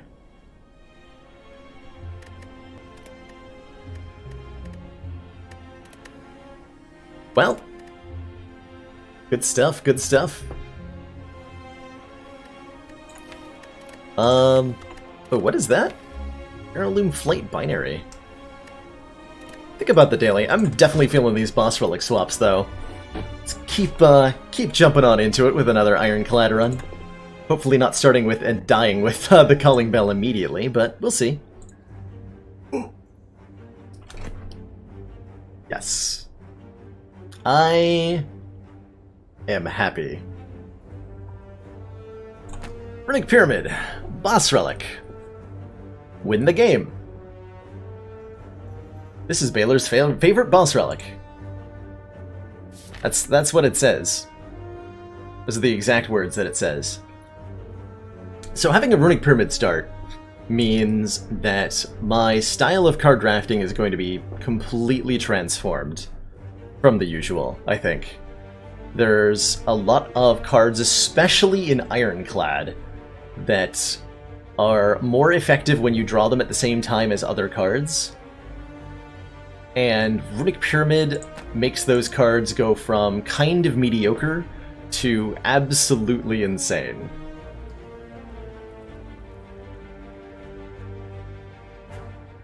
What is this act, though? What? Do, like, Fire Elite? There's 2 late elites there that I'd like to fight after the store. I guess we're going to the store, and we're seeing how we feel.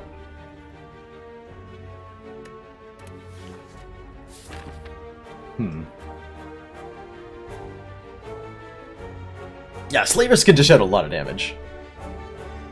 That is true. I'm trying to think of what else deals a comparable amount of damage in a similar number of turns. Triple Jawworms can swing on turn 2 for just as much as the Heart can, actually. Triple Jawworms can swing for... I've seen them swing for 51 on turn 2. Those jerks.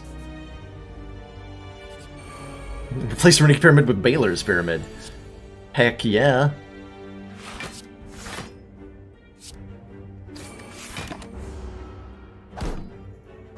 Dang it, Luis.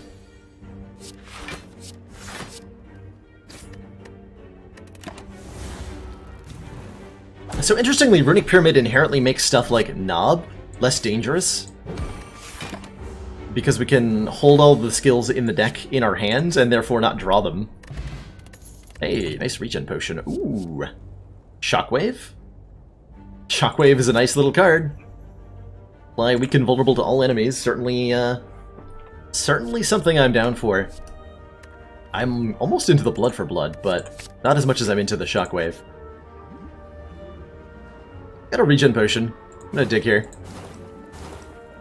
Shuriken. Okay, with a Runic Pyramid, we can really make a Shuriken work. Every time we play 3 attacks, gain a strength. I am pretty excited by that one. Do I think I can fight this early elite? I'm having second thoughts about it, not gonna lie. Second Wind. Okay, so Second Wind is one of the cards I was talking about when I said that there are some cards that are better when you draw them with other cards. And this is a big one. We get to exhaust all non-attack cards in our hand and gain 5 block for each. And that is so good. I'm gonna happily take that. I'm thinking about the Combust as well, which makes me wish I'd taken the... something. We had something that triggered off hit points lost. Hey, Mega Crit Games, how you doing? We just had an awesome defect win against the Heart with creative AI and mummified hand nonsense. That was amazing. It was pretty amazing. Sever Soul far superior. The only problem with Sever Soul is that it doesn't give me block, which is a pretty valuable resource a lot of the time.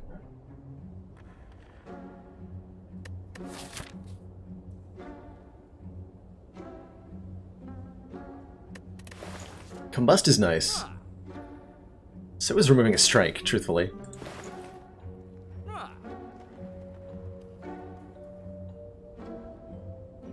With Second Wind, I'm less excited about a True Grit, so I'm not too worried about that.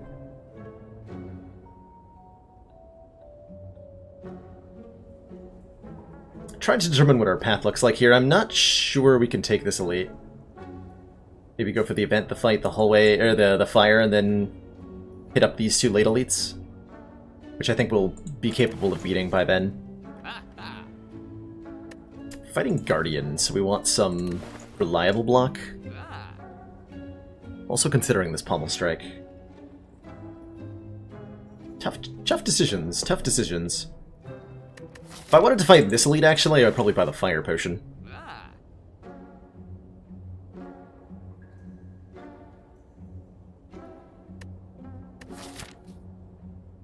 Is beating this elite worth missing out on Combust?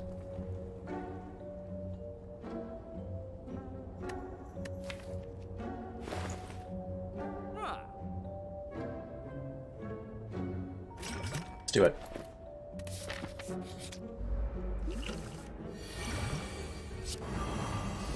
Let's do it.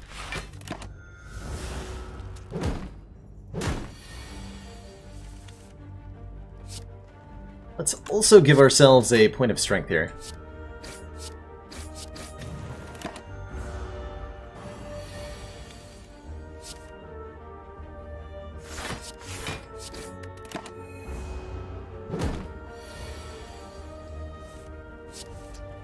Okay, we would kill if we triple strike. We don't want to kill yet because of the regen that we've got. So let's just be patient.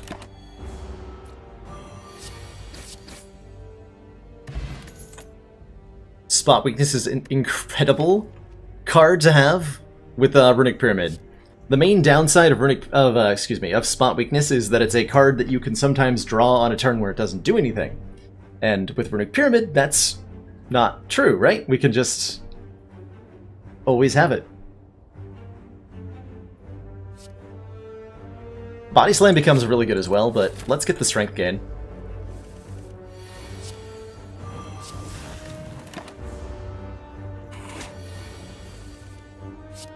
Unfortunately, this Jawworm is a little bit rude here.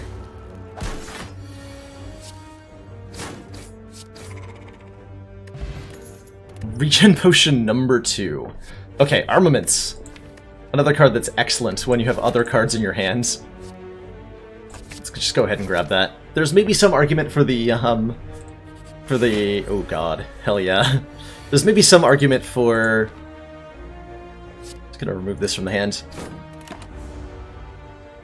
And drink this.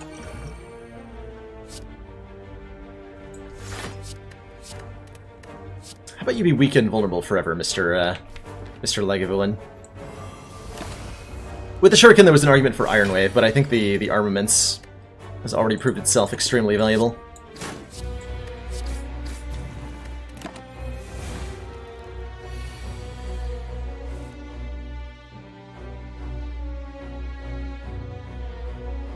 So I can triple defend this turn, and that's fine? Fine-ish?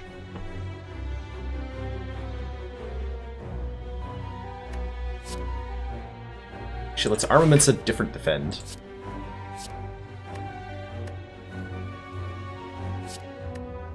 No, spot weakness, actually. Next turn I'll play probably spot weakness, second wind.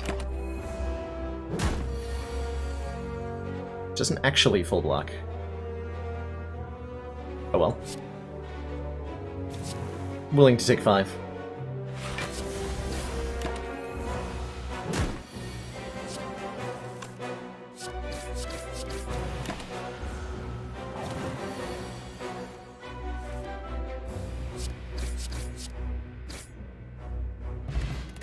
Easy fight, and we get some max HP out of it. I'm glad we did that. How do I feel about a clothesline? With a shockwave in the deck, I'm not that excited. We have enough strength that a heavy blade could be okay, but I'm also not that excited, mainly. At this fire, we are 100% upgrading armaments, and with an armaments upgrade, we are crushing the rest of this act. I think we skip this card.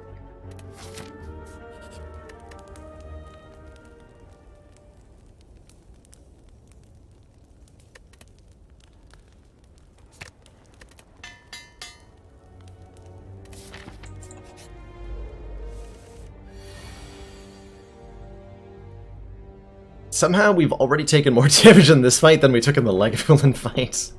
That's cute.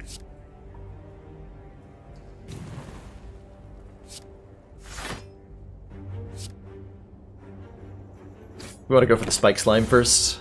A lot easier to kill than the Jawworm. A lot meaner than the Jawworm, too.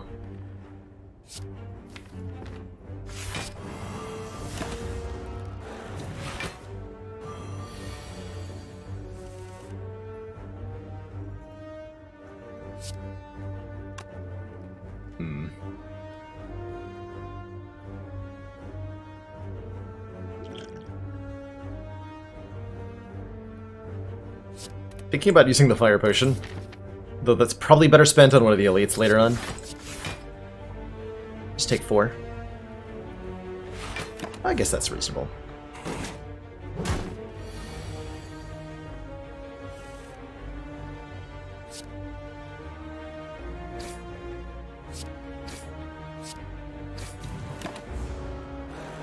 When's the next Slay the Streamer? I'm sure we'll end up doing a run on Sunday. Fire hurts me. I seem to have leaned into Sunday as the day for nonsense. All sorts of wacky modded stuff. So I'm not entirely averse to the idea of doing it on other days as well. Yeah, I'm taking an Impervious. Okay, easy game. Anchor, start combat with 10 block, is almost never a relic I'm sad about having. Cool, we're on a really good start here. The next one where I start with every boss relic. What would that look like? It would be unable to do anything it fires.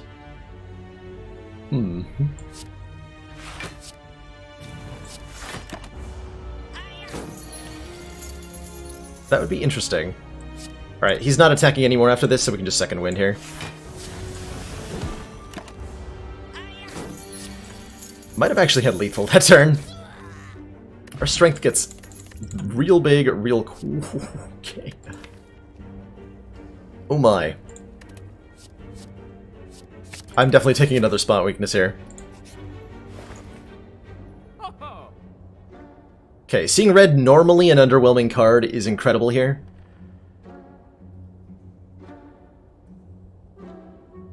Especially with the armaments in hand. Oh god, especially with the armaments. And I think it's worth missing out on Potion Belt to be able to buy Seeing Red and remove a strike from the deck. I would also like a copy of Anger, but I can't buy that.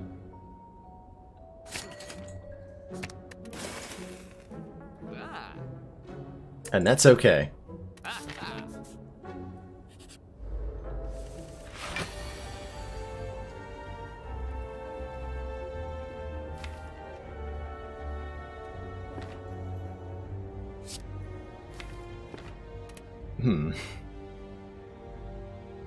Strike is not very good played on its own. I probably don't even want to play it on its own. Maybe I just make room in hand by playing these defends? Yeah. I don't actually play that. It's gonna be a weird fight. And by a weird fight, I mean we're gonna play a lot of cards. A lot of skills. Against Mr. Nabo here. This turn we're gonna Armaments, Spot Weakness, Shockwave, Seeing Red, probably Defend? Or do I want to do that next turn, so that I get more cards upgraded? That might be better to do next turn. Well, then what am I doing this turn? Hacking nothing. Next turn I'm playing Impervious. Okay.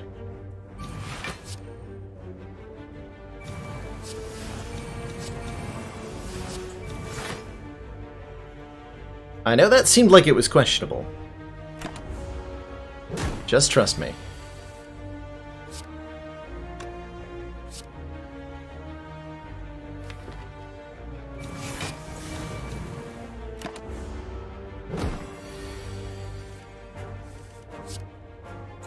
$24, $19, $19. How much is that? God, I have to break out the calculator. 62. Okay, so that doesn't kill even with the fire potion. Do I have to use both potions then?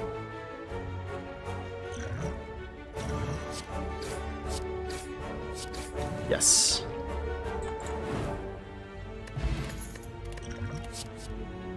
Okay. A body slam is now something we definitely want. We have an Impervious, we have an Armaments. We have a Shuriken. And it's an upgraded body slam. Perfect. Beautiful. Absolutely beautiful.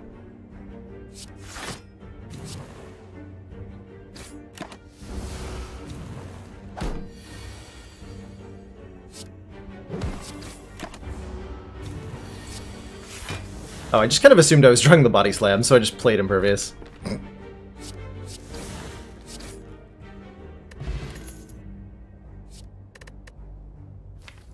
Don't really care for an Evolve. Card draw with Runic Pyramid is a lot less exciting than normal. How do I feel about a Twin Strike? With all this strength gain, I feel pretty good about it. It's not the ideal card, though.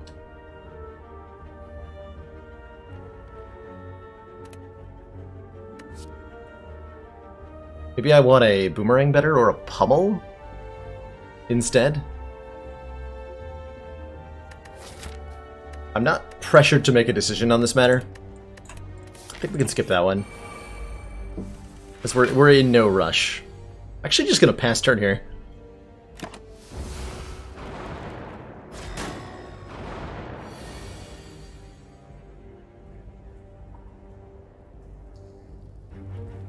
Okay, this one's interesting.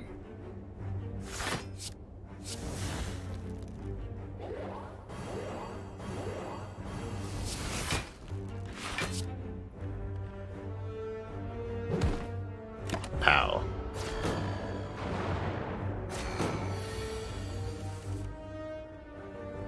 Taking damage, what? Actually, am I? Yes.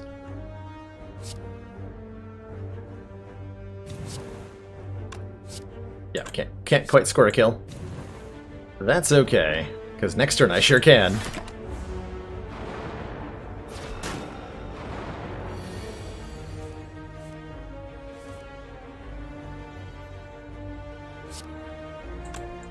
(24 plus 19) is not quite 45.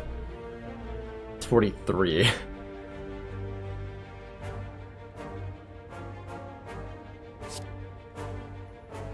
Smell you later, Impervious?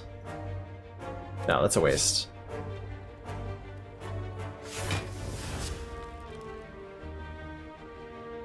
Prevent myself from having to block next turn.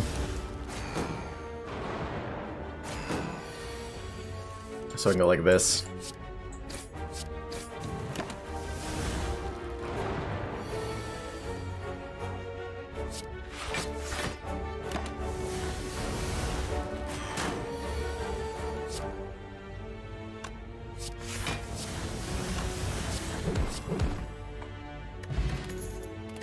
Okay, Jizu's not bad. Flex is not bad.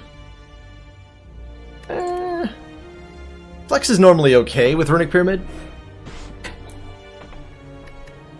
If I had a better strength scaling attack, I would be more inclined to take it.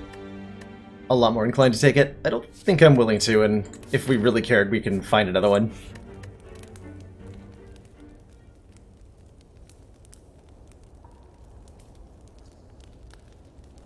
Armaments gets to upgrade basically everything here. I think we should upgrade our Shockwave, so that if we draw that early, we can still play it. We may end up having to eat the... no, never mind, we have an Impervious. Never mind. It is going to need to be upgraded, though, so let's Armaments everything, so I can spot Weakness Impervious next turn. Guess I could have played a Strike. But why?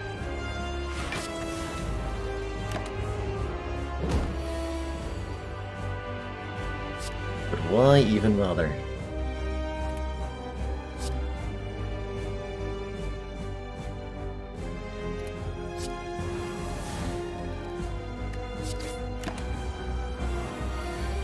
This turn I can Sing Red, Bash, Strike, Strike. Gain a point of strength.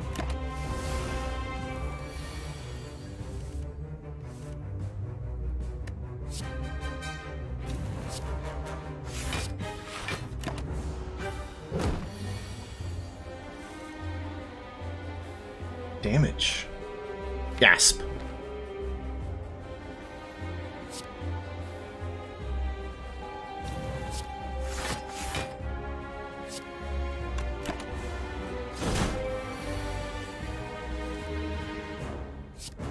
Okay, this is the easiest transform I've ever had.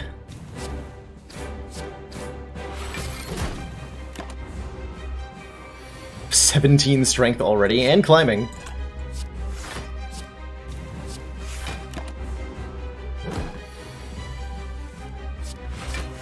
Oh my lord.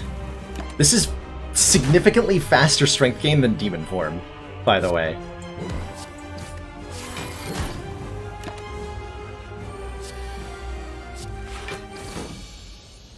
GG.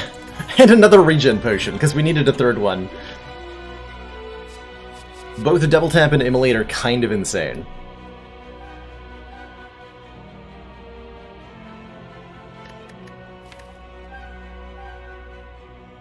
Yeah, both of those are kind of insane. What do we take? Double Tap lets me double tap the Body Slam on a turn that I have Impervious down. So we basically get to one-hit kill things.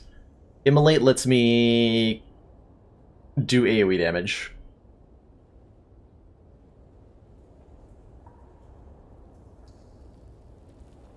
I'm leaning towards Double Tap, I'm not gonna lie. Just the Body Slam shenanigans, and its ability to trigger Shuriken more often.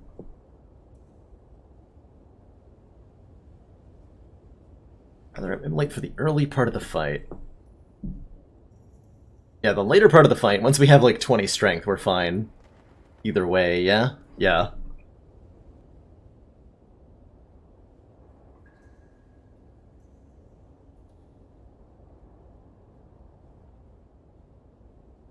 It's Second Wind or Burn?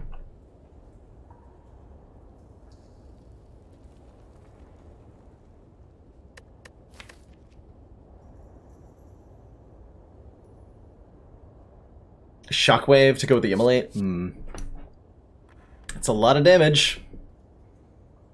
That is a lot of damage. I think no matter what, we're fighting elites in Act 2. Probably as many as we possibly can. Especially with these potions. Dear God. I'm also thinking this is probably a choose-your-own-adventure kind of decision.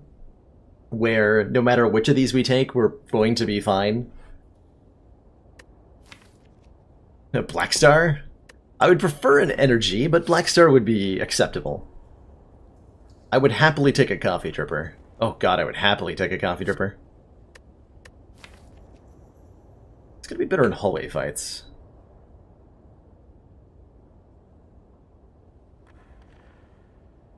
Double tap?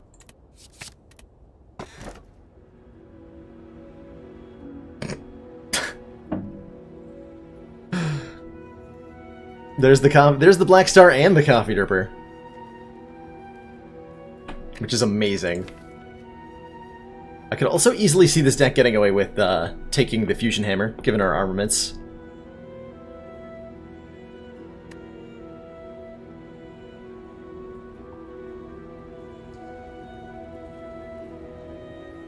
Anchor? Oh, I'm going to take Coffee Dripper here.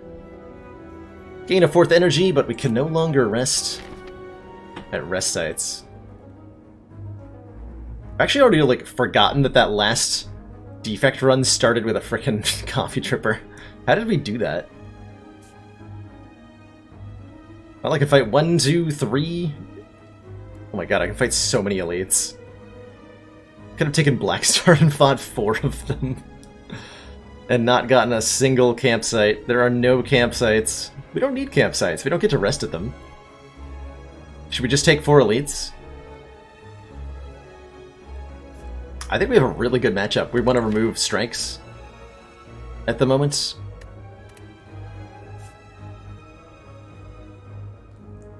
Yeah. Probably fine.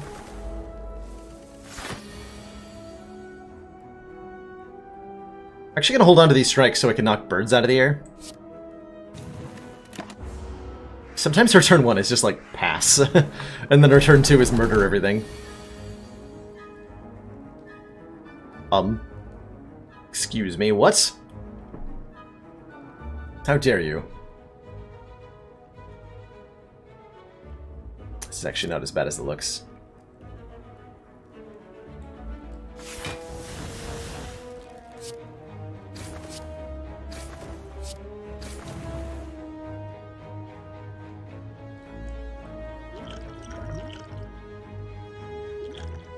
Might as well drink the potion so that we can pick up a potion if we find one.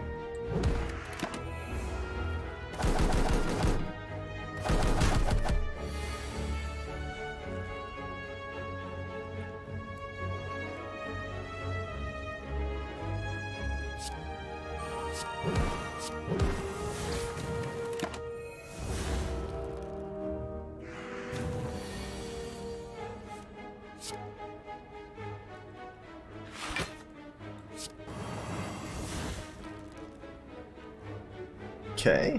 Can Seeing Red Impervious spot weakness? Sure.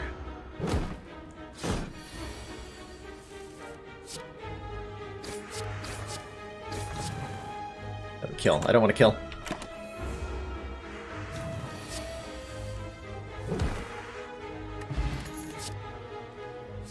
Iron Wave. Gain 5 block, deal 5 damage. It's not bad. Neither is an uppercut to apply more weak and more vulnerable.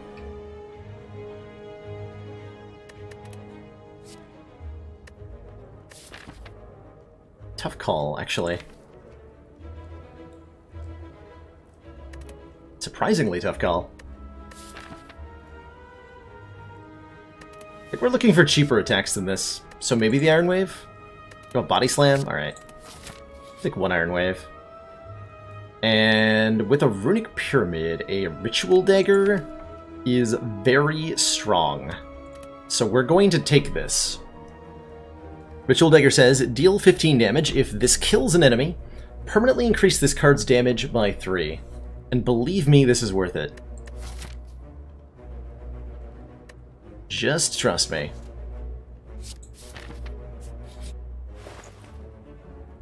Disarm is excellent. Probably gonna buy a disarm. We could take a bandage up to heal ourselves. I'm not sure how much I like that idea, but it's an idea. Certainly I'm going to remove a strike and buy disarm. And now we can't afford anything. Alright. Decisions have been made.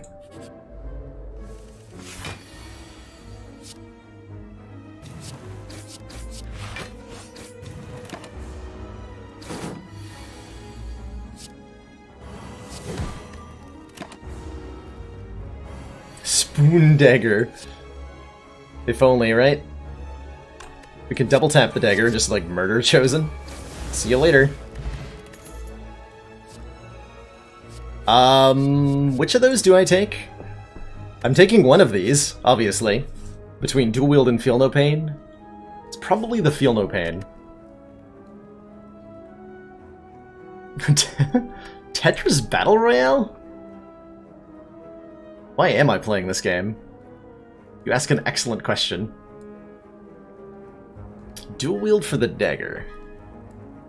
We can't buff the dagger multiple times, but we can abuse the hell out of it. Oh, we can dual wield body slam, actually. Oh man, that is strong. I think I have to take that, actually.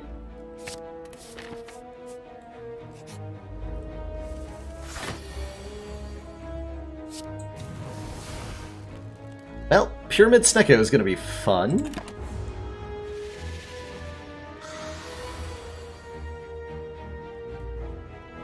Zero cost impervious. Unfortunately, I think I have to use it.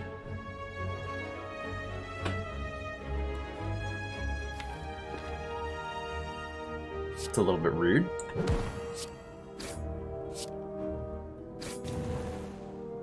Oh, I should have spotted weakness before I did that, huh? Probably. Probably. It's fine.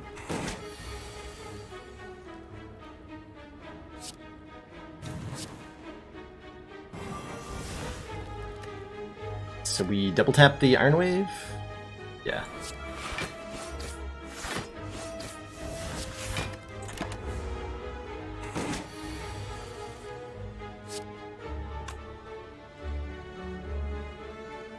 Okay, we can armaments the Ritual Dagger and make it buff more in most fights. I didn't even think about that. Oh my lord, let's go. That's a big deal. That we can upgrade this. I do need to remember which... I'm gonna make copies of it. Gotta remember which one's which. I think this is the original. Hope that buffed properly. I don't think it did.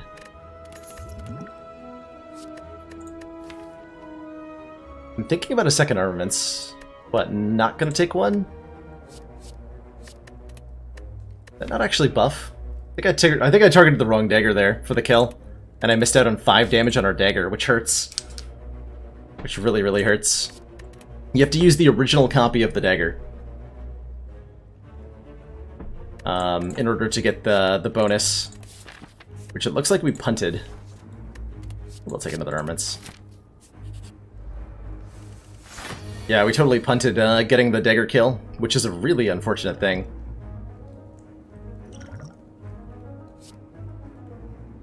Cool, let's upgrade and play the Feel No Pain here.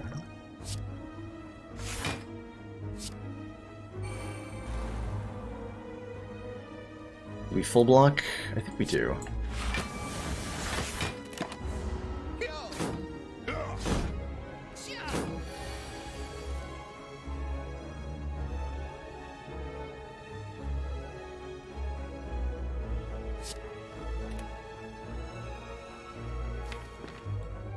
If I Bash Strike Ritual Dagger, is that gonna kill?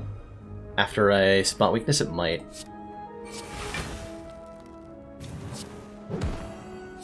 That's 31, that is a kill, cool.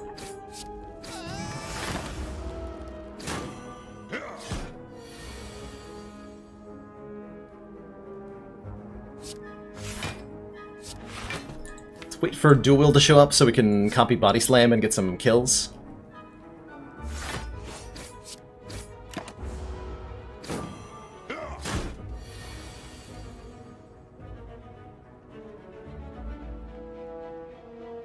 Was in the Nintendo Direct. Ah, gotcha. Tetris 99, in which 99 players compete to be the last one standing. That sounds amazing, and sounds like a game I'd be terrified of.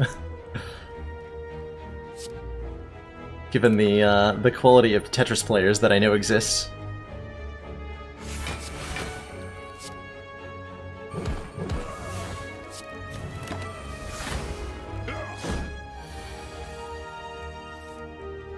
Absolutely terrifying.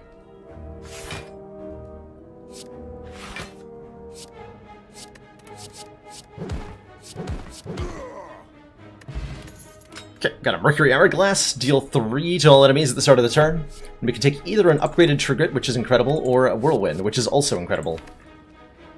The heck do I take? Man, the Whirlwind is incredible. Take a Trigrit.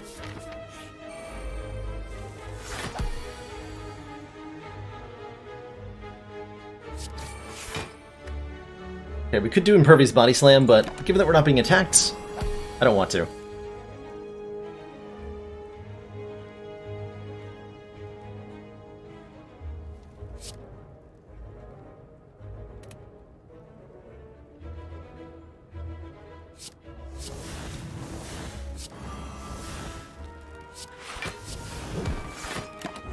We want to get a Ritual Dagger kill, after all.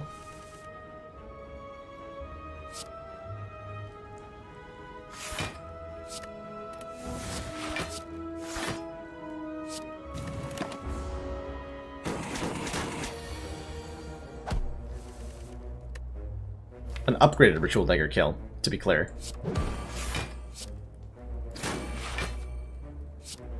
So, see you later, other cards.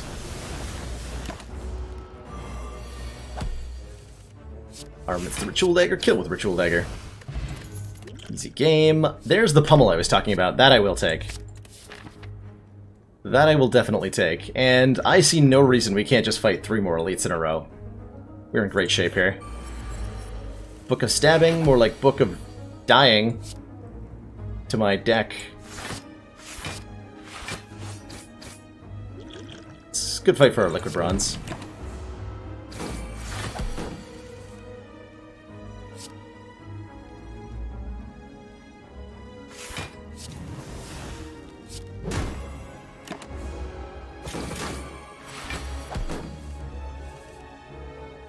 Shockwave brings him down to a very non-threatening amount of damage. Am I willing to Impervious this turn? Absolutely not.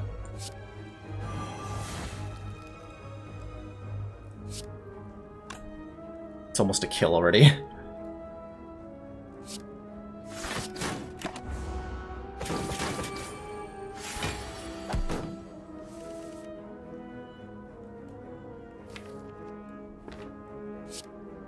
What armaments? The spot weakness?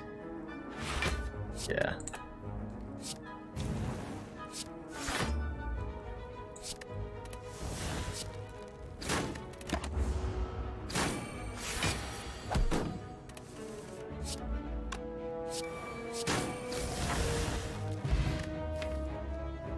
$33 damage dagger already. Every time we play 3 attacks, we now gain 4 block in addition to some strength. And there's some more strength if we want it, which I'm not sure we do. Although we can dual wield that in Flame, so it's a lot of strength. I think we pass. Believe it or not. Ritual Dagger gonna be a heart kill? Very probably, Exides. We have in the past, we once had a Ritual Dagger that on Silent got to, I think, 90 something, and then we nightmared it against the heart. We could maybe do a similar thing with the dual wield here. Oh, we have infinite healing now. Whenever we play a power... Heal 2 health. Wait. I don't have any powers. I should have taken that in Flame. Well, moving forward, we can now use dual wields to heal infinitely in any fight. If we want to. Which we probably do. Also, I'm going to completely murder these enemies now.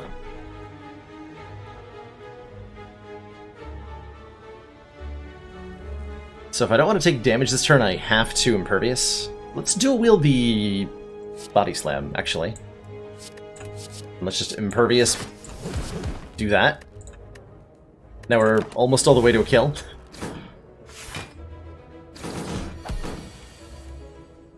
Heck yeah, let's go.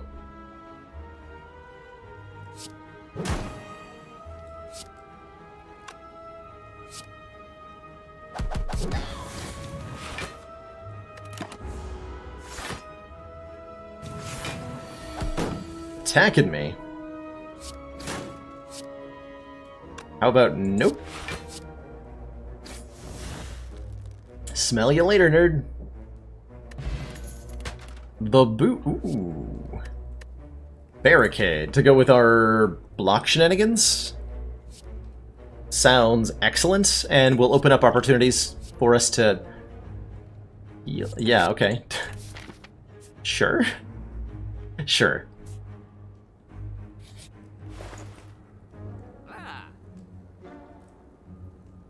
Another disarm is excellent. Preserved insect is excellent. Card removal is excellent. What to do? Not sure what I want here.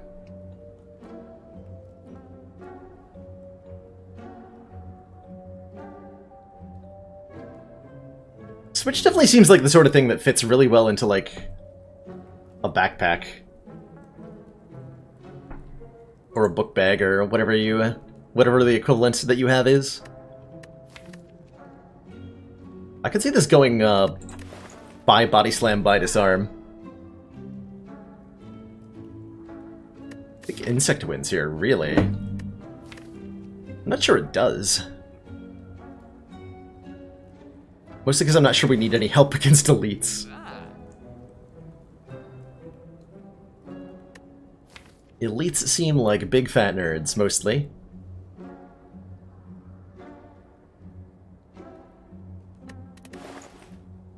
I'm gonna remove a strike. The haters can suck it. Or whatever.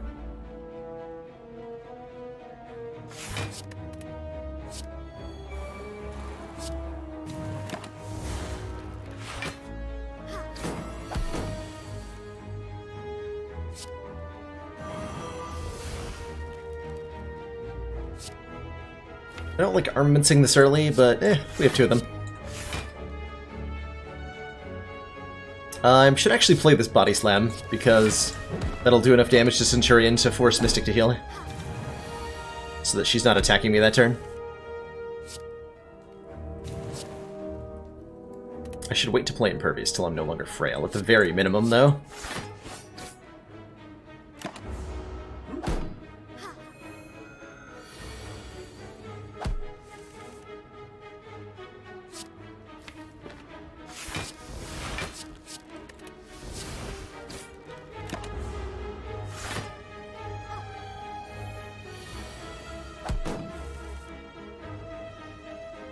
Okay, we're waiting on armaments for the Ritual Dagger.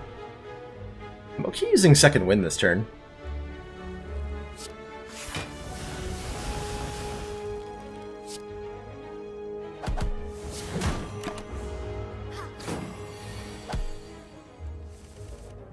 Here's the armaments. Regen potion number what? How many? Too many. Way too many. Way too many. Am I using that here is a better question. I don't think so. I think we're holding on to that until Act 3. I feel absolutely unthreatened by this book.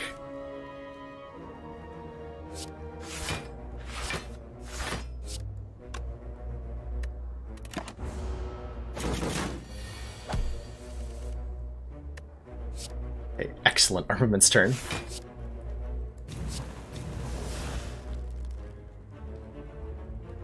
I think I'm dual-wielding Iron Waves? Apparently I am.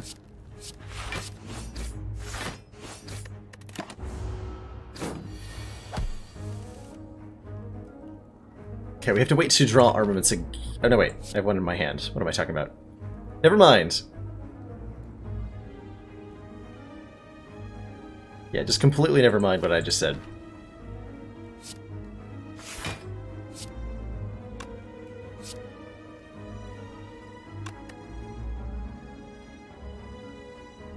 Oh, double tap dagger just kills. Lol. Self-forming clay is an insanely good relic.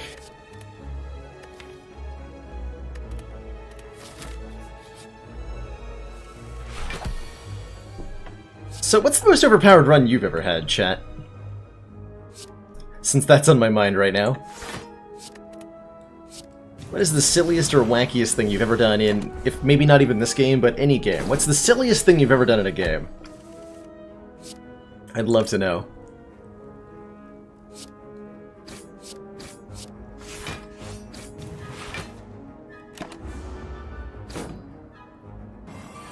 I described the silliest thing.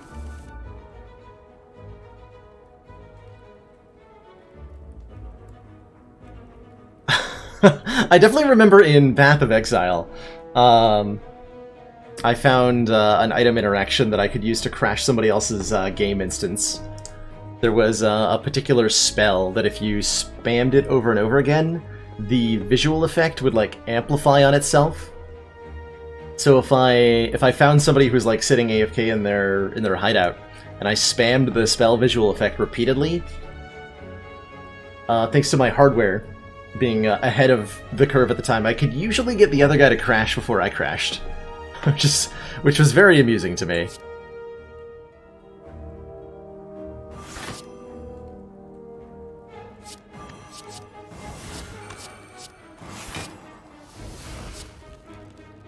Seems like a waste to use the dagger on the cultist here. So I ain't gonna. Yeah, it is maybe a little rude, but it was also completely worth it.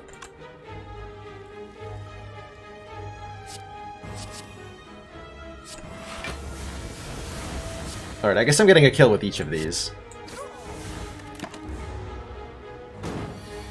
I should have checked which one was the original, huh? Oh well. Oh well. Dota 2? I didn't actually know that Dota had broken combinations.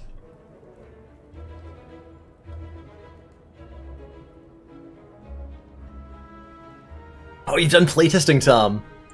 The first person I ever started watching on Twitch was themselves a playtester. And it resulted in a lot of hilarity on stream. Did we upgrade the other armaments, hilariously?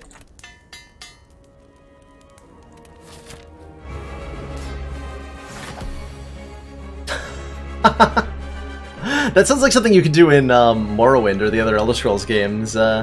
Twitch forgot my account. Where you could infinitely stack your own stats with like alchemy loops or enchanting loops, which is possible in Skyrim too, I think. And accelerate your anything you wanted into an infinite amount, so you could jump over the continent or run at light speed or punch somebody so hard that... Or no, if you had enough strength, at least in Morrowind, if you hit somebody with a sword, you would have so much power behind the swing that you would instantly kill your target and break the sword, which was amazing that that was factored in. I think we pass on this turn, by the way. I think we're just entirely skipping the first turn. These are all cards that I don't want to have right now. Alright. No armaments. Kinda hoping for an armaments there, not gonna lie.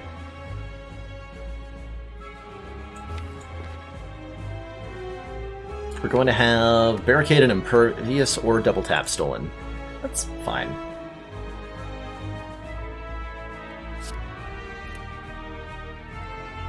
I'm not willing to second wind here, so I'm going to take some damage, and that's completely fine.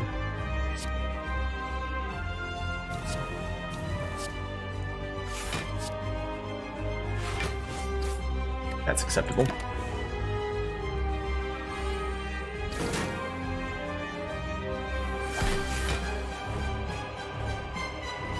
Still no armaments. Huh.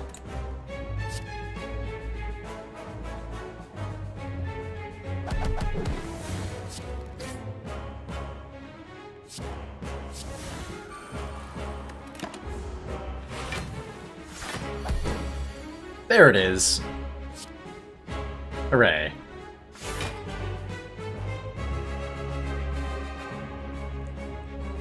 So we want an Impervious dual-wield Body Slam? Yeah.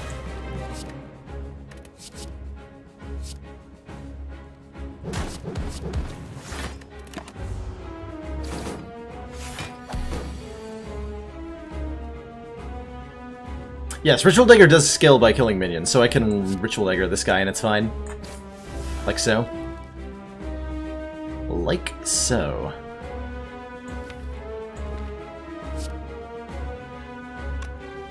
Thinking about second winning this whole hand, by the way. Goodbye.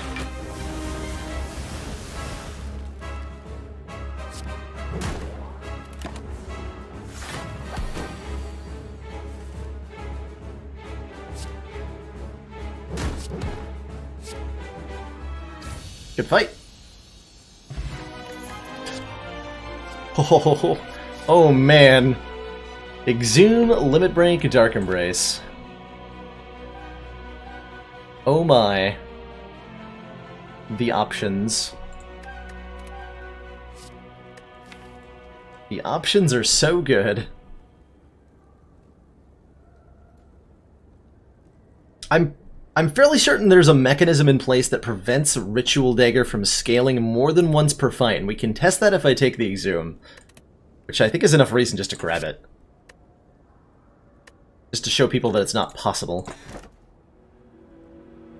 Ooh, Choker? I don't want to take a Runic Dome. So much of our deck is dependent on knowing what the enemy's doing. What's the formula for Hexaghost damage again, and are there any numbers I'd like a screen cap of for fun? Well, Anonymous, I believe it's your hit points divided by 12 plus 1 is the formula. Rounded down. And if you can this might take a while, but if you can make more than 1,000 times 6 happen, I'd love to see it.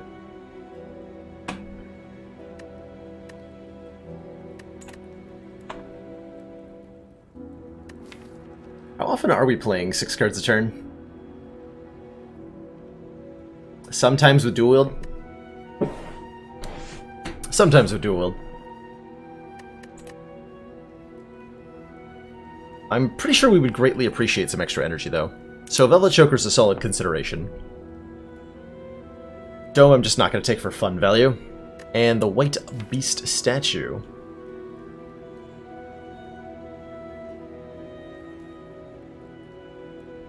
Firm.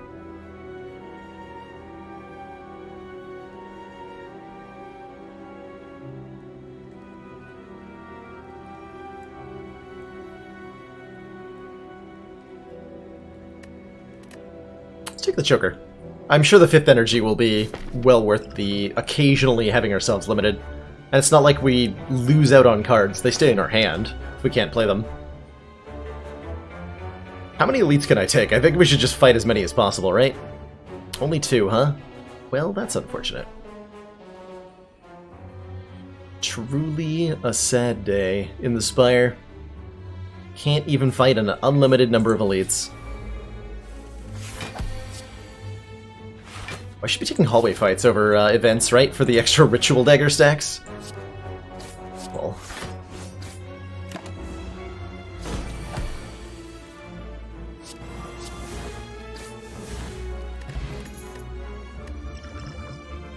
Block potions with our body. Ooh, there's the Feel No Pain. Snap Pick. Hey, Mind Bloom! We can fight a boss from Act 1, obtain a rare relic. Or we can take 999 gold and 2 normalities and then go to these 2 shops. Which is tempting. But I think I'm going to fight the boss. Let's get ourselves a rare relic and 100 gold and all that.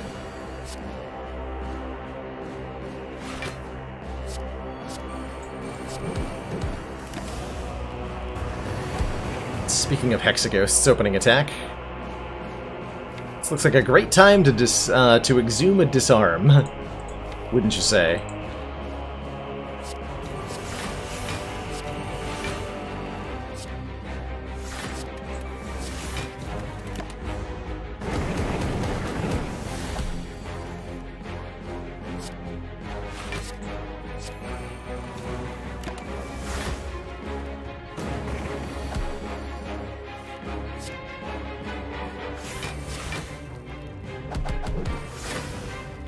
$106. Okay.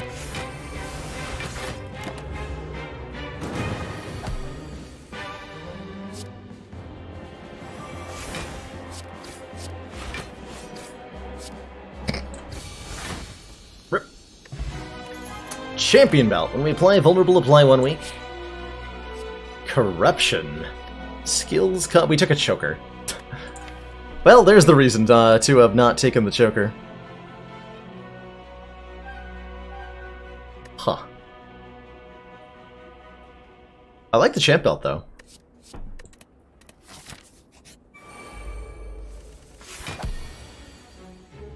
Okay, this may potentially give us an idea of whether you can or can't not exhume Ritual Dagger for multiple buffage.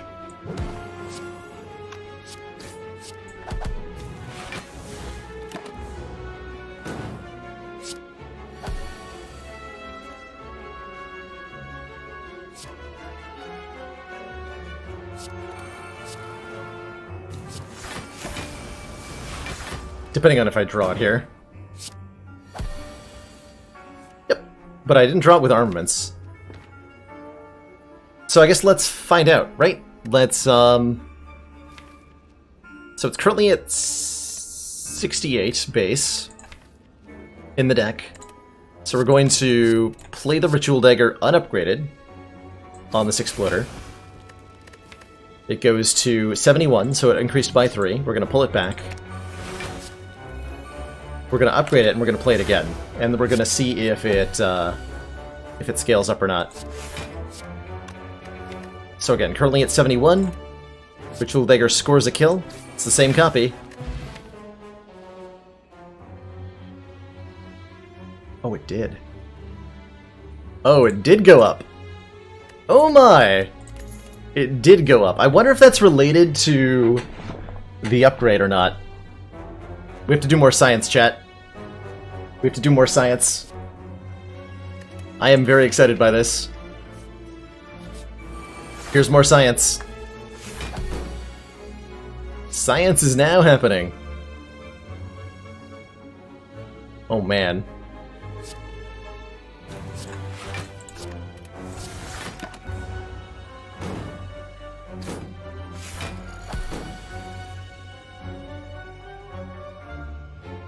I'm gonna body slam the Exploder, by the way. And just leave.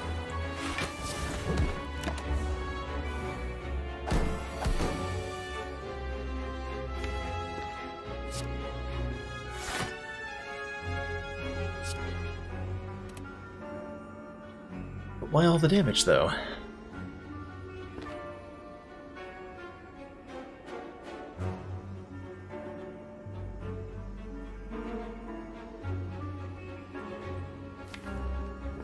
Well, I mean, I can just heal back to full in various ways, so I'm not that worried here.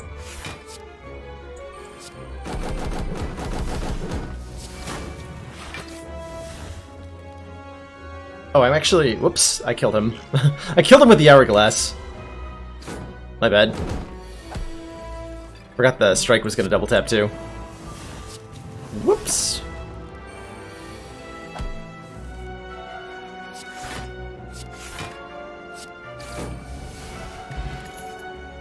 I will definitely take a second copy of Feel No Pain.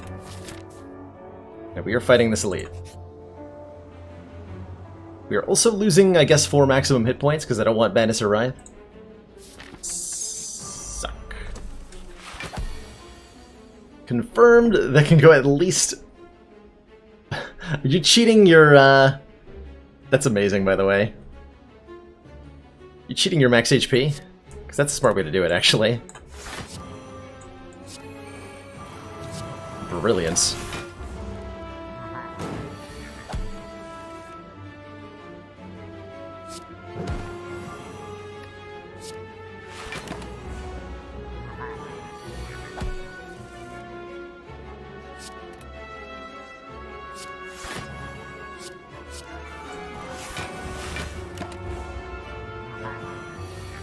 Ooh.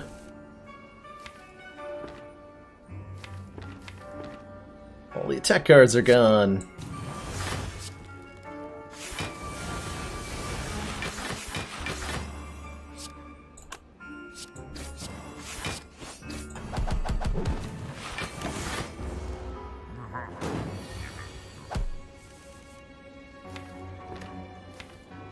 Okay, Both armaments are available. Good.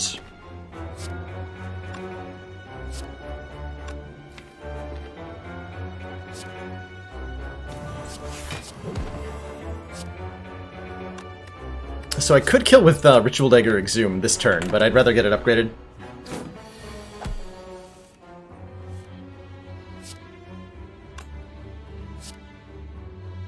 So we're going to be patient.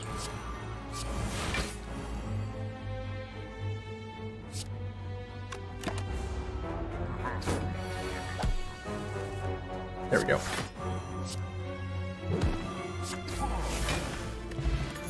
Frozen Egg.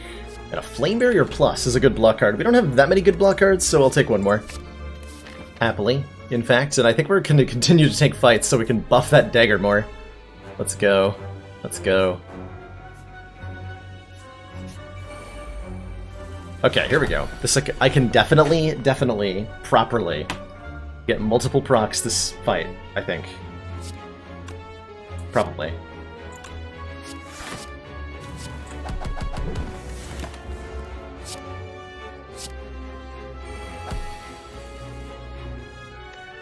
Okay, there's the Exhume.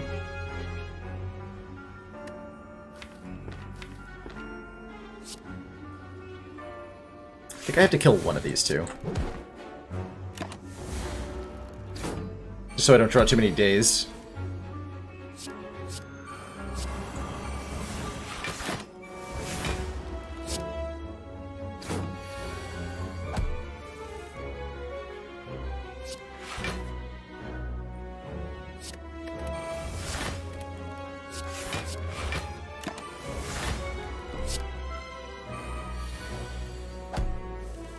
Here's the dagger. Okay, so armaments. So here we get to check if it's going to buff twice when upgraded. So it's currently at 86. We kill this guy with the Ritual Dagger. And it goes to 91. We exhume it. Get another kill. 96. Okay, you can double buff the dagger with exhume. Oh my god. That's insane. I did not know that was possible. I thought that was explicitly impossible, in fact. And apparently I have been deceived.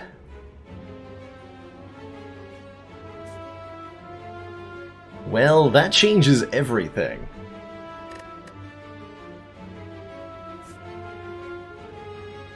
How many more fights can we get? I'm just like, how many more hallway fights can we possibly get to get the most amount of plus damage? 2, 3 more that way, 2 more this way. So it's more... Get another shop this way too. So we want to hit 3 hallway fights and an elite. We really don't care about upgrades that much. We really don't care about upgrades that much. Not compared to Ritual Dagger damage.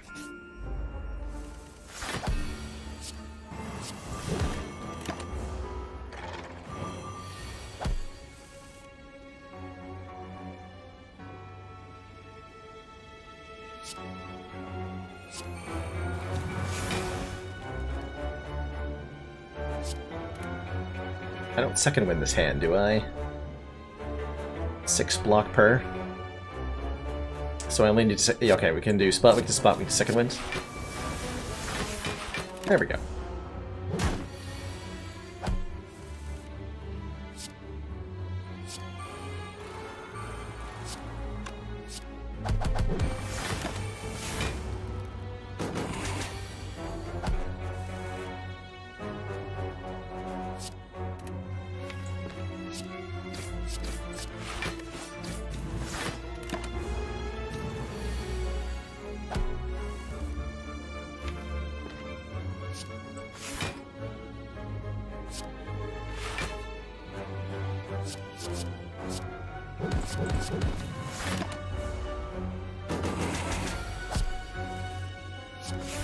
$156 damage. Oh my gosh.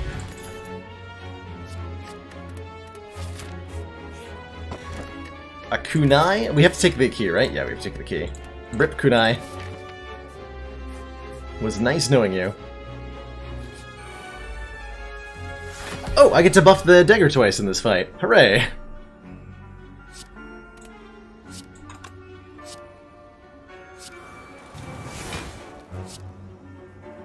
Hooray.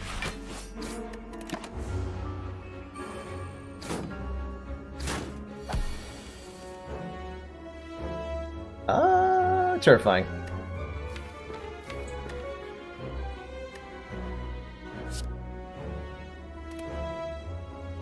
I guess we're just tanking the hit from this one.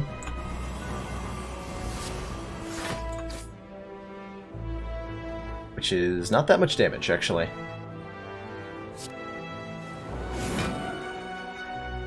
Okay, we're only taking 5, that's fine.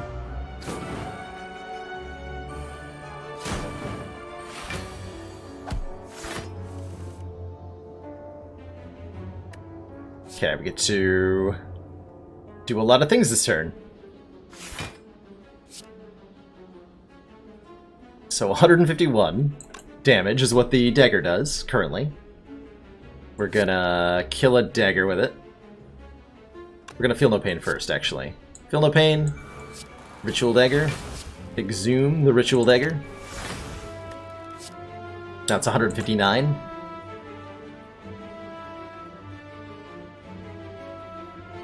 Just play second wind. Now we have plenty of block.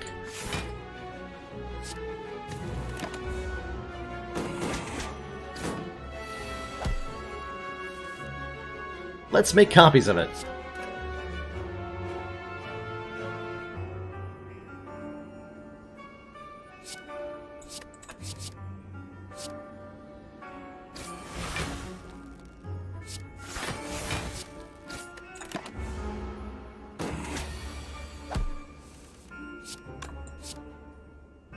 That's 165. Did it get stronger again?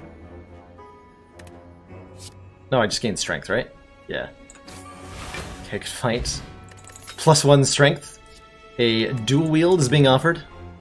Because we need that with our 106 frickin' damage ritual dagger. Oh gosh.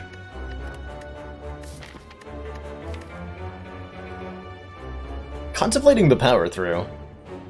Because of our who's a witcha. I'll take another dual wield.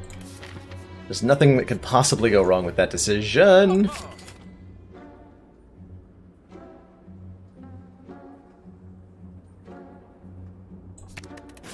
Continue to remove all the bad cards. We could take a paper frog. We want enemies with vulnerable to take even more damage.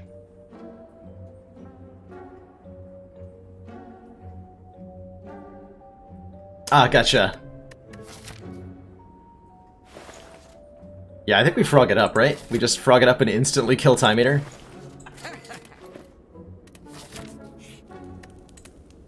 I gotta recall. Let's do that now.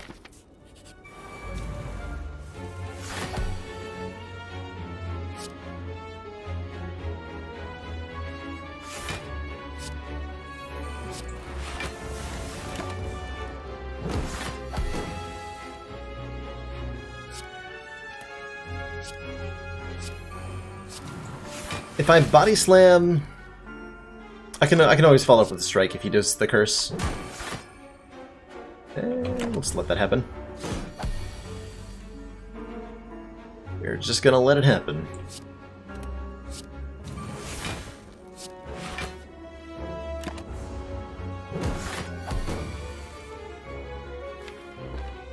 Can I have the thingy?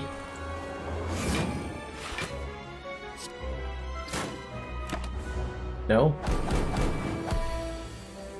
There it is. 110. Wait a minute. Oh wait, spot weakness. Okay. Spot weakness, armaments, ritual dagger.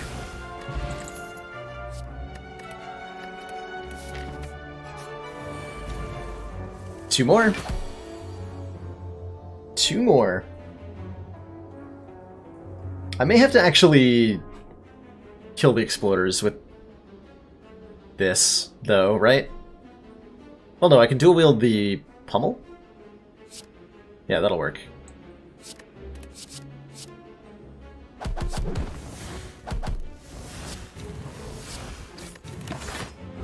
Not leaving here without my my upgraded double ritual dagger buff. Just not. Nice hands.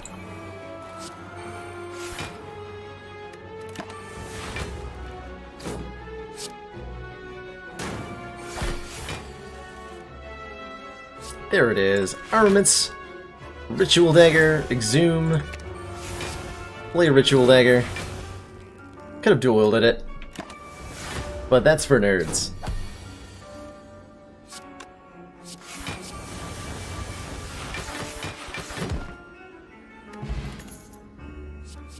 Rage? We don't have that many attacks.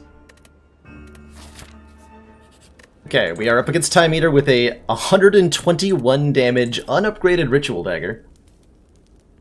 Because of course we are.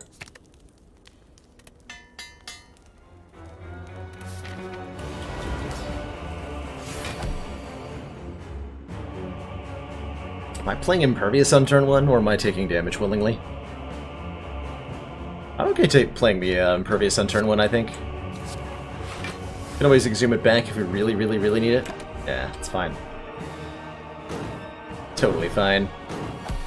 Who here isn't a nerd? Sounds like something a nerd would say. I think.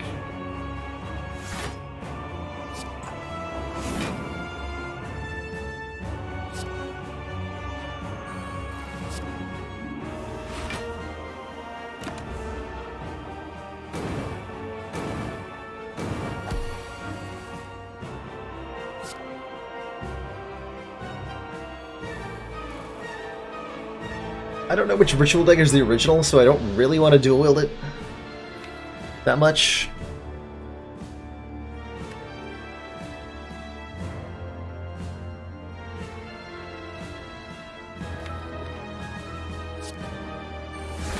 Get that back.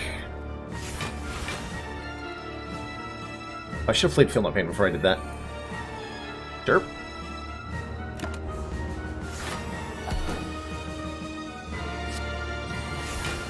Better. Definitely better.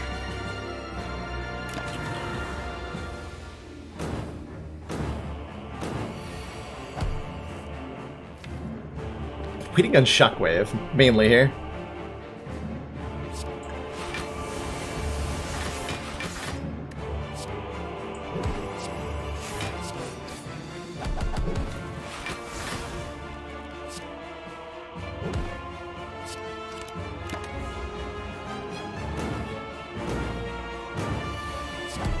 Ritual Dagger does 225 damage. Well, get wrecked, Time Eater. Get completely wrecked.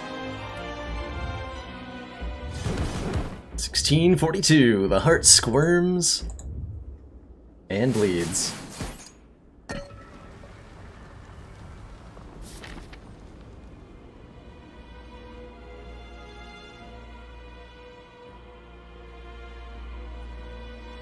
Double tapping should only be able to scale the dagger once, because only, like, you play it twice, but it only gets one kill, right? Unless it works really weirdly. Double tap Rampage is fine, double tap, like, Burst genetic algorithm works, Echoform's genetic algorithm works, but Ritual Dagger should be exempt from that, the same way that double tap Feed doesn't give you 8 max hit points.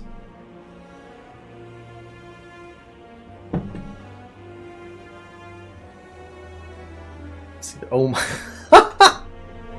That's amazing, Anonymous. I would have figured you'd have an integer overflow somewhere well before then, but...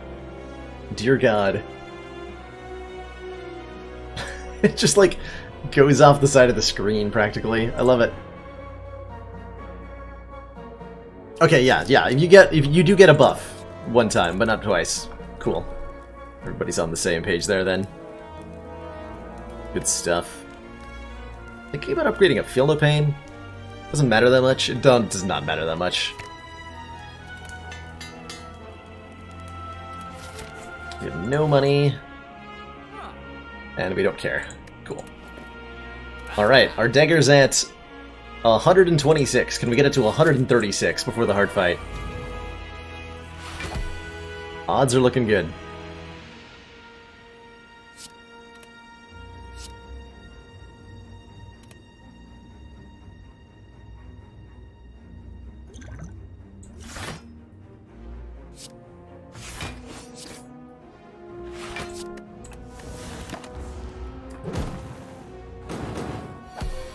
Just gotta draw it. Easier said than done, unfortunately. This turn looks tough, actually. This turn looks tough. In terms of, like, not dying. A lot.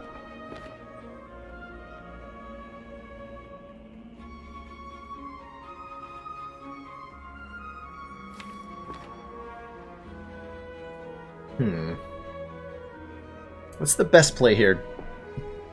Armaments. Dual wield, feel no pain, feel no pain, feel no pain. I don't think I can full block this at all.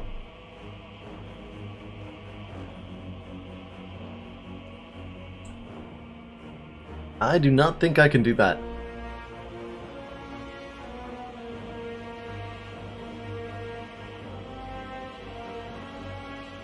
Maybe I dual wield the pummel? No, it's better to dual wield the feel no pain.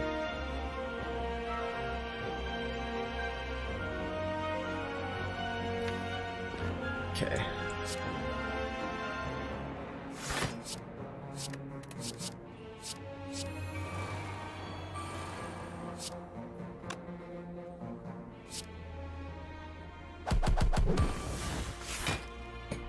We've successfully blocked for 13. Oh boy.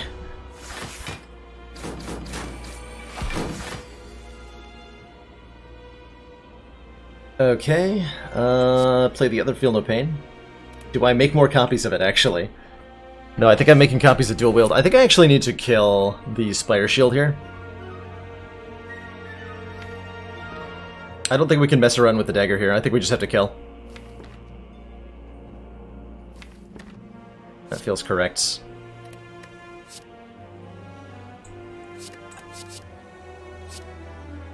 This is what? Feel No Pain, Shockwave.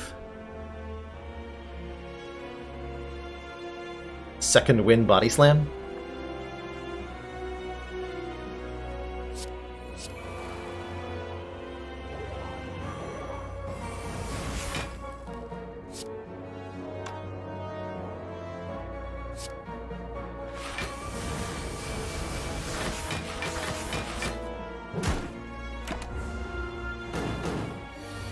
Deleted. Nice turn, by the way. Okay, Armaments is in the discard pile. Get out of here. I could have healed with Feel No Pain there, by the way. I just decided not to, apparently. And that's okay.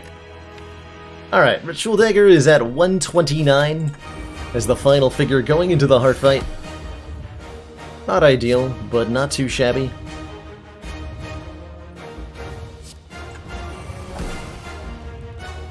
Same as I would describe this opening turn. Not ideal, but not too shabby.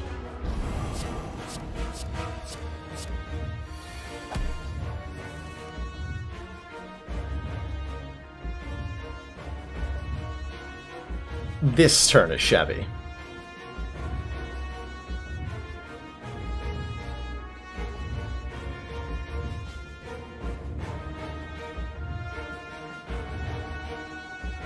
This turn is extremely shabby. I think I'm dual-wielding the Iron Wave, just to get an Ornamental Fan block this turn. Is that gonna hurt me in the long run? Probably. I should probably play this Second Wind. Okay, so I am playing dual-wield? Okay.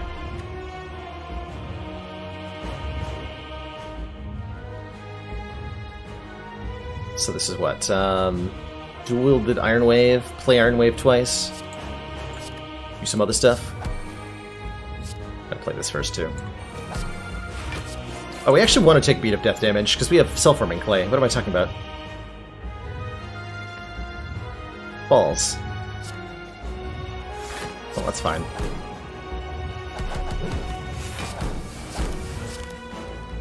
Oh, and I got chokered anyway. Well, it's fine. Taking a bunch of damage here means we're alive next turn, thanks to Self-Forming Clay. Thanks, Self-Forming Clay. I appreciate it.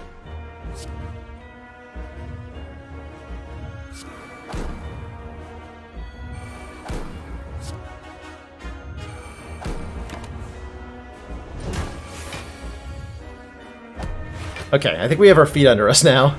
That was a little scary. Just a little bit.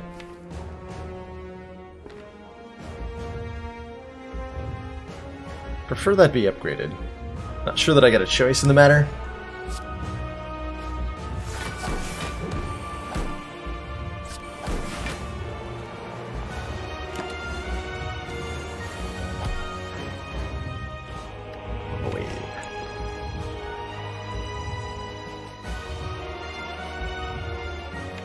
Is there a way for me to get rid of that artifact so I can disarm here? Yes, if I exhume the shockwave.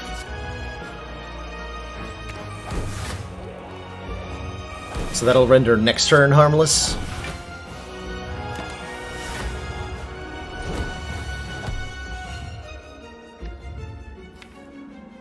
Okay, 0 times 15. Am I doing a silent next? I'm probably going to be ending the stream next. Actually, hold on. What time is it? No, it's not that late, actually. I might be doing the daily next. Only 1.65 billion in hit points. Easy game. I'm not sure what I'm doing next. Something that saved. Let me reiterate or requalify that.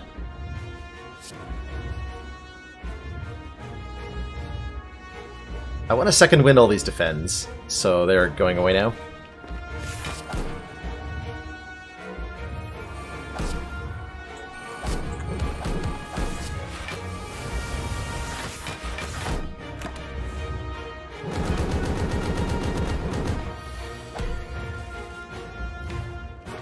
Okay, we're going to be dual wielding this dagger. It's not going to be vulnerable, though. How disappointing.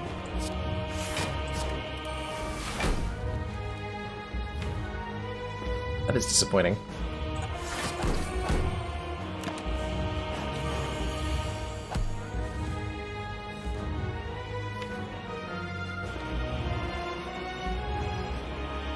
Well, I'm making copies of that anyway, right? Not a significant reason not to.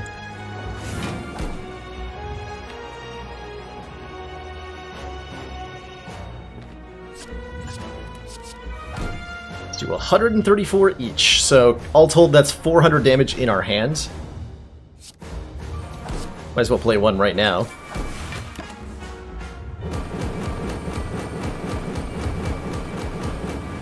Why body slam before second win the previous turn?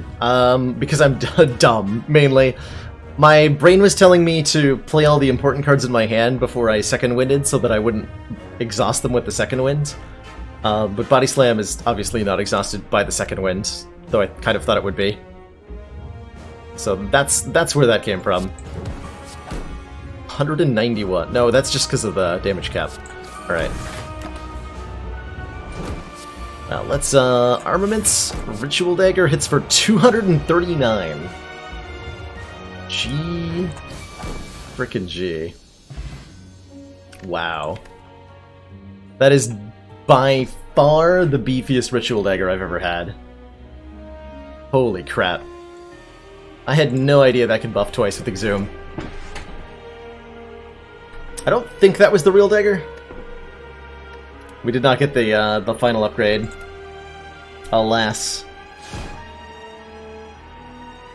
But I'll take it. I will definitely take it. GG.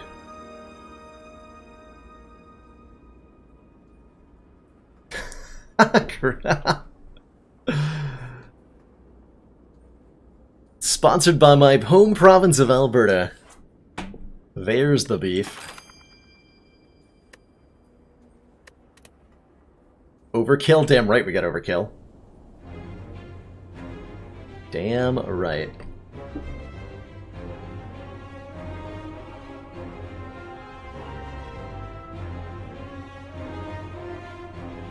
Well, well, well. Now what should we do? I'm kind of feeling a daily run. I looked at the daily and it seemed a little interesting, right? Was flight plus something? Heirloom flight. Excellent work, binary. Commander.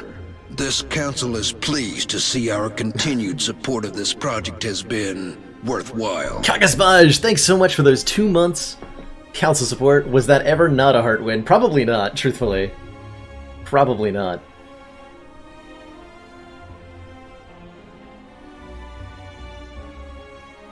I have a hard time imagining starting with Runic Pyramid is anything other than just incredible.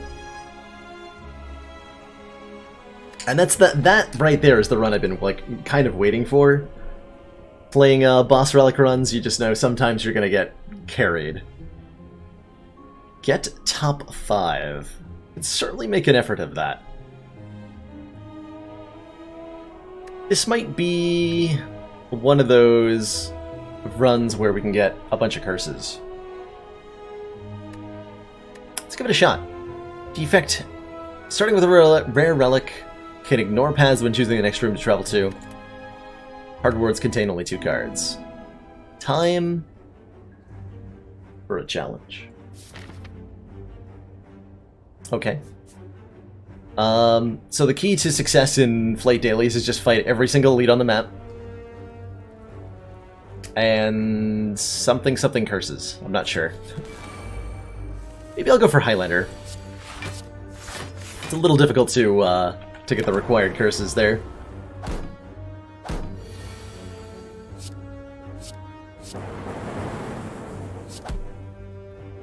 Only 2 cards per pick, though. With a boot sequence? Yes. Boot sequence with Ritual Dagger. Absolutely yes. Absolutely yes. Event? Holy Fight? Holy Fight, I think. Claw? Oh boy. We in there now.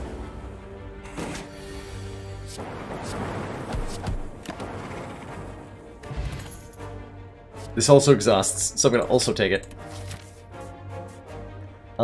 Too early for a shop, right? We can just, like, pop into shops. We can go to that one? We can go to that one. Give me a relic. The Courier! Ooh! Cheaper shops. Okay, okay. I'm in. I'm down. Zap and Strike upgraded. I'm down.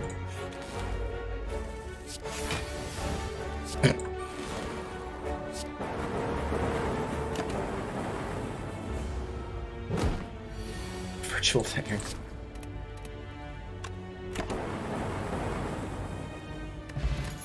Lockpod will help us get perfect on an elite. Attack or... Cool-headed's good. Alright, elite number 1. So the goal is, again, to perfect all the elites, which is to say, beat them without taking any damage.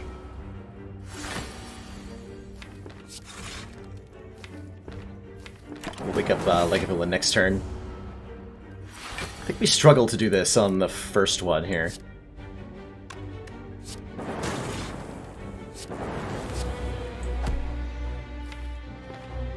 Gonna hold on to that hologram.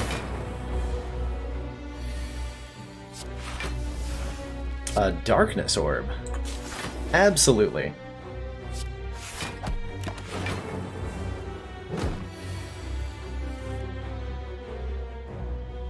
Okay, we can block potion this turn.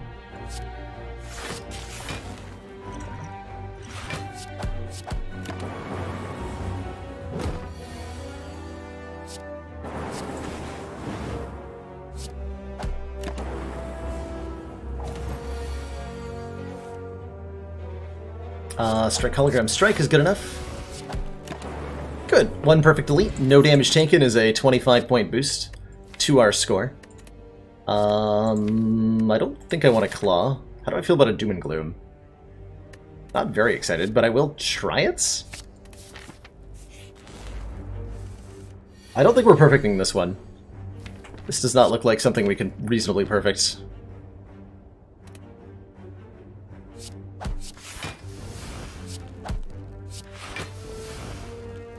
Yeah, we have multicast. Yeah, there's no chance in heck of this being a perfect fight, so let's just accept that and move on. It's still better to fight him than it is to not fight him. I may actually have to rest, the way this is going.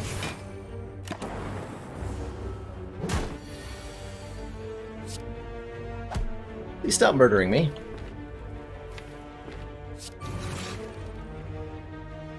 Mr. Gremlinad, please. This would be what, 8 plus 18.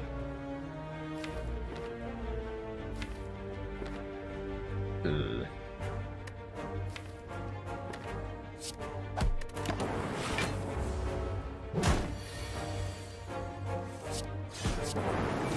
Okay, we're definitely resting because 2 is a little bit low. I'll take a defrag over a self-repair here. May end up dead here. Good luck to us. Okay, machine learning helps a lot in this fight.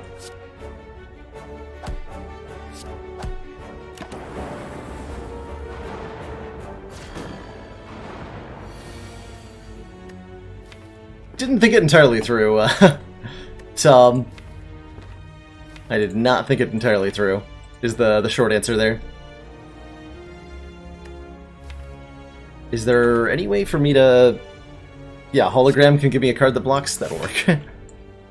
Actually, can I get a kill? Answer is no.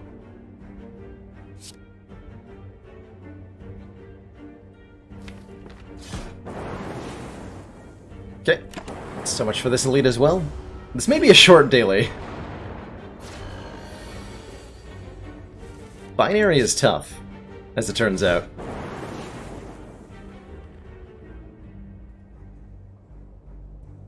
If I dual cast and I whiff, I'm gonna die.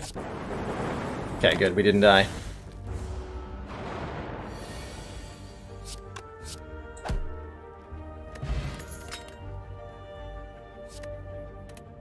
Gross. Guess we're resting again? Ugh. Okay, reinforced body's good, at the very minimum.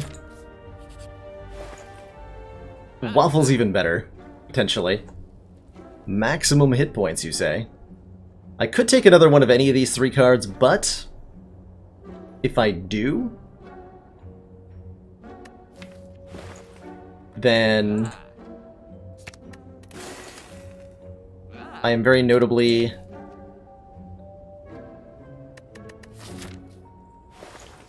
losing out on Highlander. So we might take the Lee's Waffle here to go to full health. Though I kind of need to perfect stuff, so I'll take a Hand of Greed. That'll kill things.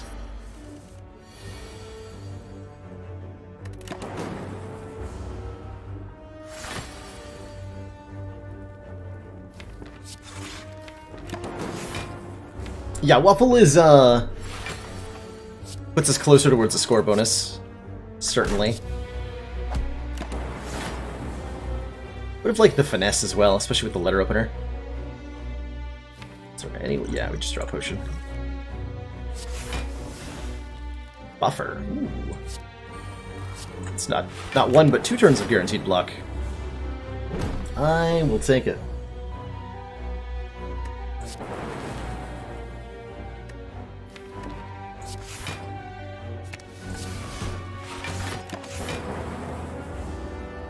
See you later, Tom. Thanks for tuning in. As always, pleasure to have you.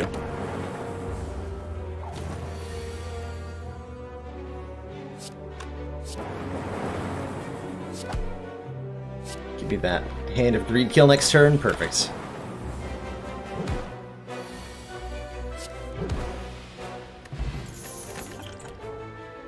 Chill is excellent. Chill is most excellent. Because of Dead Branch.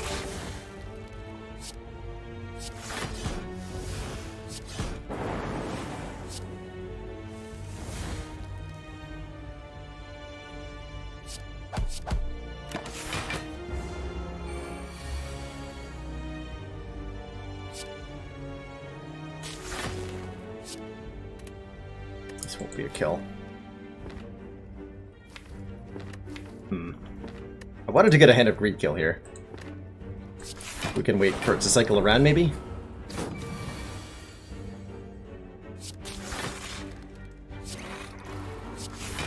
We can try.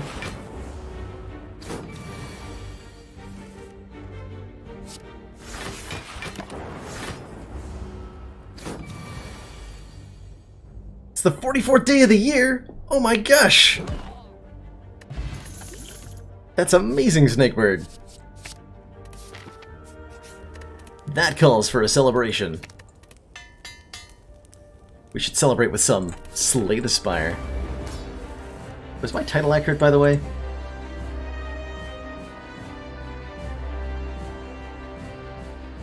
We should update that to reflect our daily status.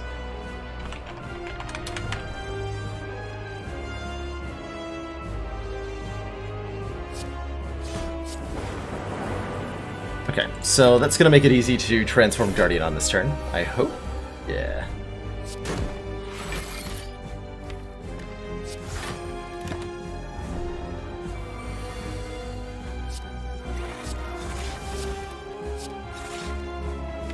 Beautiful.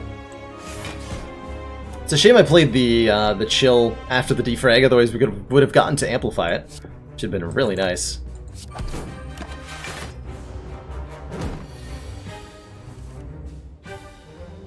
Just gonna let that Dark Orb in front build up, I think.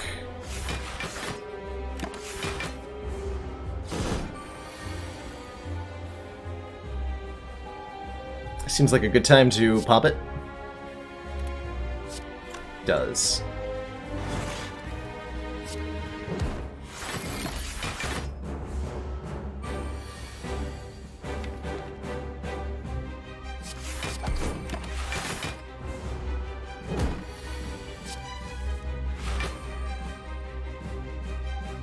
Let's go to 4. Yeah, exactly play that.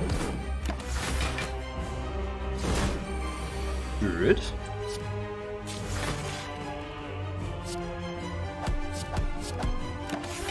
Wait!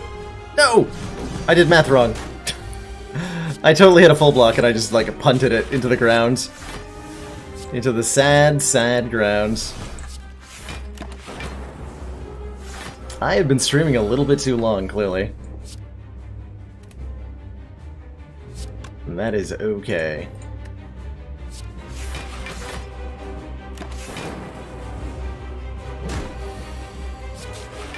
I think top 5 was already RIP in Act 1, by the way. So I wasn't too invested. I was not too invested. We can still have fun with the rest of the run. Grab a buffer. And choker with Dead Branch? Sure. Choker with Dead Branch and Unceasing Top seems like an excellent addition to our deck. Because why the heck not?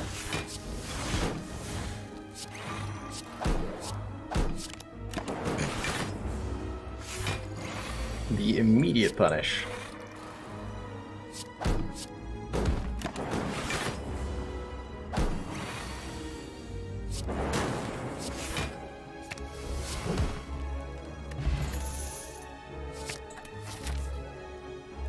Just take as many events as I can take.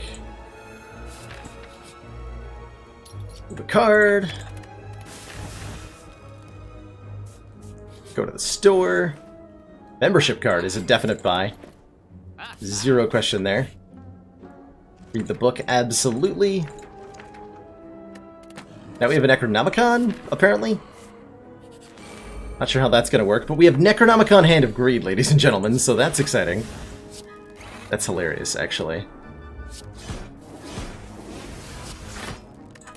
Oh man, that is actually really strong. Neat.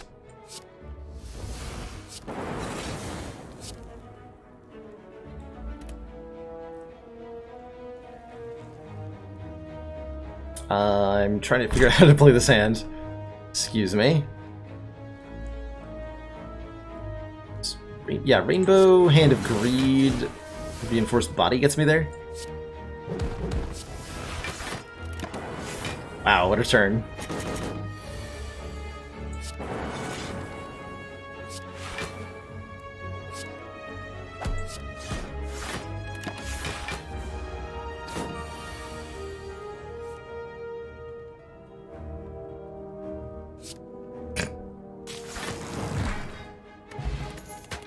Stone Keller probably won't matter, but who knows? Fresh fires actually get me a meaning. Let's upgrade our Hand of Greed. Actually, no, let's upgrade our buffer.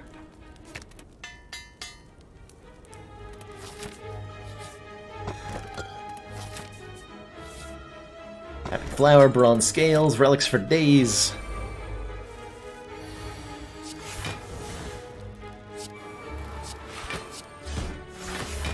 Next turn's gonna hurt.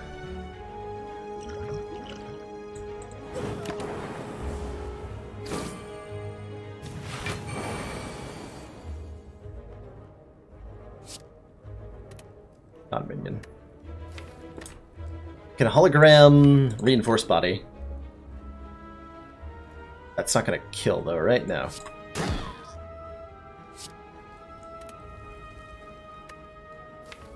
Active skill potion. That works. Now I can hologram reinforce body and it's fine. Right, that's 27. Yeah, that's enough.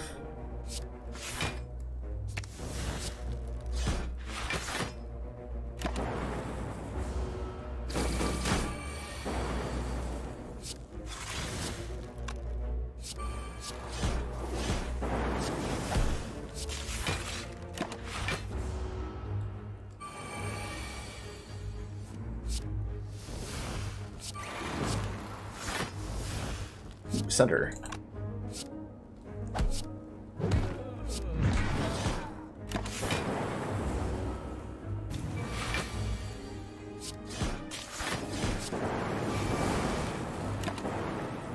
Hand of Greed.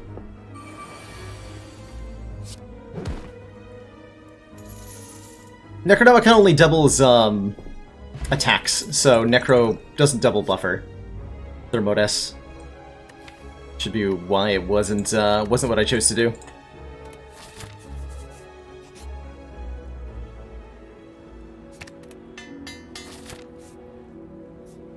We're taking more upgrades at this point.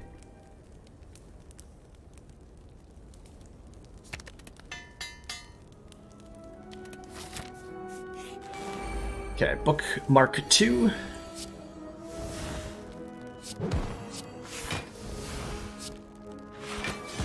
More plays. I think we get to double this Doom and Gloom. Cool.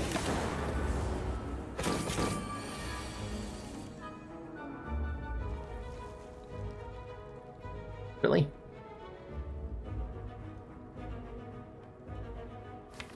Well, can't block that. Can't block that.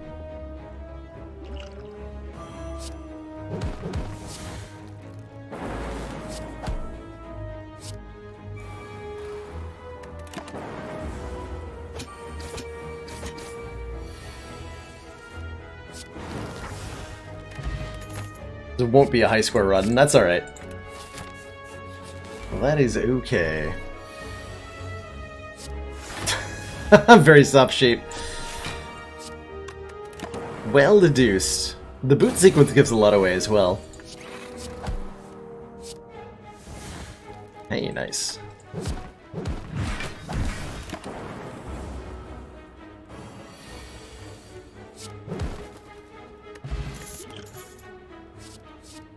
Already have a charge battery, right? Yeah.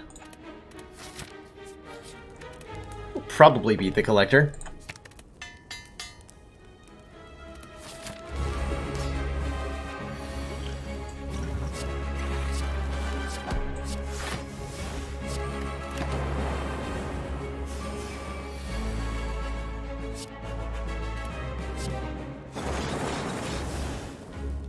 It's not a lot of block. Doom and Gloom's just gonna kill them all, though. So that's cool. And full blocks. Exciting. Very exciting.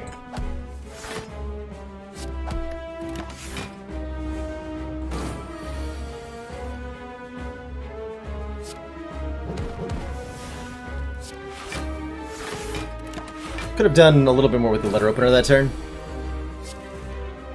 but I neglected to do it.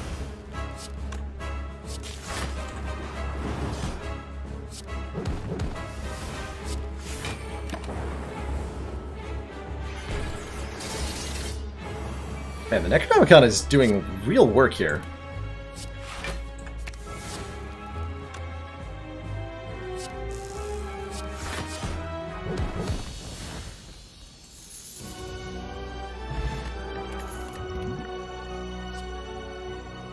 Good old Echoform Choker.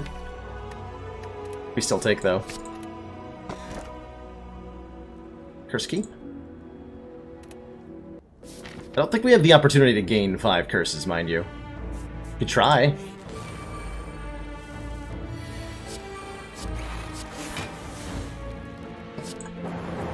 Gotta play my cards in better orders more often, I think.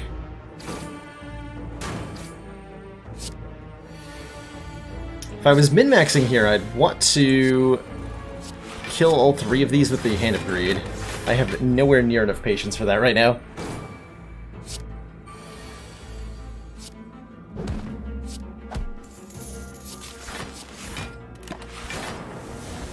But I'm okay if the hologram decides that it wants to cooperate. Okay. Clearly it did.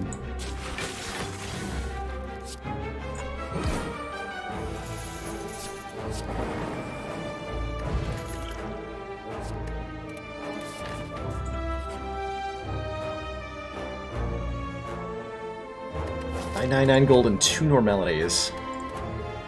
We could actually get 5 curses here. We could definitely get 5 curses. Let's go. There we go. Oh no. What have I done, chat? What have I done?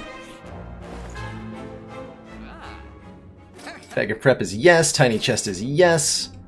We just buy a bunch of relics. More max HP. Lantern's great. This is good. This is good. This is good. This is good. How many more relics should I get? All of them? I should probably buy a lot of cards, actually. Hold on, we can fix this.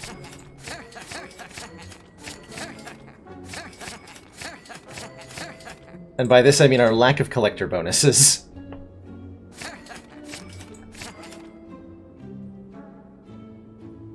Throw that in there. We get to go to the Nether store later. Let's earn some more money. Look at the next store. Okay. We've changed our mind about what this deck is doing, by the way.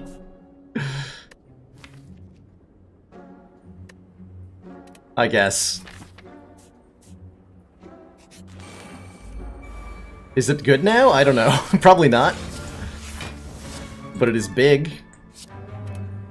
It is most certainly big.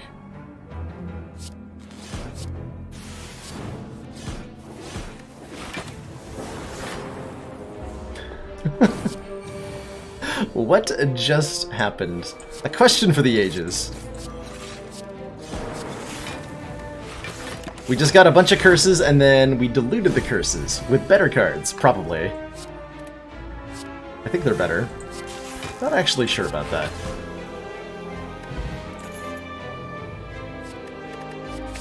We should be taking cards at every opportunity. Probably ones that we already have, but I don't know which ones we already have, so, like, whatever. It's probably fine or something. Can I perfect this fight? No? Actually?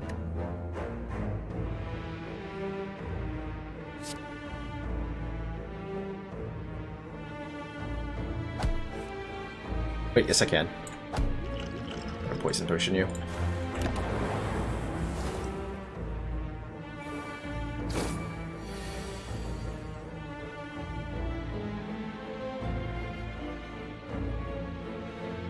Possibly not. Nope. I cannot.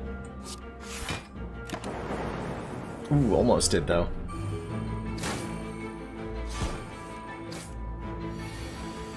Turns out having 3 normalities is pretty bad, huh?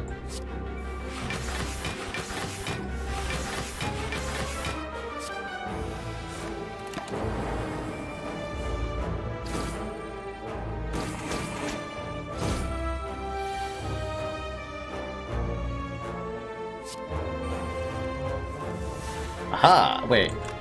No, that'll still get doubled. Might be better to play the buffer. It is. Okay, those normalities are brutal. They are brutal.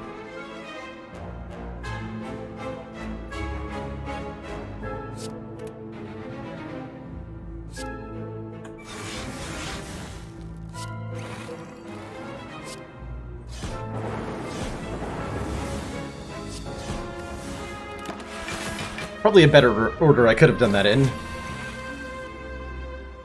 But, you know.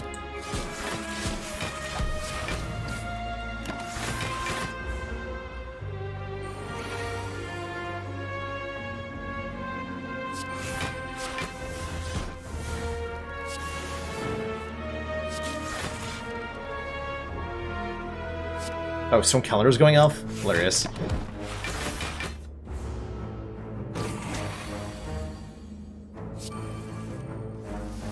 Ha! Cash it in. More copies of Leap. I think the Tempest is better. We need more copies of Leap. Smell you later, Energy Potion. What did he even give me? Gremlin Horn? Okay. Enjoying the bottled echo form. Gotta say, I super appreciate it. Oh, oh. Well, shouldn't have played that at... Somebody earlier was asking me, does FTL have drawbacks? The answer is yes, it frickin' does. Yes, it does.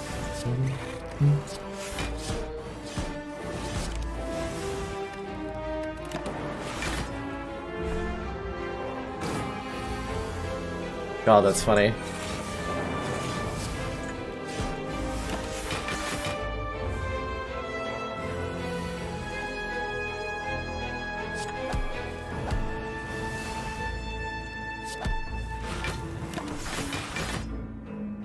Man, those normalities are like the worst decision I've ever made.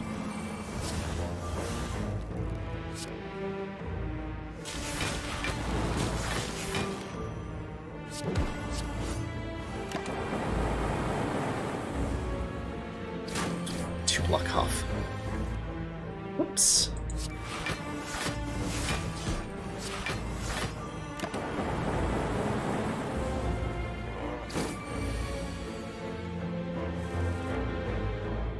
Law?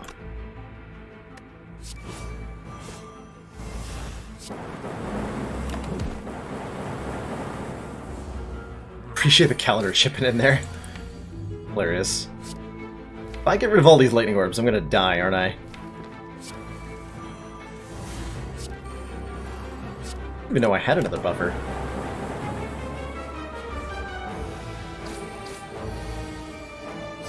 Where'd that even come from?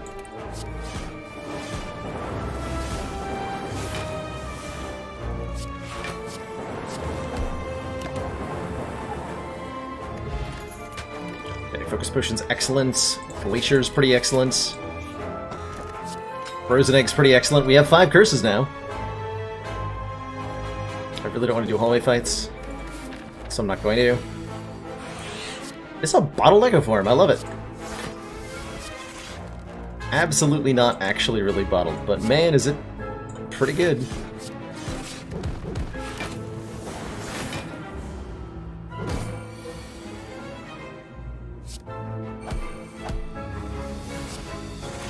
Okay, Regret doesn't cost me hit points at the end of the turn, fortunately.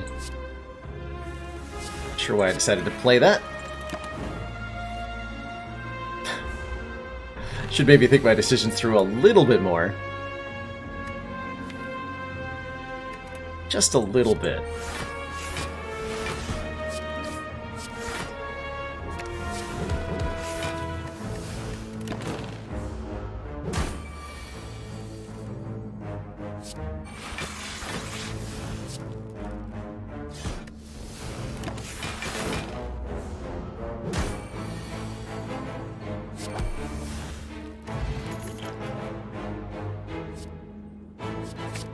2 chills.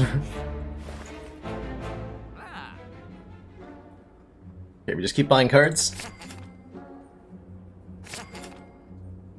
Lots of rare cards here, by the way. What? Why? I'm gonna buy a focus pot. Keep buying things. Okay.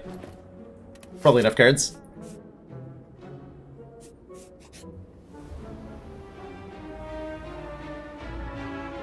Wow. I picked some nasty cards to hit. How many copies of Reinforced Body did I end up with? 1, 2... Well, I got 3, so I can't get rid of one of them. See you later, Doom and Gloom.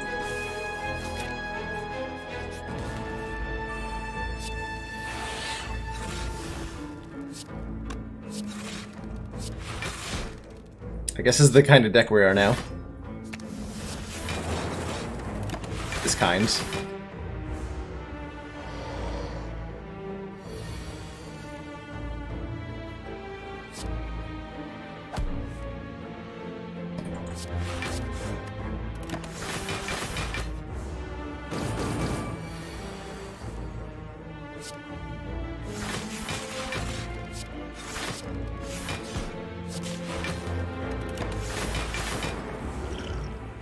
Could have used a focus pot there, but like, whatever.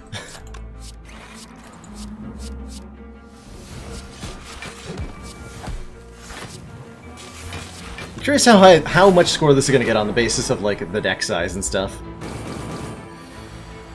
I think we're shooting for a sub 1,000 right now. We'll get there. Thanks for the amplify.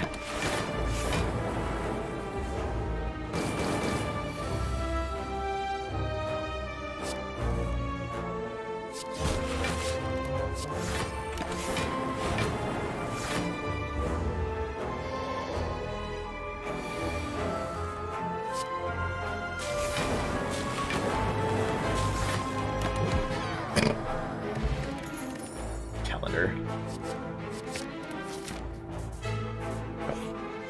Let's do more fights. Cool, gambling chip. Alright. To the bus! We're upgrading this.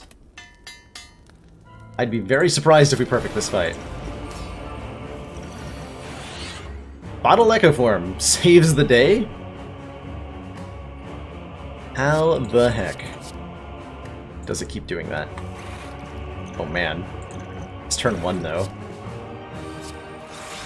This turn 1 is absolutely nuts. Oh my god.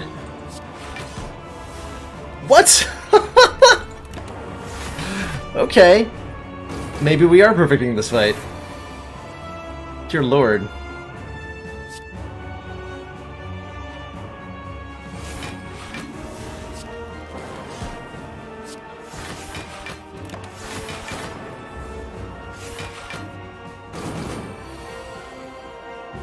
Okay, that's not gonna penalize us unnecessarily. What's our timer? Okay, I got plenty of time. I'll hold on to that Dark Orb. Rip Centennial Puzzle.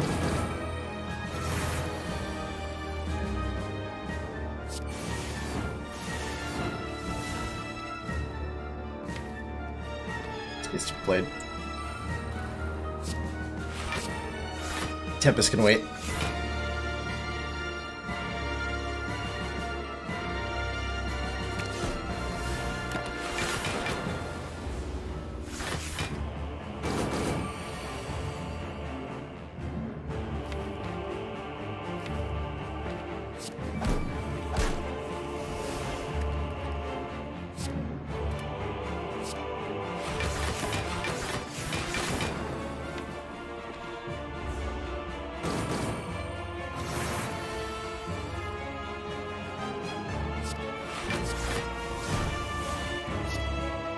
Card draw. Dual cast.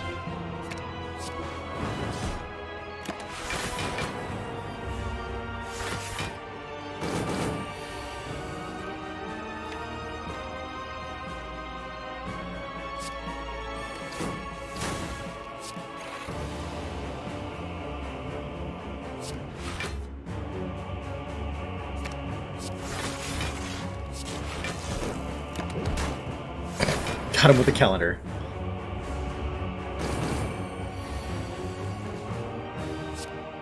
Triple Hand of Greed. Shuriken proc Hand of Greed.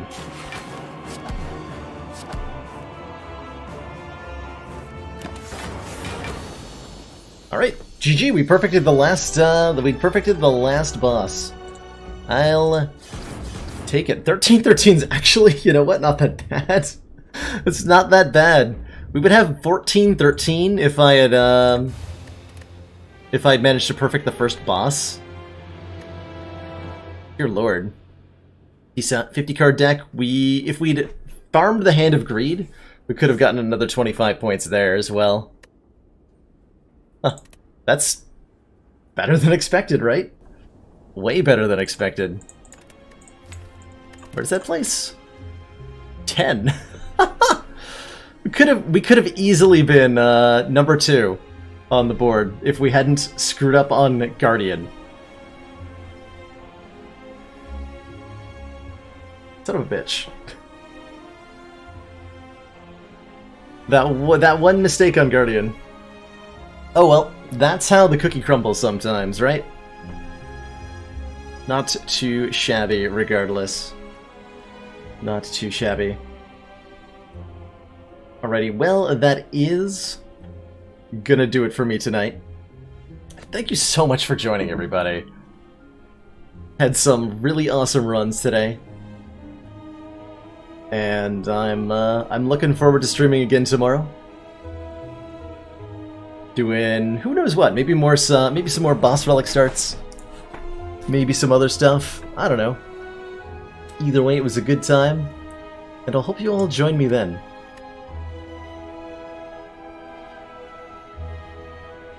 That's how the waffle flakes. That's right. That's how the shredded cheese gets drenched in ranch.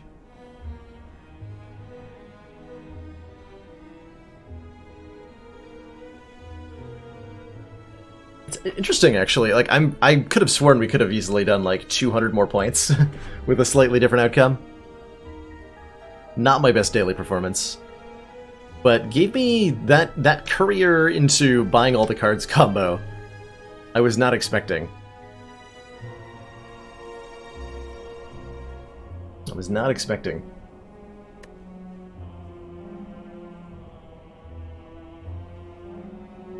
Good night, Carissa, Digital Shuckle, Mr. City, Marco TC, Aimka, Adonis Incarnate, Kreenan, as well as all you lovely folks lurking or already passed out.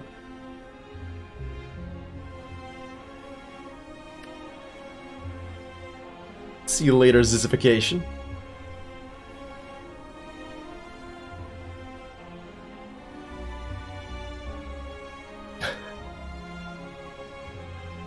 What are we gonna make for food before bed?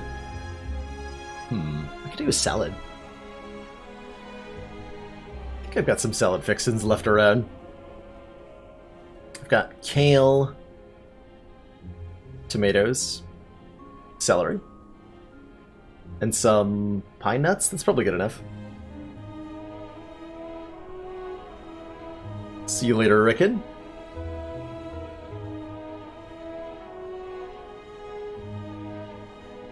Posted a recipe in the Discord.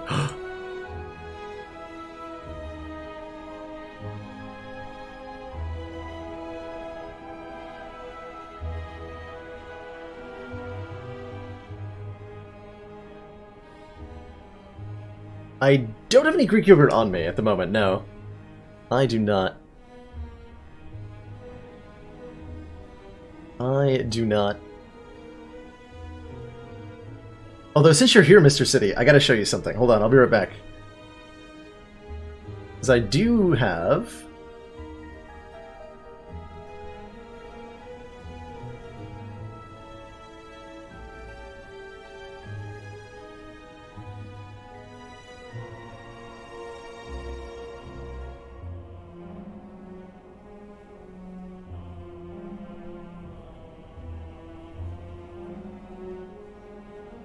Since you kept posting about it in the Discord, I felt compelled. I went to the store and totally did find some frickin' zesty ranch getting green screened out.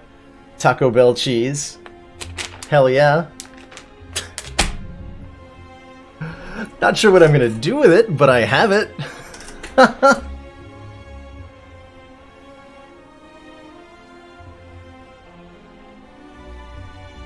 Does it, like, what is this supposed to be used for? Chicken ranch quesadillas. The recipe they put on the back. I will, as soon as I try it, I will let you know what it tastes like. I'm a little afraid. I'm not gonna lie. I'm a little afraid. Goes well on eggs on nachos. Do you put the eggs on the nachos, or are those two separate thoughts? Because I could get behind some, Actually, eggs on nachos sounds pretty good, actually. I want that. I want that.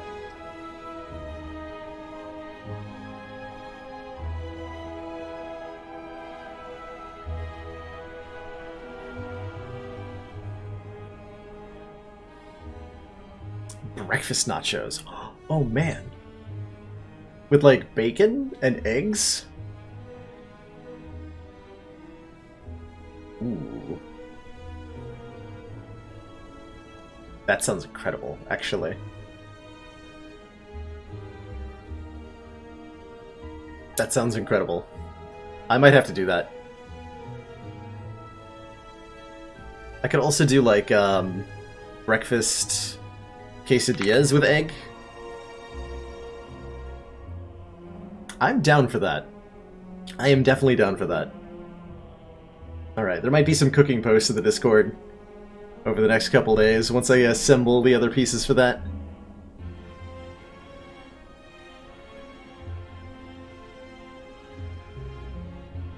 And now I'm starving. Alrighty.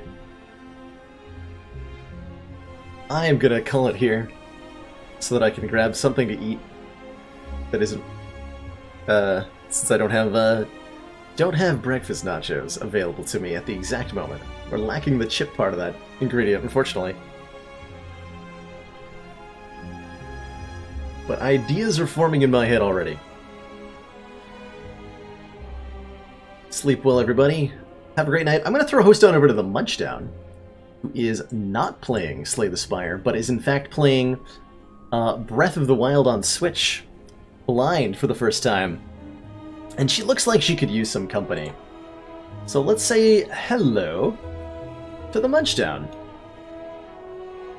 Throw a quick support command as well. I'll be looking in her chat while I try to find some food. You guys enjoy variety content as somebody chases bears around the wilderness and tries to ride them, then the Munchdown playing Breath of the Wild might just be for you. See you on over in Jess's chat, everybody.